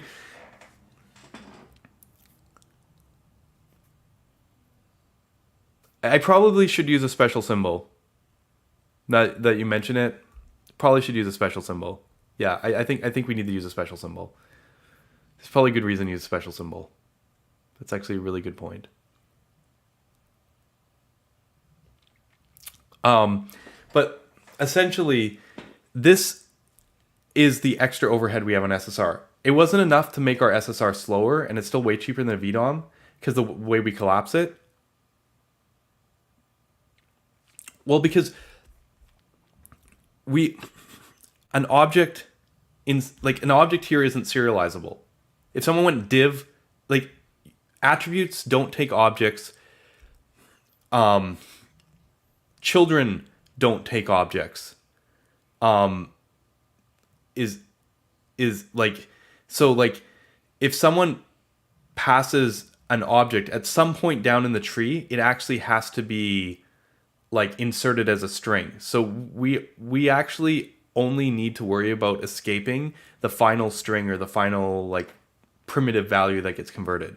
So it's if by wrapping an extra object, it basically just skips escaping and goes straight to doing it, which is why we probably need the symbol now that I'm talking it out loud.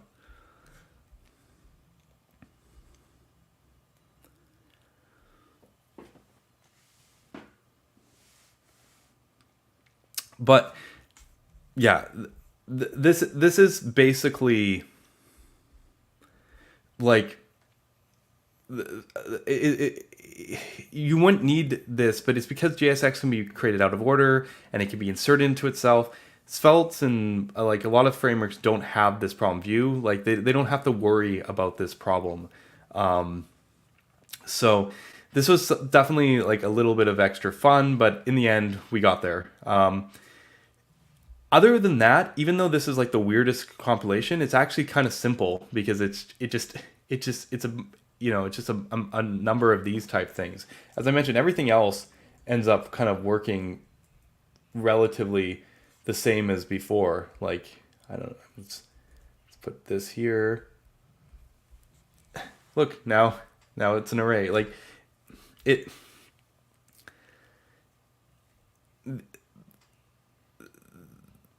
it's funny how with the right structure in the code, you kind of have like repeatable patterns, even if the way the stuff gets printed becomes different. Because the way we print is completely different for different situations. And I've been doing a lot of work recently. I don't know if it's actually in the latest playground to reduce some of that printing. For example, I realized if, like, check this one out. I think this will work. If,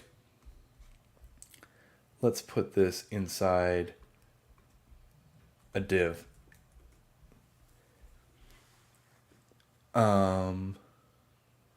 Let's make it a different element. I don't need this. I want to. I'm hoping this is the latest so I can show off something here.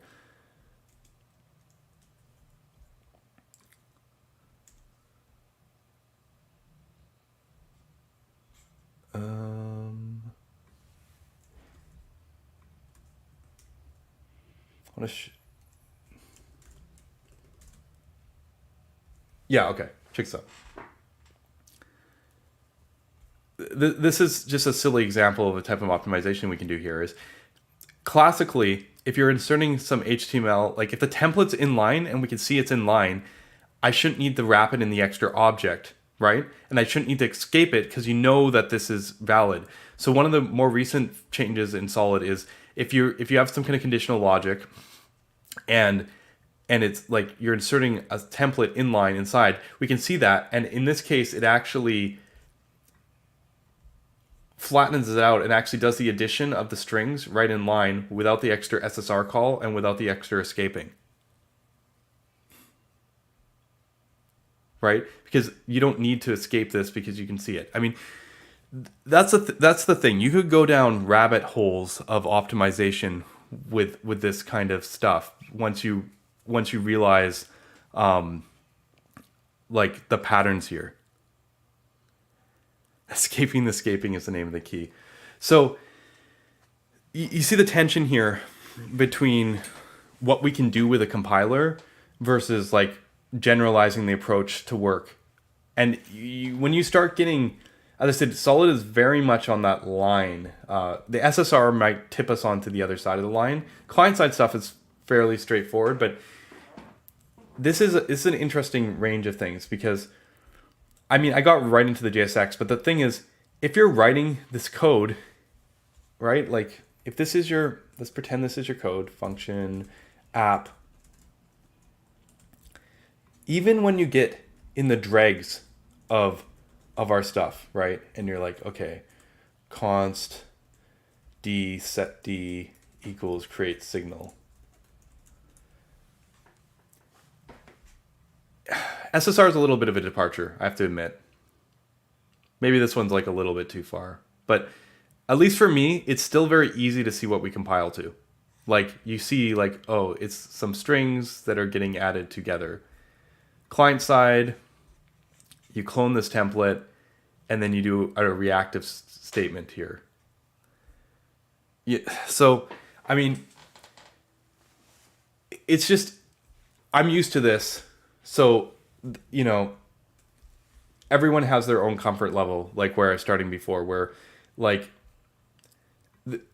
a hello world in Svelte, we actually have to do something on here, like on click equals, because this isn't really the hello world. You need to actually mutate some stuff if you want to see the full case. Here we go. Like, you can still see and make sense of what's happening here, to a certain degree. It's just a very, like, there's different levels of comfort in how far you get away from what you wrote. Funny enough, Solid's SSR and Svelte's SSR look very similar. They actually went with the template literals, but you can actually see this should be very similar to what we were just looking at. But you can see the on the DOM side, and let's make it hydratable.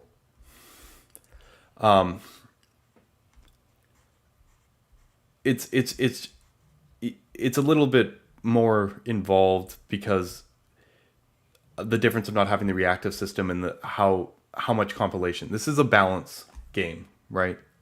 Anyway. Yeah.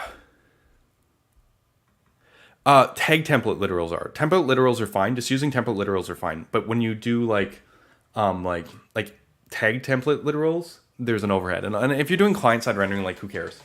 Like it's not a big deal. But I'm doing like SSR benchmarking where like literally the speed of strings is what's killing you. It was noticeable enough that I stopped outputting tag template literals. Template literals and normal string concat is almost indistinguishable. It's the reason that we use tag template literals is because our SSR function actually like iterates and through the data gets in and has to convert some of that into strings and stuff. So in a specialized way, because we don't just return strings, we have to like flatten out those templates, like the :t objects. We have to flatten them out somehow, and arrays and stuff like that. And I'm pretty sure Svelte's approach, because they don't have to worry about that, they just always return the strings, and then it just concats directly. So they don't need like a tag template literal. They can just get away with the template literal, which in theory should make it possible to have faster SSR. In my benchmarks, that is not the case, but theoretically speaking, I wrote an article about that, where a place where I thought Solid might be weak. I do think certain type of template languages do have advantage on SSR rendering speeds, because they can be more optimal. The truth of the matter is we haven't seen them be more optimal, but they could be. Because, yeah, I know all the extra I have to do with Solid. If I was able to delete that, I could make Solid stuff even faster. So they definitely could be faster. Anyway,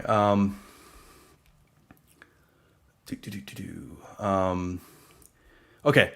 Before we get in this week in JavaScript, I want to do one more topic relating to the JSX, which is to talk about the future and like, because yeah, I made the choice to go JSX.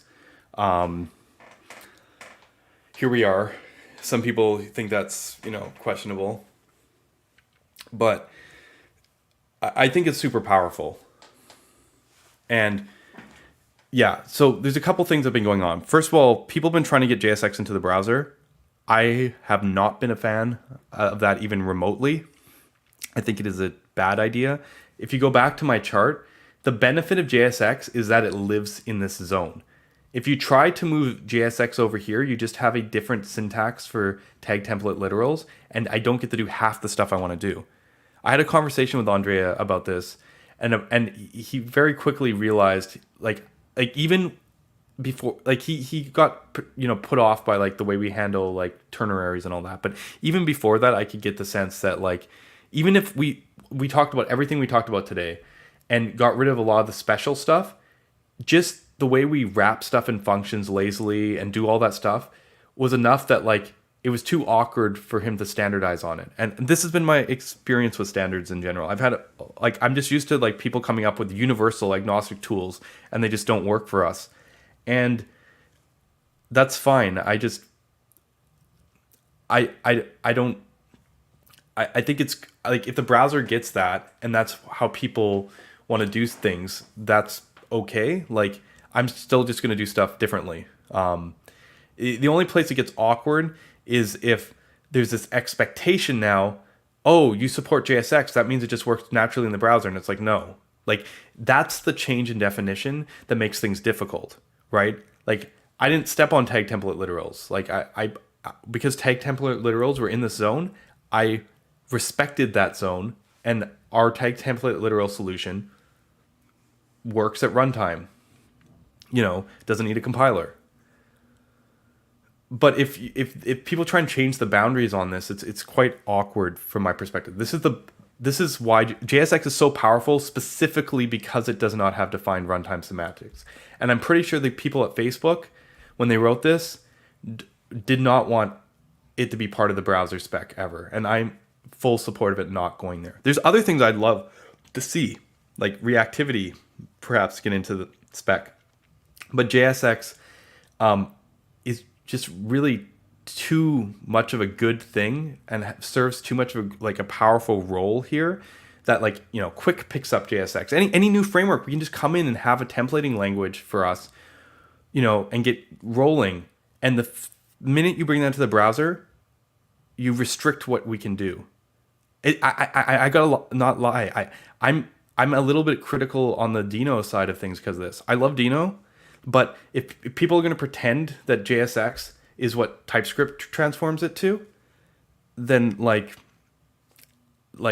that's not JSX. That's Dino script or TypeScript. So like I very much like JSX being exactly where it is. I'd love if the spec could move forward in the future, right? But I think the thing is, like, it is not. It is an XML extension for JavaScript with no runtime semantics. That's what it is. I start and end on the same point.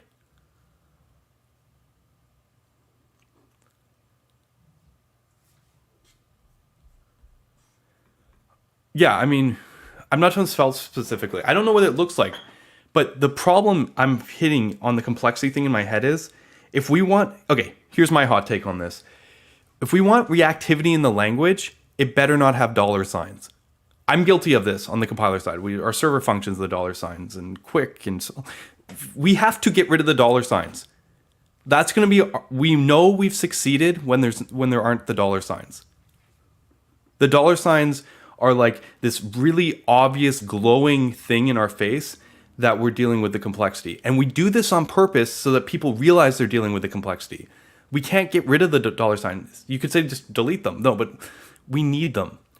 Sometimes we need them mechanically, and we also need them to communicate what we're doing. Without them, things would be very invisible and confusing.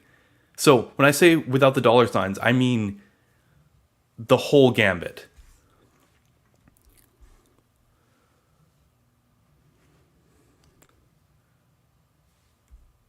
I mean, okay, I don't know what that looks like. It's not like they're going to give us runtime AST transformations, right? Like the platform's not going to support that. Like they're going to output like some kind of object form or some kind of function form like HyperScript or like something like that.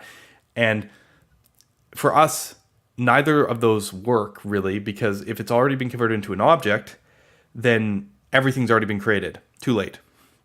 And if it's function form, you don't want it running inside out. So like, yeah.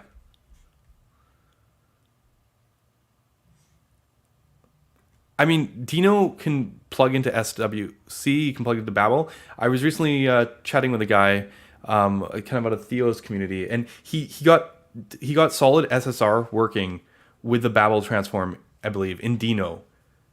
So like full stack solid Dino. He griped about it a little bit because he didn't want to use Babel, but like it is possible. I just saying like the no build thing is kind of a myth.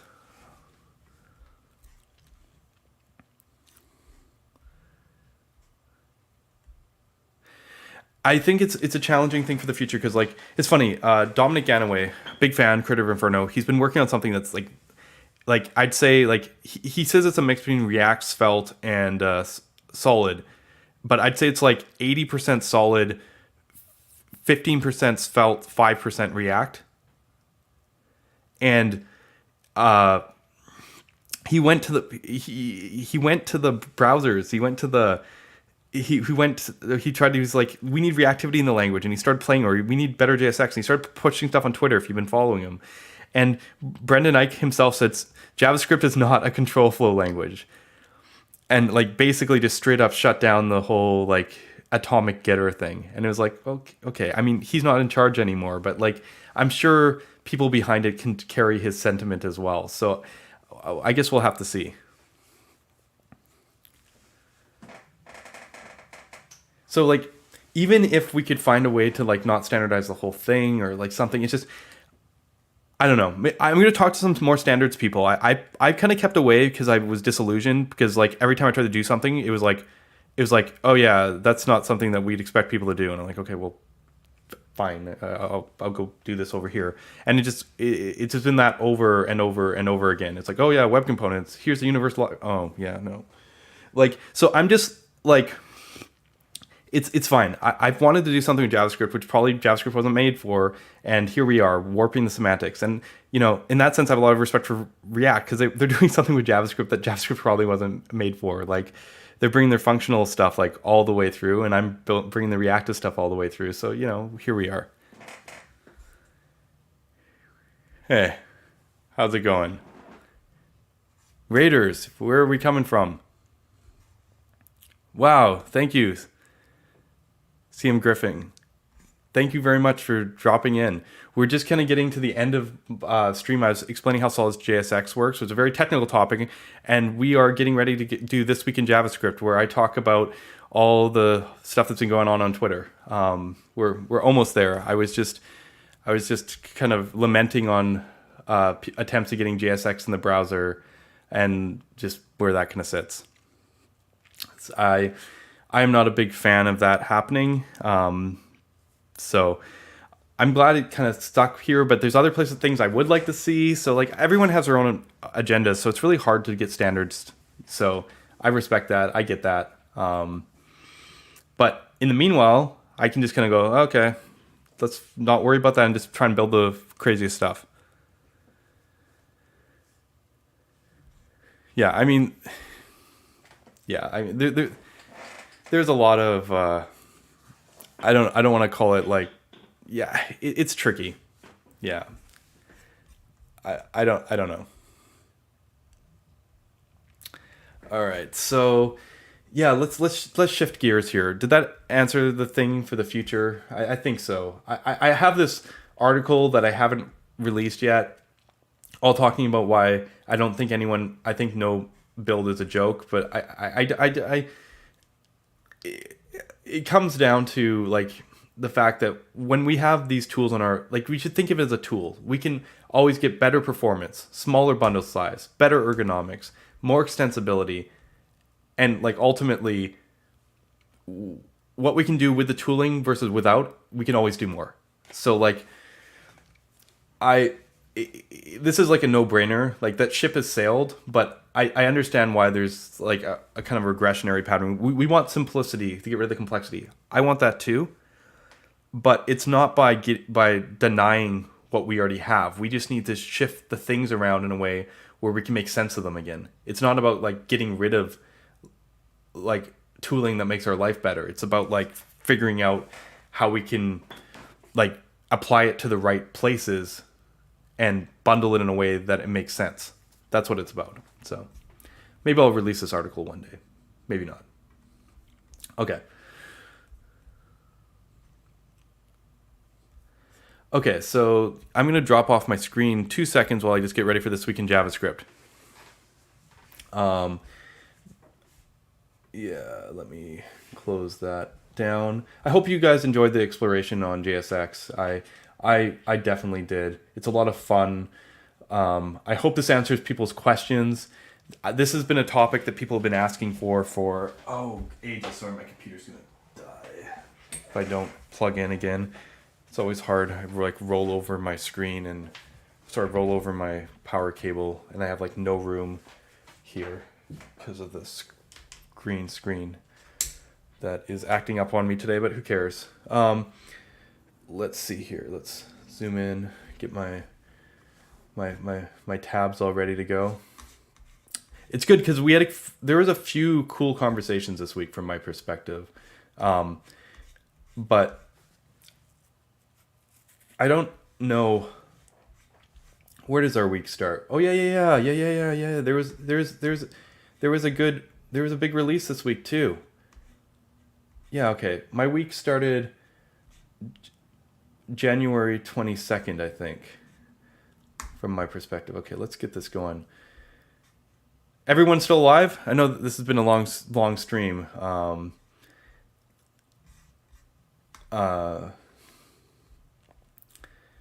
Let's do this.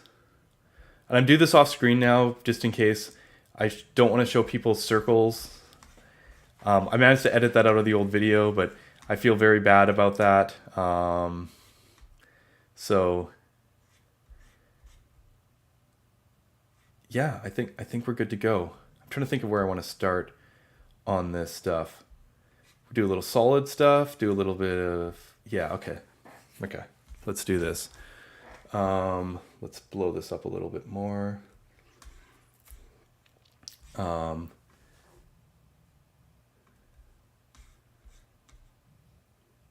Okay, cool. All right. Everyone still with me? Drink a little water before we get started. Yeah.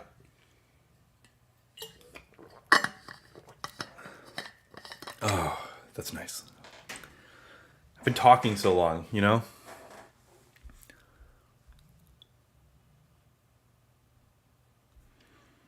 All right, let me get the banner up. Yeah, all right. Yeah, so everyone's been good. That's good. Let's swap modes to the last section of my stream today. I want to welcome you to This Week in JavaScript, where we talk about basically everything that I find on Twitter in the week that's interesting to me. I know, anticlimactic. Okay, let's get started. I'm going to talk a little bit about Solid before we get into the deeper topics. We hit 25,000 stars on GitHub this week, which was pretty cool. Definitely psyched about that. It's been a long time coming. We've kept a pretty good pace since the 1.0 release, but it's always nice to hit another milestone. It's been pretty good. And okay, yeah, we're not going to touch that one yet. Let's keep on going. We also got a rave review from man Kenny Wheeler. Honestly, this is quite possibly the highest level of compliment I've ever seen about a JavaScript framework. If you want to know how to compliment someone on their JavaScript framework, this definitely ranks up there. Honestly, I don't know what to say. I think the quote tweets say enough, but no,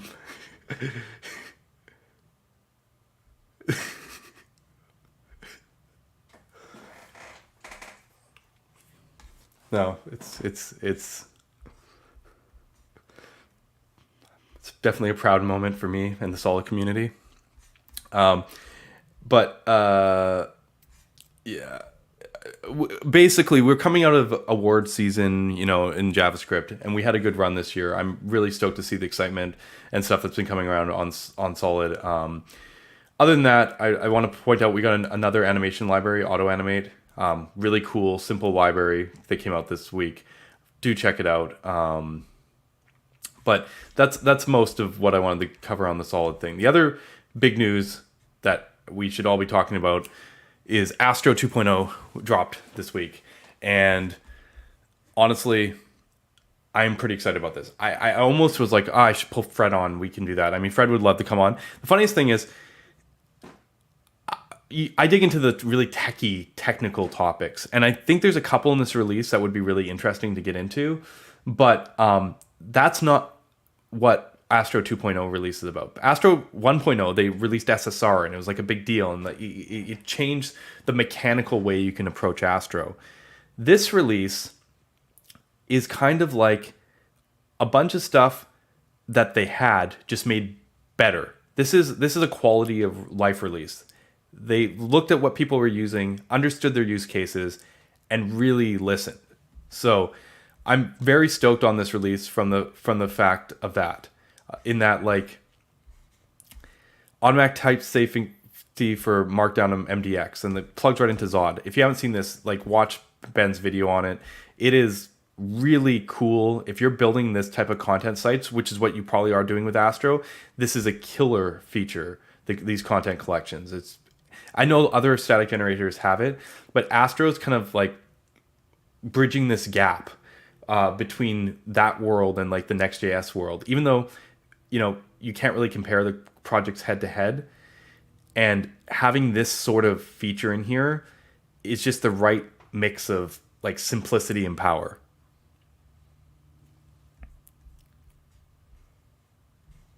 Right. They added a feature that's often requested. We get this one on Solid Start too. Being able to actually opt into static rendering specific pages. Like right now, Astro has like static mode, SSR mode. But now, when you're in SSR mode, you can go static render these specific pages. Again, this is a great feature. I think it's pretty much every framework needs to have this feature now. This is definitely on my list of things to get into Solid Start. But this really ties together, like unifies their story here, because I think one of the coolest use cases for Astro now is like make that static content site. Like, always been good at that.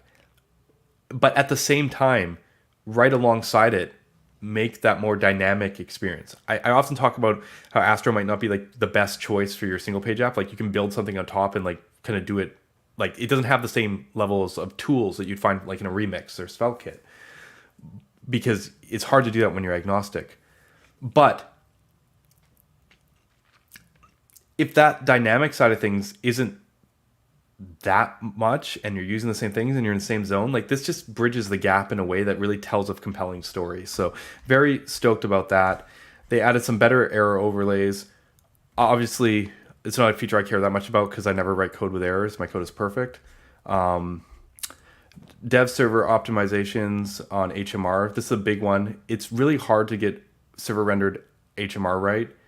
And when your framework is server rendered, generally, like, it's tricky. Because like now you're like, what do you do? Diff stuff from the server. See, if you upgrade to client rendering, then for the most part, client rendering can do the rest of the HMR for you. Like, you only need to worry about the server rendering initially. But Astro's design means that they have to approach HMR in a different way. So I'm glad this is the topic that I wanted to talk to them about on a technical stance. I think this would be really interesting to see how they did that. Beat 4.0. That's awesome. This update's been nothing but headaches for me, so I'm glad to see they managed to pull through. I'm gonna like look at their PRs and issues to see how they solved a bunch of stuff. So I'm very stoked about this. And then the Astro open roadmap. They have a great governance model. I think Astro is really cool in how open they are. And now showing this is a great way to get the community involved even further. Yeah, Astro is a great project. It's one of my favorites. It was my pick of the year for the JS survey. I'm glad to see that. On my comment about errors, I'm sorry, I was being a little flippant. On Theo's stream, which had Fred, there's a comment about framework authors never seeing their own errors because they know how to not make those errors because like they know how the code works, so they don't spend as much time there. And I think that statement is like completely true. I see most of the errors when I sneak on and silently watch other people's streams. So yeah, that was the joke I was making in case you missed it.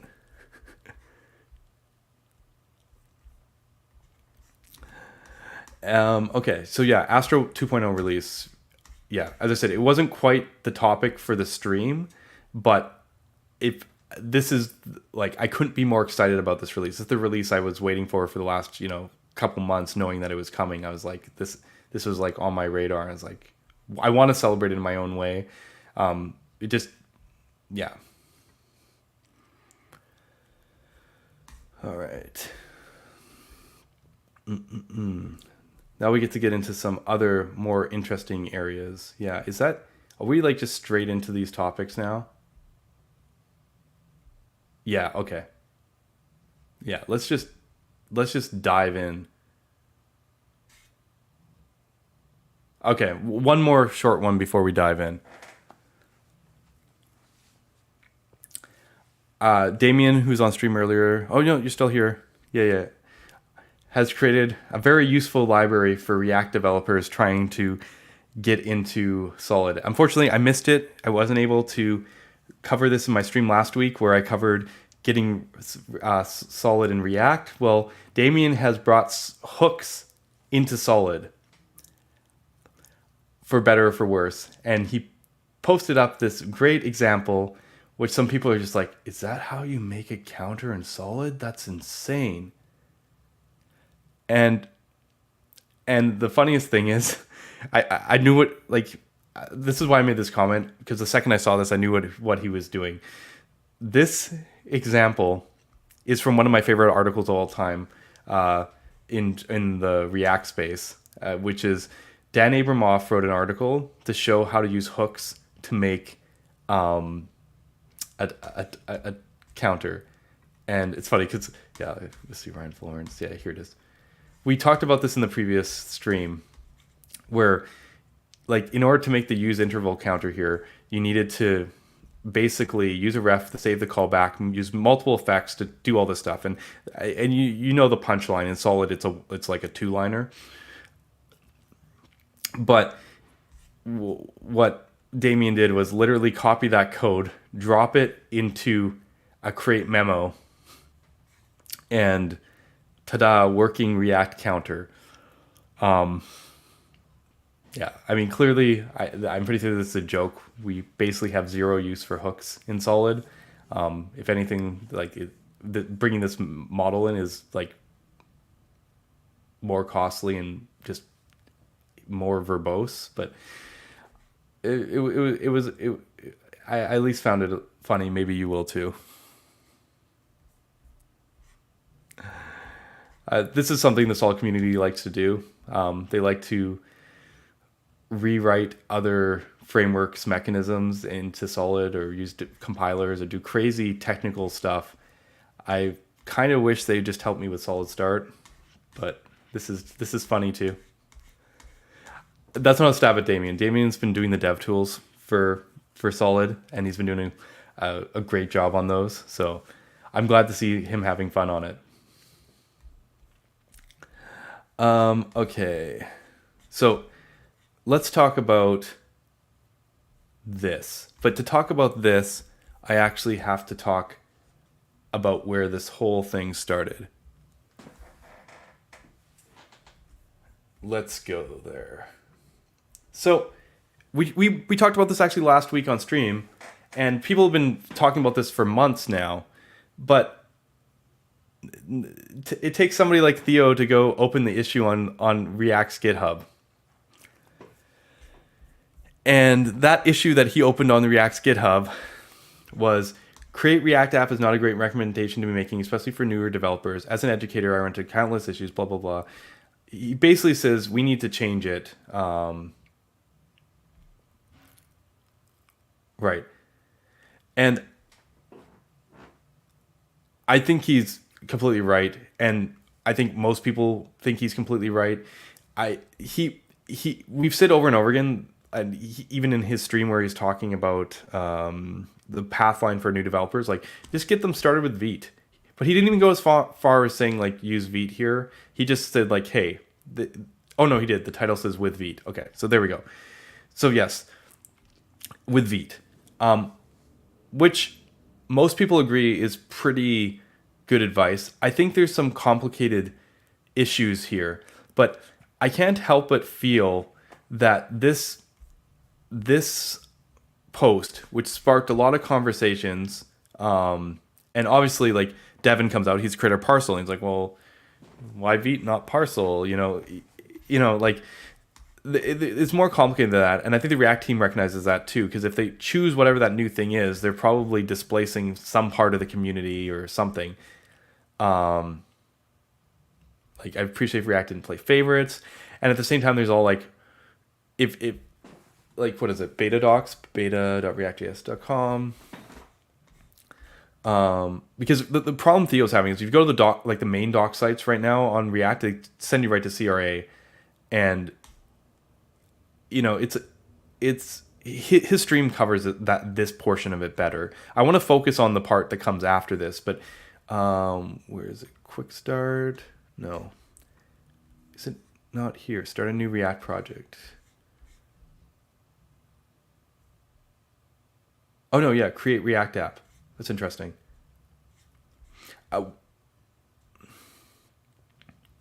Yeah. So yeah, create React app is still like even on the beta docs is still the main thing.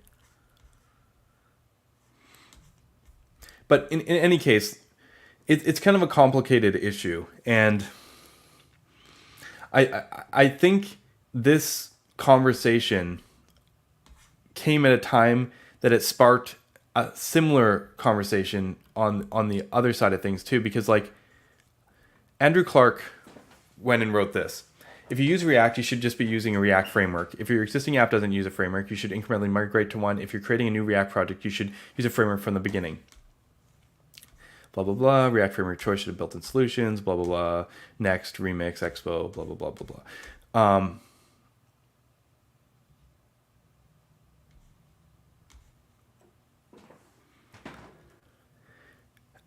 This is like, there's some great questions. What if you don't need SSR? Same answer. Basically, this is a pretty controversial statement to make for a lot of people, because React went out the door originally saying like, you don't need a framework, we're just a library. That was like the positioning that happened. And you might be like, I can't help that these conversations aren't, even though they're distinct conversations, they get kind of piled in because people kind of go, well, if you're not going to use CRA, should we just tell them all to use Next.js? And there is potential that, because I mean, people kind of come in here and they're like this guy, he goes, Daniel, he goes, do you have any guidance or success stories how to incrementally migrate existing apps to framework? And then Andrew just straight links to the next docs, right?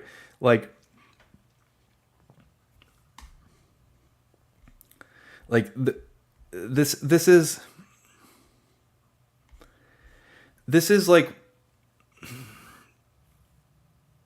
this is why this like kind of conversation is kind of going on, because it's very interesting with all the new stuff, especially server components and SSR.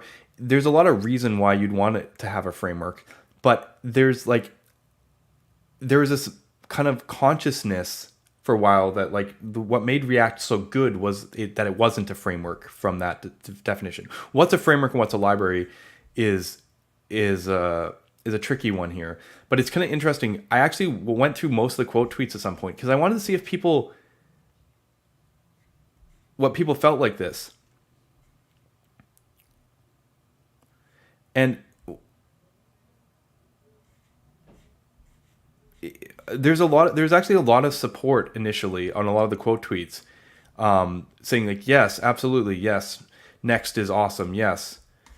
And I wasn't sure if that was actually going to be the response here at first, because I think, but I've seen this as progressed over time. I reckon the extension the default shouldn't be Vite, but until React docs are updated, no longer meant to create a... Yeah, I think that this is where the tension is. If they kind of also don't necessarily want to recommend Vite because they want to recommend like a Next or a Remix, because like the people have more success. Maybe that first step of just having a template, like getting a template or exactly isn't the experience they want people for entering React now.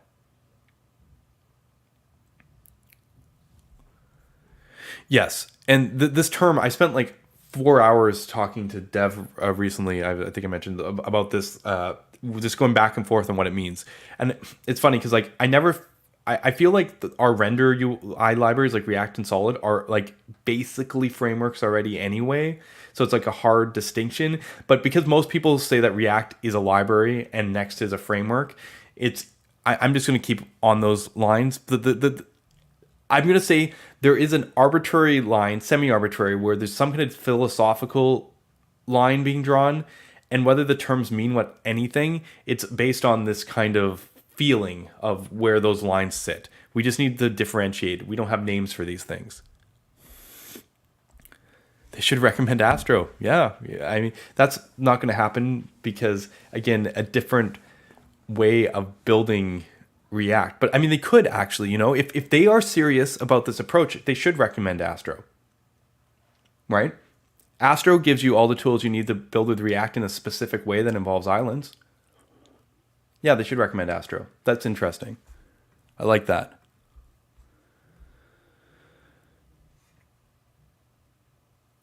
Flowchart, I appreciate that like Theo made his flowchart, but like this kind of thing, there's no. Selma tried to do this from Netflix, or sorry, not Netlify, and she just gave a talk that I was participating in as well at the conference the other day, and where she's like, we need more JavaScript frameworks. She tried to make the mapping, and she's like, this is just a stupid exercise. Like it just doesn't really work. Like,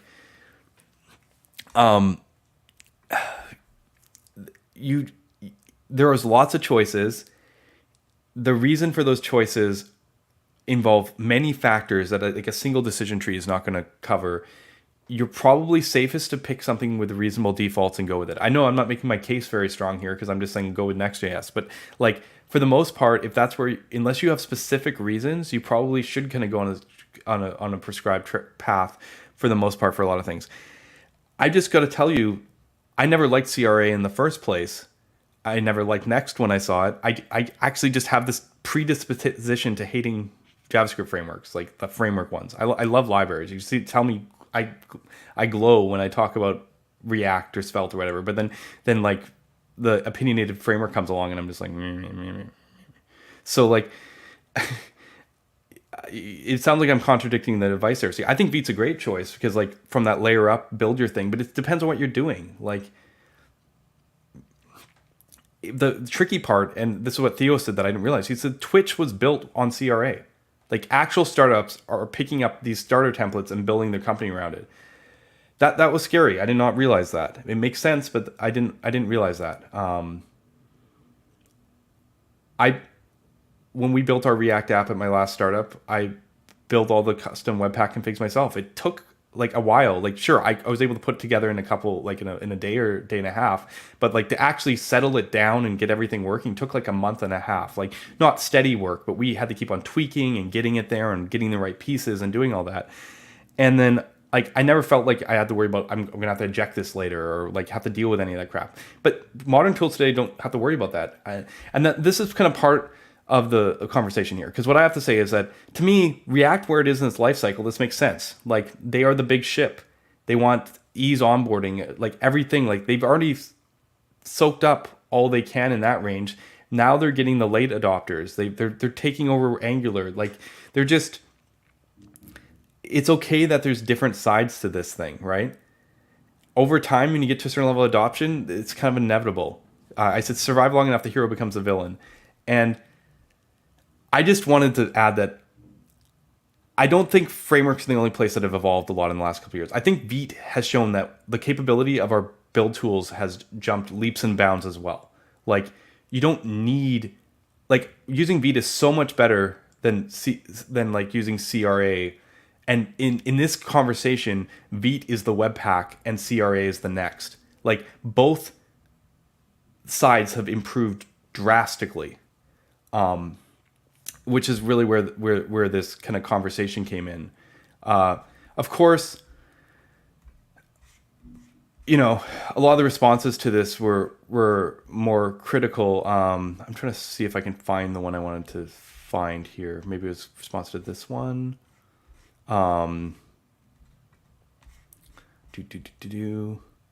Because our buddy Dan Abramoff basically got pulled into this conversation. This is stretching. Okay, what Andrew means to say is that it's hard to hand roll something as efficient as frameworks have evolved to, but if you don't, you will be equally efficient to hand rolling look like in 2015. It's not like it got worse with time. No. And the reason that I kind of challenged this this kind of thinking is because I actually think the gap between Vite and Next is smaller now than the gap between custom Webpack and CRA. I actually think it hasn't gone further away. I think it's actually gone closer, which is a different take. The floor, what you can do basically with no config and something like Vite is much higher. So much for we're seeing a commoditization of frameworks. Like everyone can build a framework. It's kind of like what web components did briefly in 2010, where everyone's like, yeah, I can make a UI render library. I've got web components, and now I'll just like do some rendering and I can make my own JavaScript framework or whatever. Vite's doing that with meta frameworks. Like everyone can build their own meta framework.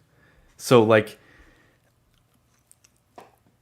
if I was a company, you know, I might actually consider building my stuff on Vite like that. I mean, things like SvelteKit, Solid Start, Quick, Marco have all made that bet with their meta frameworks. Nuxt, I think, too. Basically, everybody but React and Angular, and I know Analog's getting built on Vite, but everyone basically but the React community is completely on Vite. So, I mean, I don't know if there's political things here, but like, I think it can't be understated. I understand that Vite is the CRA in this comparison, but Vite, or not CRA, Vite, or I understand that like Vite is like the custom config in this, you know, consideration. It's not even CRA, but like it has come miles, you know, from what we were doing hand wrapping configs. The thing is, some of this was on them. Some of this was on Vite maturing. The thing is, Vite's shown it's possible. As soon as these things stabilize in Vite, and a few have done it, everyone else gets there quicker.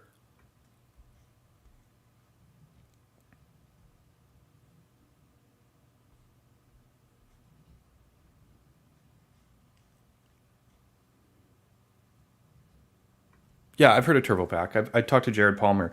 Maybe. I mean, TurboPack shows promise. The thing is, Vite is so not opinionated about that stuff that it's not about fighting on technology. Vite will adopt what technology needs. Vite's all about the API and interface. They've almost managed to somehow create a standard by getting everyone to adopt their thing. That if TurboPack wants to succeed, it actually has to. If it would be by copying Vite's API and offering better performance, maybe. But then couldn't you just make Vite better in that world? Do you understand? Like, it's an interesting place. Vite has won so hard the last couple years that, like, you saw the JS survey. It's like the number one thing for like the last couple years in like every category. It's very hard to picture. Like, React's a big community, so maybe, and Vercel's a big pusher, so possibly. But from like a pure like, so I can't count that out. But like.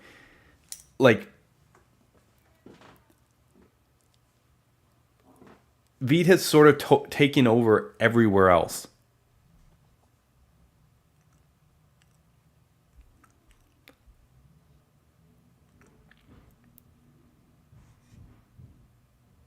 So, yeah, I mean, we'll see how that whole, you know, side of things continues to evolve on that side.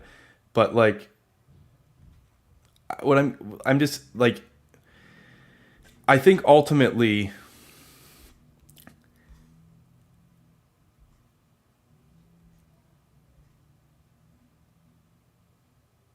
Yeah, so he's saying just because you build a framework on Vite doesn't make it a framework. It just makes it like a niche framework, right? But like that's fine. That was good enough for React back in the day, you know. So I honestly think this whole thing is a maturity thing on the React side. I think you can play both sides of this. I don't think like this is just a strictly better kind of scenario. I think that this is just like where React is in its life cycle, and that's perfectly fine. I like that they're owning it. React 18 came out, people are kind of like, well, what feature did I get? Is it just strict mode and double console log? Now you're like, this is what I got. React is the library for building frameworks of the future or whatever, like whatever angle you want to think. That's what you get. So I'm all for this, right? Like I like people like to like draw lines between different things. I don't really care about this anymore on that side. I think it's exciting new journey direction with React. I hope they start hyping remix. They need to make sure things don't fracture or fragment. I hope they start hyping Astro maybe even. I think that's great. Like different approaches to building, frameworks and real app like with React. It's cool that they have so many choices in there. So I think this is good. And like it's tricky. Stuff like server components really does displace certain libraries. There is an ecosystem cost here.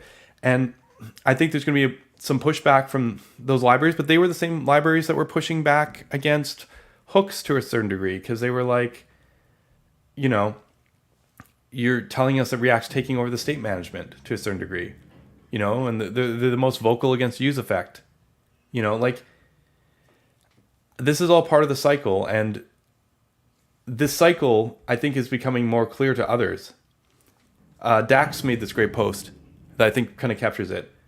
Let me catch up front of Ternary. Disruptive technology emerges, React. Messy ecosystem emerges. Best of it gets bundled, Next.js. Bundled thing is too rigid to keep up with times. It's unbundled, next disruptive phase, SolidJS. Cycle is as old as right?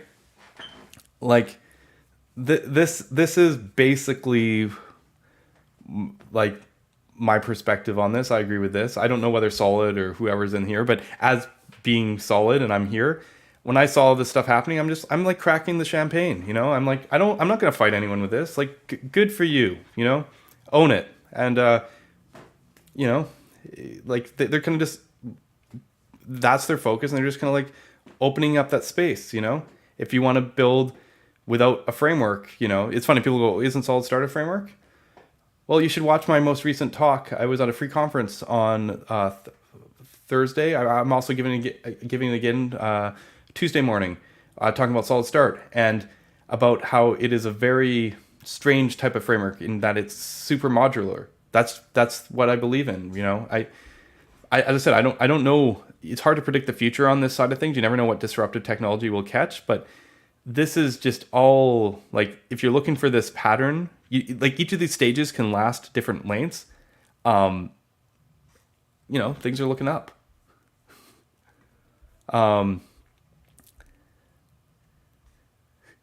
I was working on that presentation and I realized that I've literally used this slide in every single talk I've done.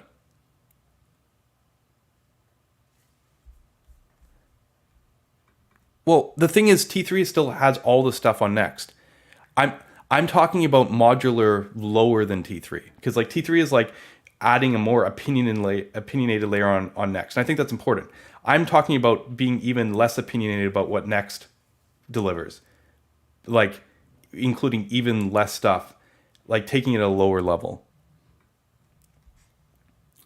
But yeah, I mean, and one way to do that is focusing on primitives. And as I said, I just keep, this slide just keeps on coming. Werner Vogels from Amazon like nailed it. Every time I get here, I want to just like shout this one. Right. So yeah, I've definitely been playing into this dialogue a little bit. It's good, right? And I think this has pushed a lot of other conversations, like this one here, Jamie Kyle, famously, one of the creators of Babel, like he's saying how JS frameworks need to separate themselves from the bundlers. It's time to move from the Webpack days. Every framework there could easily be making use of generic primitives.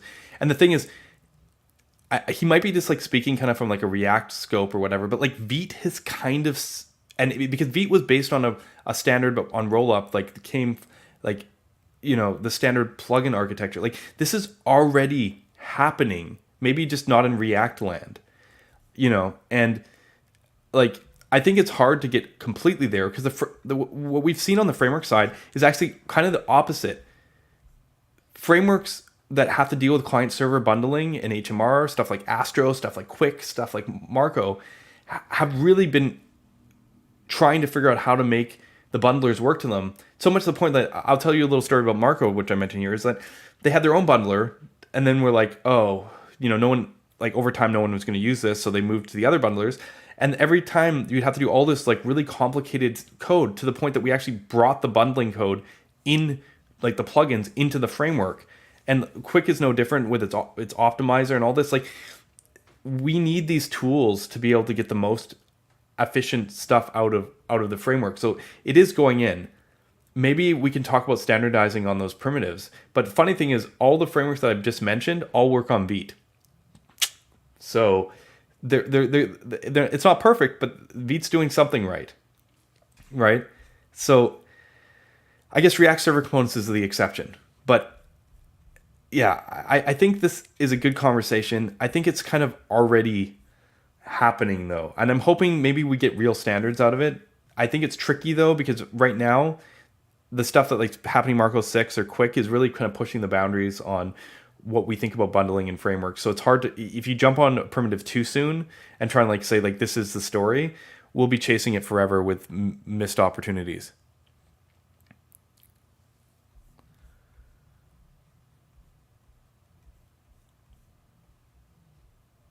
Yeah, like so is this a political thing, right?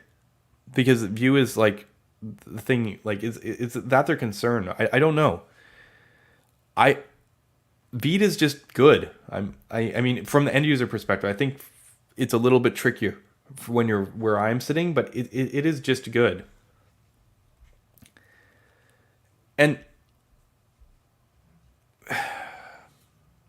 yeah, I mean this topic probably could just go on for quite some time, but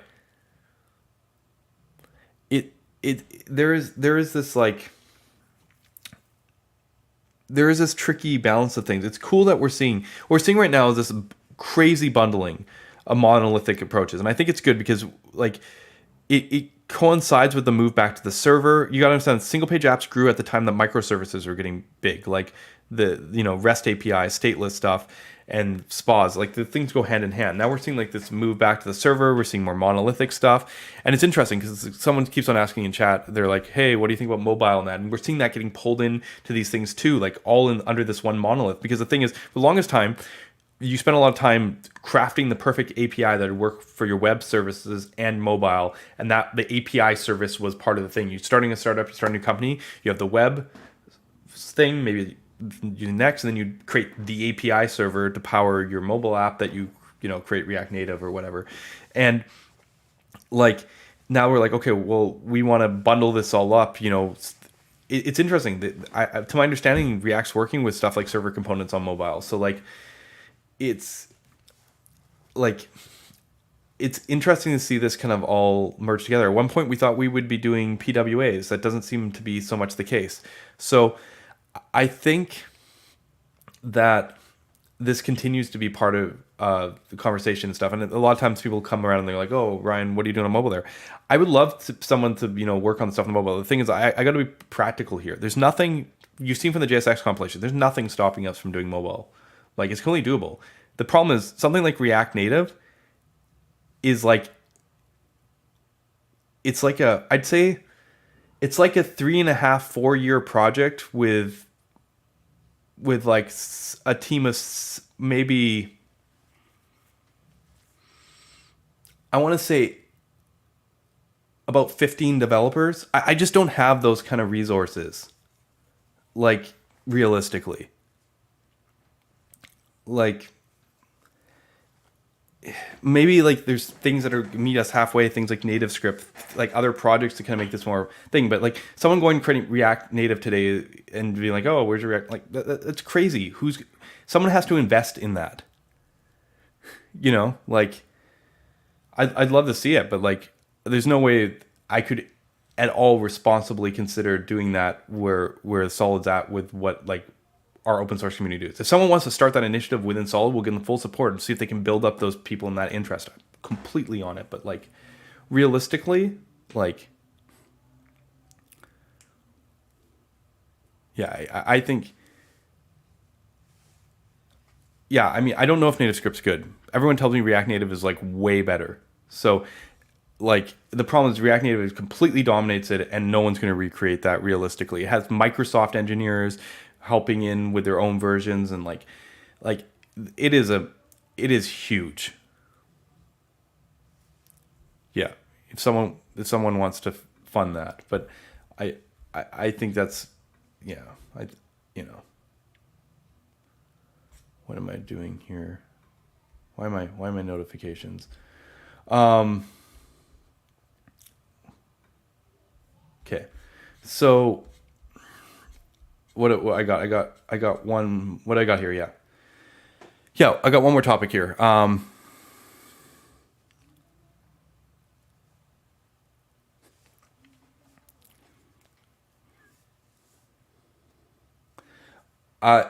I wanted to talk about JavaScript churn because it's a good time. People keep on talking about this stuff, and I saw someone, I saw someone write a comment. And I mean, who cares about a random comment? But they're talking about the state of JS, and they said something along the lines of like, they should put Svelte and Solid and Quick in a separate category because any JavaScript framework that hasn't been around for more than a couple of years shouldn't be part of the survey because it just like messes with the results. And it doesn't surprise me because like no one wants to talk about the front end results anymore. Last year it was kind of like, oh yeah, the new framework, and then like after a couple years of Solid and Svelte, and next year to the more Quick and all like being at the top of the chart, and we just increasingly see this push down. People are just like, I can't move to them. This is just like they don't want to talk about it because it's almost like depressing, or it's like these stats must be garbage, or like what I mean. Like it just gets into this place, and they get people kind of get defensive about it, and I was just like, I mean I keep hearing about this like JavaScript framework churn. Like you use a framework and then it's no longer good, and you got to move to the next one, and I was just like, seriously. When was the last time you picked up a JavaScript framework, a job, something not something that you just like hobby looked at for 1 week or whatever, but actually like did something, built something with it, and then it was like, yeah, you know what? This is so outdated and we can't. It's unredeemable. We need to switch to it. Like, the thing is, software cycles work pretty long, anyways. So it usually isn't going to happen in the first 5 to 7 years, anyways. But I put the question out there, and literally the answer was like, the people responded it was all like Angular JS, and they're like, yeah, back in 2015 I switched from Angular to React or something. That was like the one person mentioned something about Vue out of that, and maybe I don't have that many Vue people like responding, but like and Vue's not even dead, but I can get like the Vue 2 Vue 3 migration might have been kind of painful, but like. And Evan actually got in the chat a little bit there. But like, no, like this perceived churning of JavaScript frameworks has not been the case for like a decade. And I just wanted to point that out to everyone again, because, obviously as a newcomer, I'm going to point that out because it's like React's been around for a decade. Svelte's been around for 7 years. 7 years in November. Solid turns 5 in 2 months of open source. Not 5 from when I started developing it, which is like 7 years ago. No, like 5 years open sourced at the end of April. Like, to even get to the point of being in a conversation, you have to go through years of development and usage and all this stuff.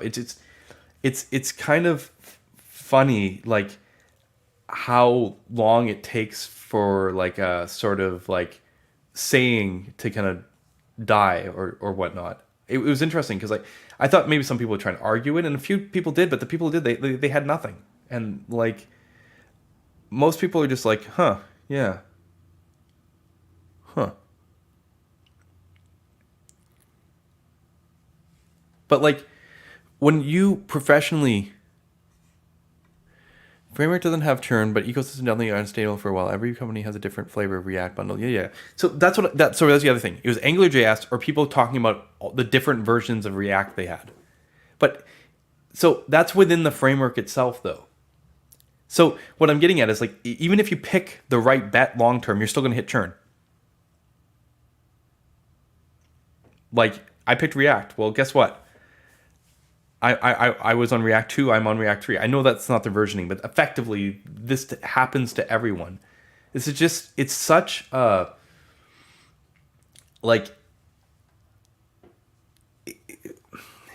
there's certain things in software which are guarantees.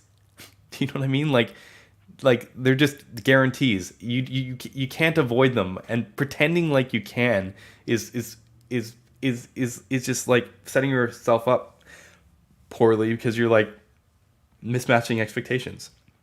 You choose the most popular solution, there's still going to be internal churn within inside that, just varying degrees. You choose something else, like who knows? Like it is interesting to me that like it's kind of like a similar conversation that came up in this thread that like web components are future proofing. And it's like, yes, the interface is future-proof because it's standardized, but you still write that code in a framework probably. Like you still use Lit or Polymer. And yes, you can interop them, but you really want Polymer and Lit on your same pages? Like you're talking about maybe a migration story. You're not talking about the fact that it did actually, one is actually really no longer a thing. In fact, Polymer might be the latest churn story.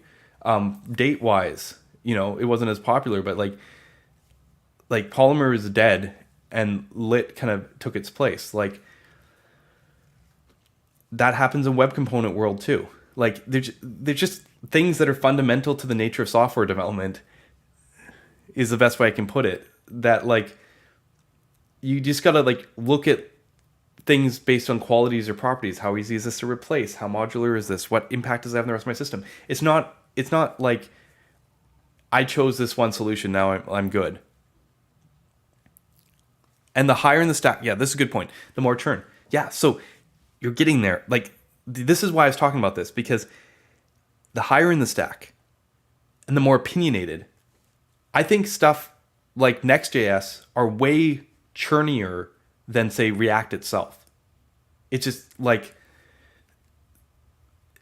but the problem is when you have that much investment, it's hard to get off of it. So this is why it gets more painful in time. It's actually kind of insane how Next is hugely high satisfaction consistently year over year. So I'm very impressed with that, because generally the way this goes is the bigger, heavier thing is the thing that gets, you know, more dissatisfaction over time because it can't keep up. Yeah, like, yeah, this goes beyond software, fundamental entropy, yeah.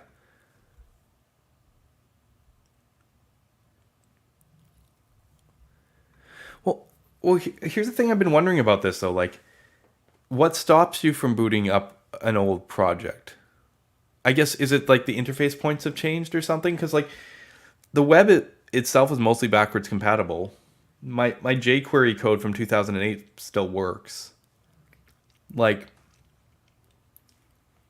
did you like not package lock it? Like, this is something I'm wondering about, because that discussion did come in a bit here too. I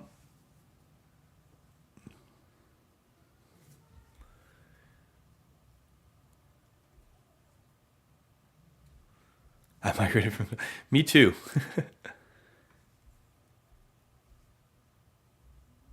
Yes. This is about how you approach your whole project modularly and look at pieces by pieces. And sometimes that involves going like, okay, the over-architecting thing is this framework or this approach, and we're going to be stuck with it, and so be it. So we'll pick pretty well and just live with it, you know?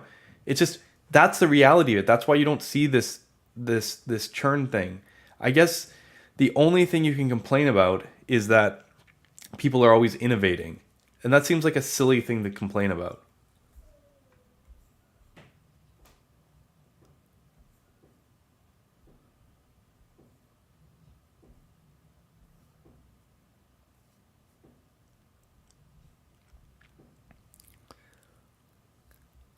Probably node module resolution. Yeah, probably.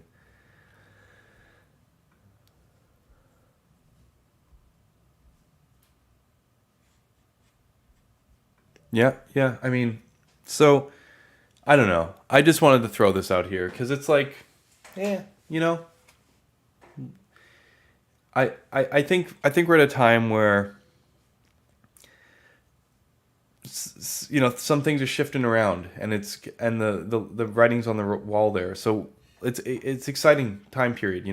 We have innovation pushing the boundaries on one side. We have the big guy kind of growing up and stepping out of the kiddie pool and being like, we're big, and like like not much actually changes here. It sounds like everyone picked React about 10 years and they're still using React. So, good on them. Like maybe this is a self-fulfilling destiny. Someone said that I had that the problem with this is that it has survivor bias, right? But the thing is, like, even if it has survivor bias, I mean, there hasn't actually been that many players like that actually got past the first step, right? People aren't talking about this churn up when they're looking at the latest frameworks that submit to the JS framework benchmark. That happens like once a month. There's a new framework, probably more, like twice a month. They're using it to justify not picking up something that's felt, and I think that's silly, right? Like, it's fine. It's a legit reason. You can say that's your reason, but it's like, it's pretty weak. I think it's just like, it's a good reason to add to the list when you're like want to just reassure like every other reason you have. Like there's plenty of good reasons to pick certain choices over others. Job market, ecosystem considerations. It's just like, yeah. Anyways, I think I said my piece on this one.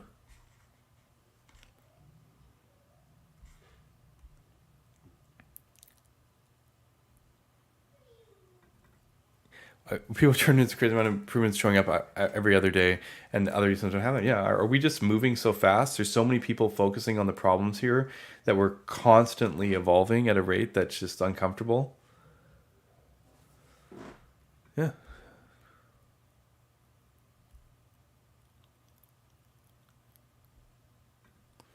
How much of the web dev field grown in the past 5 years? I think the present trend is field. That's a good question. I'm not sure. I It will always feel that way to people who have less experience, from the perspective that, like, if React was the only thing they ever knew, and suddenly now there's like all this other stuff coming in the conversation, but so they never saw the 2010s to 12s and saw like how there was like tons of frameworks before React. Maybe, I don't know. I think they'd also be the most excited to see that change, depending on who they are. So yeah.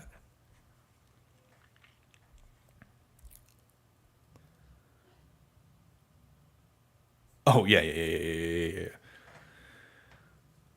Yeah, yeah. Everything is taking leaps and strides. Yeah, Veet versus Gulp. There you go. Or Grunt. Do you remember Grunt? Even before Gulp.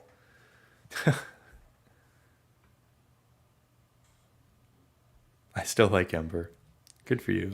Ember was I have a place in my heart for Ember. I used Ember a lot between 2013 and 2015. Grunt was the boss, and Bauer. Yeah, Ember Data. I remember that. That was big. They weren't just giving us a front end framework. They're giving us a structure for how we handle data loading, and it just happened to work perfectly with your Rails backend. Um,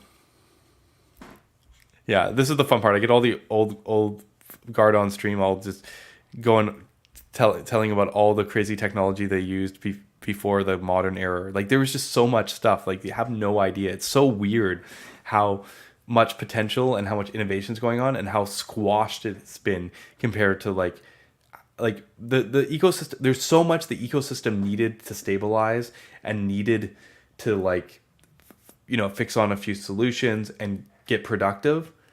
But stuff just continues to move forward. I think we're at like a pretty reasonable balance now.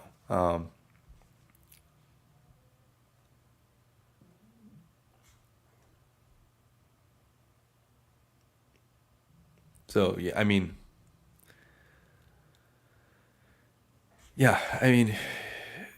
we just need the architect for change, and that's easier said than done. I think there's a lot of philosophies behind that. Theo talks about that a lot on his stream too. He evaluates things on, and this is much more important when you're in the early stages of startup. But you tend to evaluate things on how easy you can rip them out to replace them. That's actually a decent metric. That was definitely what I was thinking the whole time that I was working at startups between 2012 and 2018. It was like definitely, or 2020 rather. I was definitely like thinking through that kind of logic. Anyway, I think we're gonna wrap up pretty soon here. I think that's pretty much this week in JavaScript. I don't know if I missed any releases or anything important. I have as I mentioned, I have a talk that I'm doing on Tuesday. If you didn't see the one that I already did this week, same talk, Rethinking Isomorphic JavaScript with Solid Start, where I talk about the future of SSR and that kind of technology. And yeah, I think we're pretty good to call it. I don't know if anyone has any more questions for me, but yeah. Check the chat above. What do I need to check the chat above?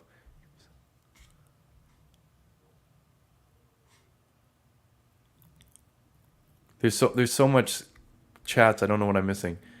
How does Marco avoid churn being so old?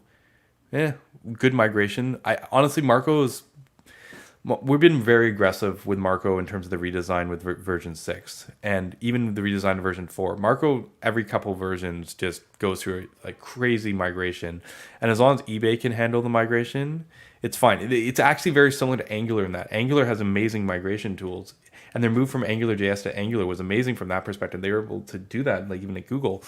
The problem is like that doesn't work great with the wider ecosystem. Marco doesn't suffer from a wider ecosystem anymore. The project kind of became very unpopular outside of eBay because it was like people thought it was dead, even though it was doing incredible stuff behind closed doors. So Marco kind of gets to start from scratch again, in a sense. Not really. Like the migrations will happen because we have to support all of eBay, but yeah.